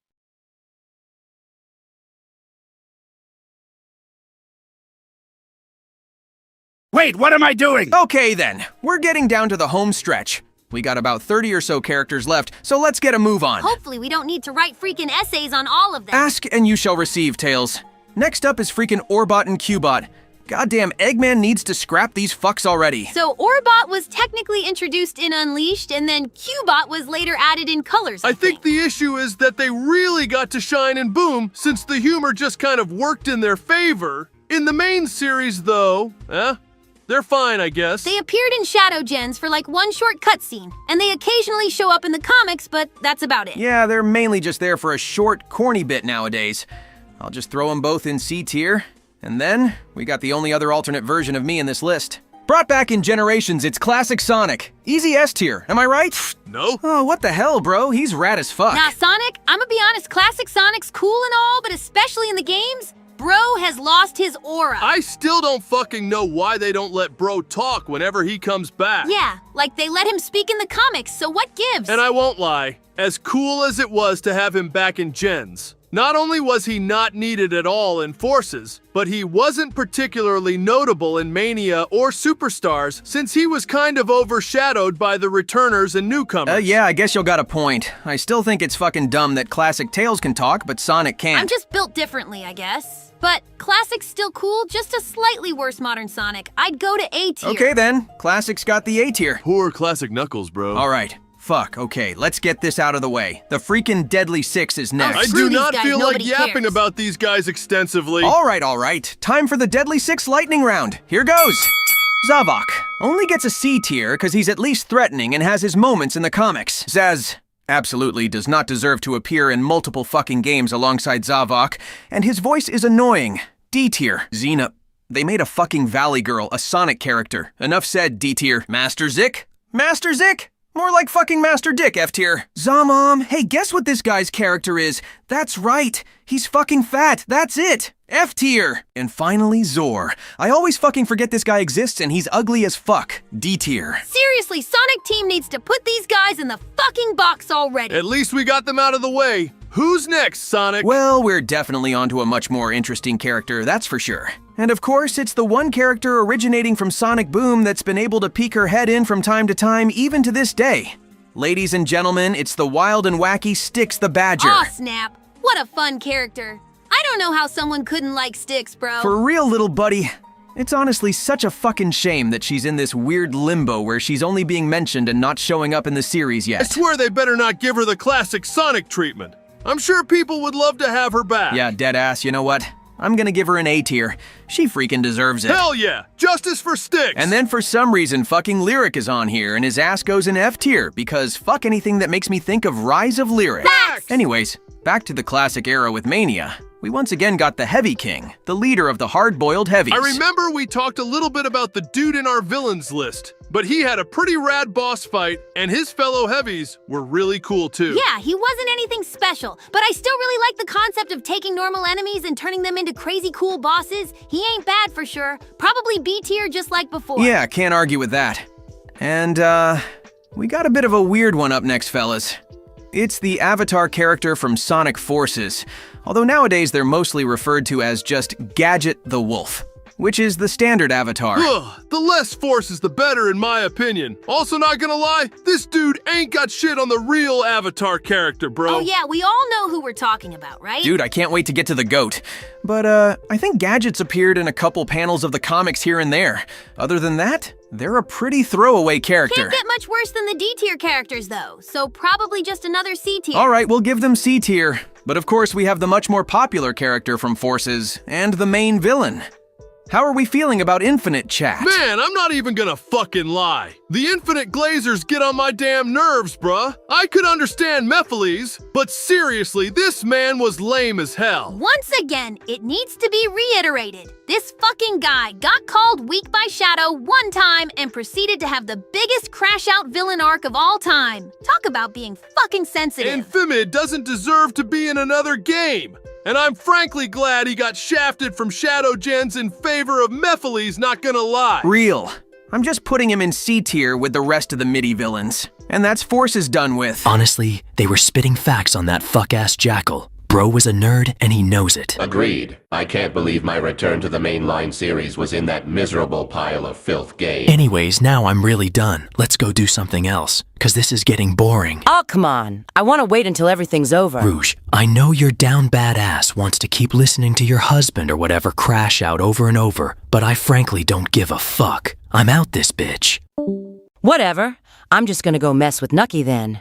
See ya, big fella. Farewell, Rouge. Alright gang, we only got like 25 characters left, let's make it count! Next up is one of the newest main characters to our lineup and the latest addition to Egghead's fucked up family. It's the AI mastermind from Sonic Frontiers, Sage! Oh man, let's freaking go! Ah, there you are, darling. How exciting! I don't really care, but okay. Oh, don't be like that, Sage. This is a monumental moment in your life. You should be proud. Why? Actually, I have no goddamn clue. Never mind. Why does it feel like I am the only one who gives a shit? Not gonna lie, they freaking cooked with Sage and Frontiers, man. Even if it was a little annoying with how vague she was at the start of that game, she ended up being a really cool and even heartwarming character by the end. Man, I can't believe they pulled another sacrifice at the end of that game. I may hate Egghead's fat fucking guts, but I'm glad his kid got to see another day. That's the spirit, Nux. And they cooked with her lines and crosswords, and she's soon gonna be making her debut in the comics. What a glow-up! Honestly, they cooked with Sage, and she hasn't really had a bad moment. If they keep on cooking with her in the future, then I deadass think she has S-tier potential. Yeah, but for right now, I think an A tier would do her good. Yeah, I agree. Sage gets a big ol' A tier. Nice job, dude. Okay, I guess that does look pretty cool. Told you so! Okay, well now I'm officially uninterested. May I join you all in no build? Hell yes. Excellent! Wait, I made an egg pun. Anyways, here's one of the villains that we actually didn't cover in our villains tier list. Although, gonna be honest, it's a pretty disappointing one. It's the End from Frontiers. Man, talk about a fucking lame boss fight. Bro was literally just making you play Discount Galaga. For real! We're fighting what's basically a fucking moon, and it's not even a true boss fight. Plus, what the actual hell was the End's goal, bro? Dude, I deadass have close to no clue. It just destroyed worlds and stars and stuff because, well, just because, I guess. And it didn't help that it spoke in cryptic bullshit, so it was hard to even understand it. It just feels like modern Sonic can't stop dropping the ball with their villains. The one time Eggman isn't a full-on threat or boss in a game and we get lame shit like this, it's really disappointing. I hate to say it, but at least villains like Zavok and Infinite had clear personalities and goals, even if they were kinda dumb. I'd honestly put that fucking rock in D tier. Honestly, facts, dude. D tier for the freaking moon. Never cook again, you fucking rock. What is going on, man? These guys are not cooking, bro. No, don't worry, Tails. Do y'all remember what game came out after Frontiers? Yeah, it was Superstars. Nah, bro, before that, there was a game that came out before. Wait, are you talking about the murder of Sonic the Hedgehog? The murder of Sonic the Hedgehog? Oh yeah, baby, it's our fucking goat, Barry the Quokka. Yeah! Let's fucking go! Dude, Barry has insane aura, bro. They're just amazing. I'd dap him up any day. Barry gives me life, chat. You don't understand. Bro is the ultimate detective. Even better than the fucking Chaotix. I've never seen someone who so masterfully digs up trash as good as Barry, bro. They gotta be trash god because I'll pray to them any day. I don't think we need to say anything else, bro. Barry's an easy A tier, and that's straight facts. Nobody can say otherwise, they're just too goated. Barry is love, and Barry is life. Okay, so the second to last game character on the list is our very last classic Sonic exclusive character. And they're a pretty fun one at that. It's the freaking dragon-like Buckethead in Trip the Sungazer. Hey, I like Trip a lot. I helped Homegirl out in my anniversary comic. I did a pretty good job if I do say so myself. And her super form was actually rad. She turned into a freaking mini dragon. I've always been saying that we needed a Dragon Sonic character, and we kinda sorta got one. Not only does she have a really solid design, but I liked her wholesome interactions and friendship with Amy. It was pretty cute. And she actually made Fang slightly relevant. That's a fucking feat, cause nobody cares about that kangaroo-looking bitch. Super facts. Honestly, it's a pretty similar case with Sage, where they just need to keep cooking with Trip, and she could easily get to the top tier. Yeah, I'd put her in A tier as well. She's pretty fun. Agreed. Alrighty, A tier for our buddy Trip. And, well damn, we're on to our very last character from the games, guys. Holy moly, no way! And, I guess they're interesting, I think. It's Arium the Sheep from Sonic Dream Team. I still haven't played Dream Team, not gonna lie. Well, me and Sonic played through the game before refunding our Apple Arcade purchase immediately after. And, she's okay, I guess. She's another one of those calm, wise-like characters. She's also decent friends with Cream. I even helped make it so Cream can visit her whenever she wants. Yeah, and she hates Egghead, so that's always a plus. I don't know, fellas. I think we've just got another whatever C-tier kind of character from what I'm hearing. I mean, she also called you handsome once. You know what? Generosity is key. Let's throw her a B tier. That's crazy. All right, whatever. Arium goes into B tier. And just like that, we are done with the game characters. Holy moly, that took a while. Facts on that. I feel like we just ran 1,000 miles, bro. Don't blame you guys for feeling that way. But we are not done yet. Dramatic gasp? As I'm sure a good few of us know, the games aren't just the only current pieces of media that's canon to the Sonic timeline. We've been dancing around them for a good bit, but now it's finally freaking time. It's time for us to cover the characters from the ID. What the? Anyone home? The hell? Wait, is that Rouge? Oh, I just wish a handsome red You gotta echidna be would show kidding. his Are pretty you face for... around here. Dude, you can't. Oh I my guess I'll God, just go someone ahead kill and me. rest my back on this here emerald that just so happened to be Oh, here. you gotta be Don't fucking... mind me. Hey, don't smudge my damn emerald, you harlot! Lux, are you good, bro? Fellas, I gotta go. I'll try and be back as soon as possible. Hey, don't make me bust out the knuckle sandwich. Are you serious? What the heck do we do now? Damn, I don't know. We gotta have a third. Especially since we said we'd do it with the squad only. Aw, shit. Any ideas? Well, Amy's not far off from the squad, so I guess she could count. Plus, I think she's got more connections with the upcoming characters anyway. I bet she's still watching the video anyway, so it probably won't be an issue. Sometimes. Man, Sonic sure is good at this game. Thanks, Amy. Big, just stop. Sorry. Time to wait. Wait, well, what the fuck? Yeah, I bet she's still watching. Let's just go run over to their place. Hey, I'm literally a room down from you, so I'm good to come with. Sounds good, little bro. Let's get there quick. Right behind you, big bro.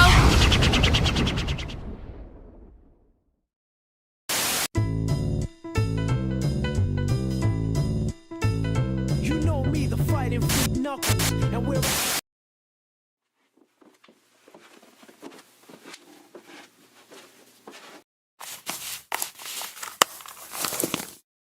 Hello? Anyone still here? Perfect! Where's... Oh, here it is! This is Spiral Bungee to Silent Sniper and Shiny Rocks. The coast is clear, proceeding with the totally awesome operation. Oh, sorry, Sonic and Tails. Gotta just move you real quick.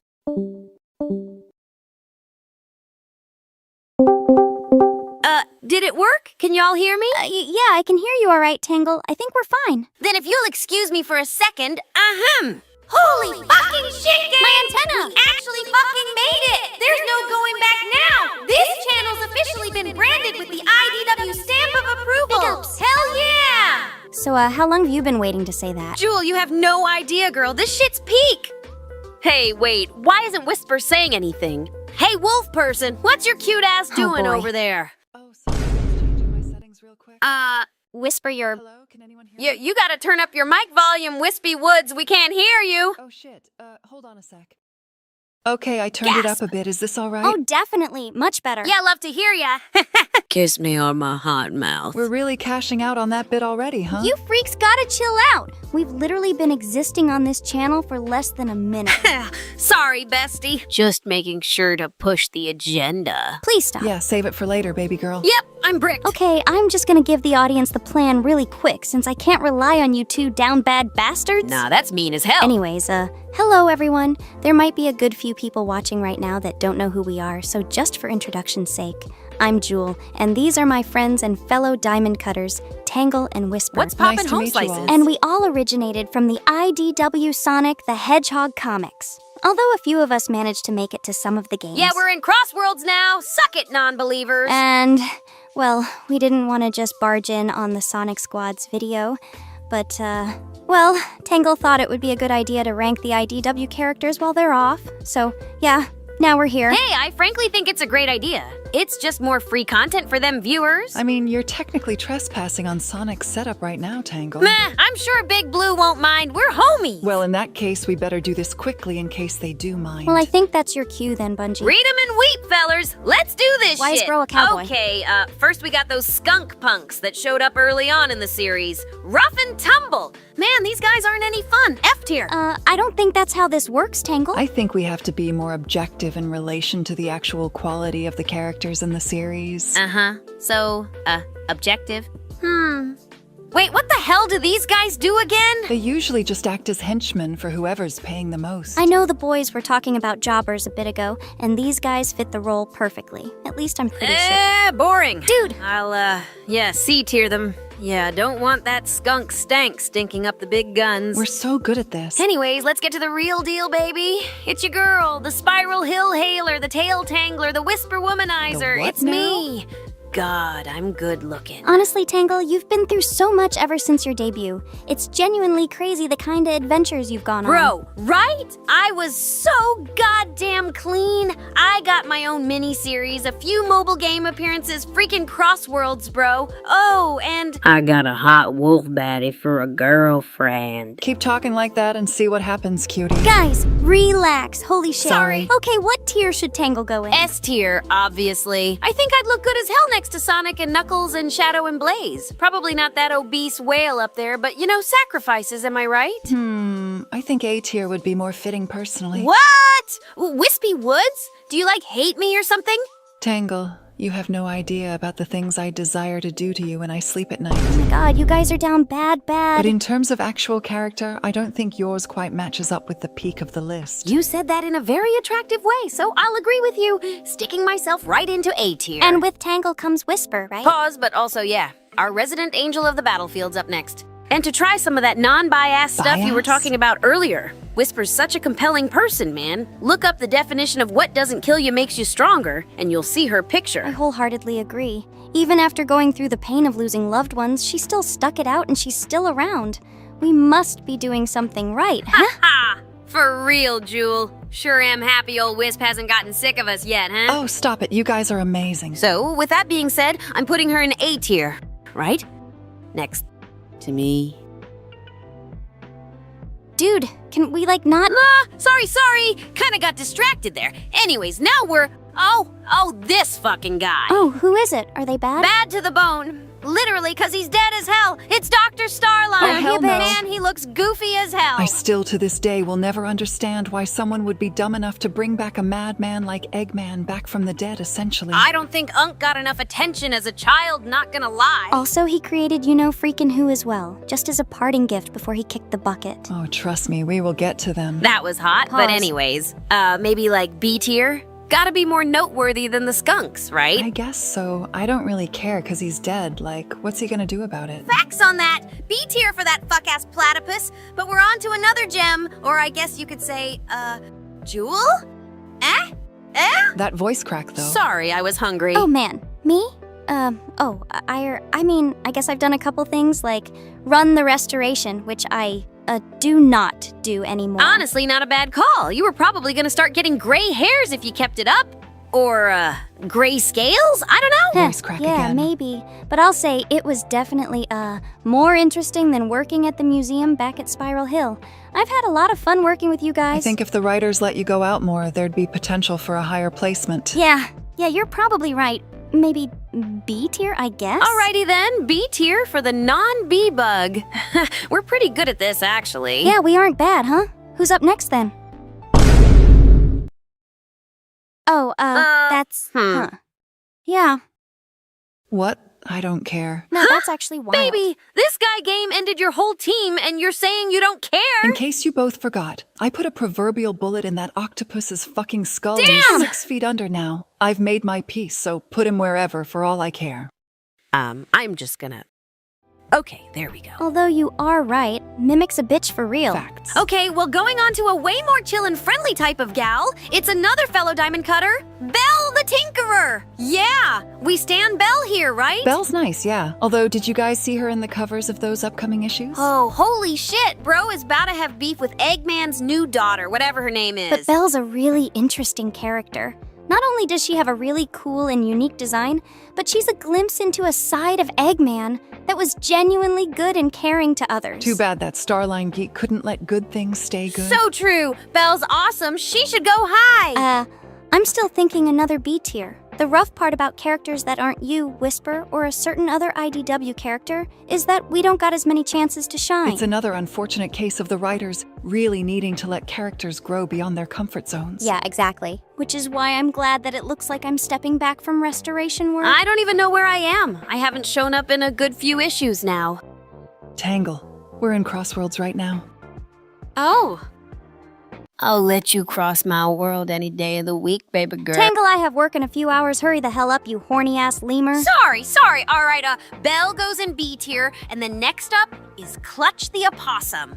That mob boss kind of fella. Can I say really quick that this guy's design is actually ass? On Godbro's tail looks like the Alaskan bullworm from SpongeBob. Yeah, I kind of got the feeling that I'd get a disease if I went too close to him. But forget about that! Clutch is just lame as hell. At least Mimic had a cool gimmick and an interesting backstory. Clutch is just the mob boss. Complimenting Mimic was kind of a turnoff, What not the gonna fuck? lie. Oh shit, I'm washed. But anyways, Clutch is pretty much the only character from the comics I'd consider giving a D or even F tier to. I'd probably go with D. He ain't that bad. D for dumb-looking opossum goes down there. So speaking of that third IDW character, she's up next. Oh, hell no. Yep, it's the mean green electric machine, Surge the Tenrich. Oh, Jesus, There, dude. we said it. You're welcome, chat. Nah, fuck that Pikachu-ass cyborg. Damn! I swear this moment was gonna suck the most because all the Surge Glazers are gonna come out of the fucking woodworks and start begging for her to be here. Oh, shit, you might have a point. Hey, Sonic hates her guts, so he probably won't jump the gun. You know her arrogant ass is gonna jump the gun, though. Hey, well then she's gonna have to deal with Shadow in the battle of who's gonna be the clickbait target. Jewel thinking with that business brain again. But, as much of a petty-ass Surge can be, she's honestly really cool. And tragic. Damn, I couldn't imagine going through that cybernetics program, man. That sounds painful as hell. I will admit, from what I've seen, she at least seems like a semi-competent rival to Sonic, even if she literally hasn't beaten him once. Yeah, I think it'd be underselling our comics like crazy if we didn't throw Surge a bone and give her an A tier, right? Fine, but I swear next time she steps out of line, it's on site. No jumping required. Same here, just without the threats. Cool beans. Cool. And of course, if Surge starts it off, then her little buddy Kit the Fennec isn't too far behind. I have pretty similar feelings to Kit, just to a lesser extent. They just need to keep cooking with him to get him up with her. Likewise, I just feel kind of bad for the poor kid. That dude stole my groove with his whole water tentacle things, but whatever. I'll just throw Kit in B tier. Next is... Oh, damn! It's a guy that originated from the games but was given a second chance in the comics. It's Mecha Sonic! Oh, I actually forgot about him. Shit! Man, those Scrapnik Island comics were amazing. The tone was so cool, and the forgotten Scrapniks all look great. It's honestly kind of insane to think that Mecha Sonic is technically the only classic exclusive character to finally bridge the gap to modern Sonic as well. Yeah, they just gotta bring him back, like again! Please, don't throw away greatness! If it weren't for Scrapnik, I'd honestly think of giving him a C. But after the fact, I definitely think he should get at least a B tier. I'm fine with that. He's on our side now, so he's cool in my book. Awesome! Another above-average grade for an IDW banger. Oh, and now we're on to the last diamond cutter of the gang. It's Lanolin the Sheep. Oh dear God, I don't want to be here anymore, man. Oh, come on, Pretty Wolf, lighten up a bit, why don't you? Look, Lanolin's a good friend, but God, she can be a fucking moron is all I'm gonna say. Still a little tilted about the whole duo situation? I'm just still kinda shocked that she not only didn't even think to trust me, but also even took the piss out of poor Silver. Like that was just fucked up. People that bully my boy Silver answer to me in a giant fucking tale of fury. Other than that, though, I don't know, B tier, I guess. She's definitely grown past that. Makes sense. There's a B tier for good old Lanny. All right, we're down to 3 more, and they should be pretty quick fire. All right, let's wrap this stuff up. Alrighty then. The last 3 are both Night and Dawn. Those cool guys who helped us during the sweepstakes race, and then the newest IDW character to be introduced, Lunar the Sugar Glider. Night and Dawn were pretty helpful, all things considered. Also their allies. So happy for their relationship. And Lunar, well, honestly, the split personality thing is kind of cool, but there ain't too much of them to go off of yet since they've literally only been in 2 comics, so... Look, the editor's quota for this fucking long-ass video is already getting low enough, and these 3 just haven't been in a ton. Let's just go for 3 more Bs and call it a day. Seems lazy. Yeah, and I was tired breaking my back for the damn restoration. Shut the hell up! Wait, what the fuck did he say? Alrighty, B tiers for these flying guys, and we're done! That's it! That's literally everyone from start to finish! Wow, well I guess that was kind of fun. Man, I'm just glad we finally showed up on this channel. I was kind of worried that the gang wasn't going to be cool with non-game originals. Yeah, I'm definitely up for showing up some more if the audience doesn't mind. Same here. Good shit, Cutters. Now, I think it's about time that we skedaddle on out of here. Don't want one of the boys to show up and bust us or anything. Damn! Sorry, guys, that took a long-ass while. Had to show that bat the old 1-2 knuckle combo. Huh, women, am I right? Wait a sec. Tangle, Whisper, Jewel? He can read? None of those names spell either Sonic nor Tails. And now that I think about it, this call smells zesty, but the other way around. Nice fucking going, Tangle. You're blaming me and not questioning how Nux can smell a fucking Discord call? Aha! Those voices! They're distinctly un-Sonic-like! Bro, he could which just look at our must mean profiles, though. that this call's been infiltrated by those OC mother truckers! Wait, what? I'm so goddamn smart! No, please don't send the Sega Samurais after us, please! Oh my god, just stop, Tangle. Yes, Mommy. What the fuck? Knuckles, it's us. It's the Diamond Cutters. Bless you? Tangle and Whisper and Jewel, the ones that looked after the restoration after you left the Resistance? Oh, Jesus Christ, the lesbian ones. Oh, it's you guys! There ain't no way that's what yeah, triggered it. I can't read, I just kind of look at the cool pictures. It makes so much sense now. Nah, that's a mood if I've ever heard one. Of course, Amy found out about the damn tramps. Wait, Tangle? Uh-oh.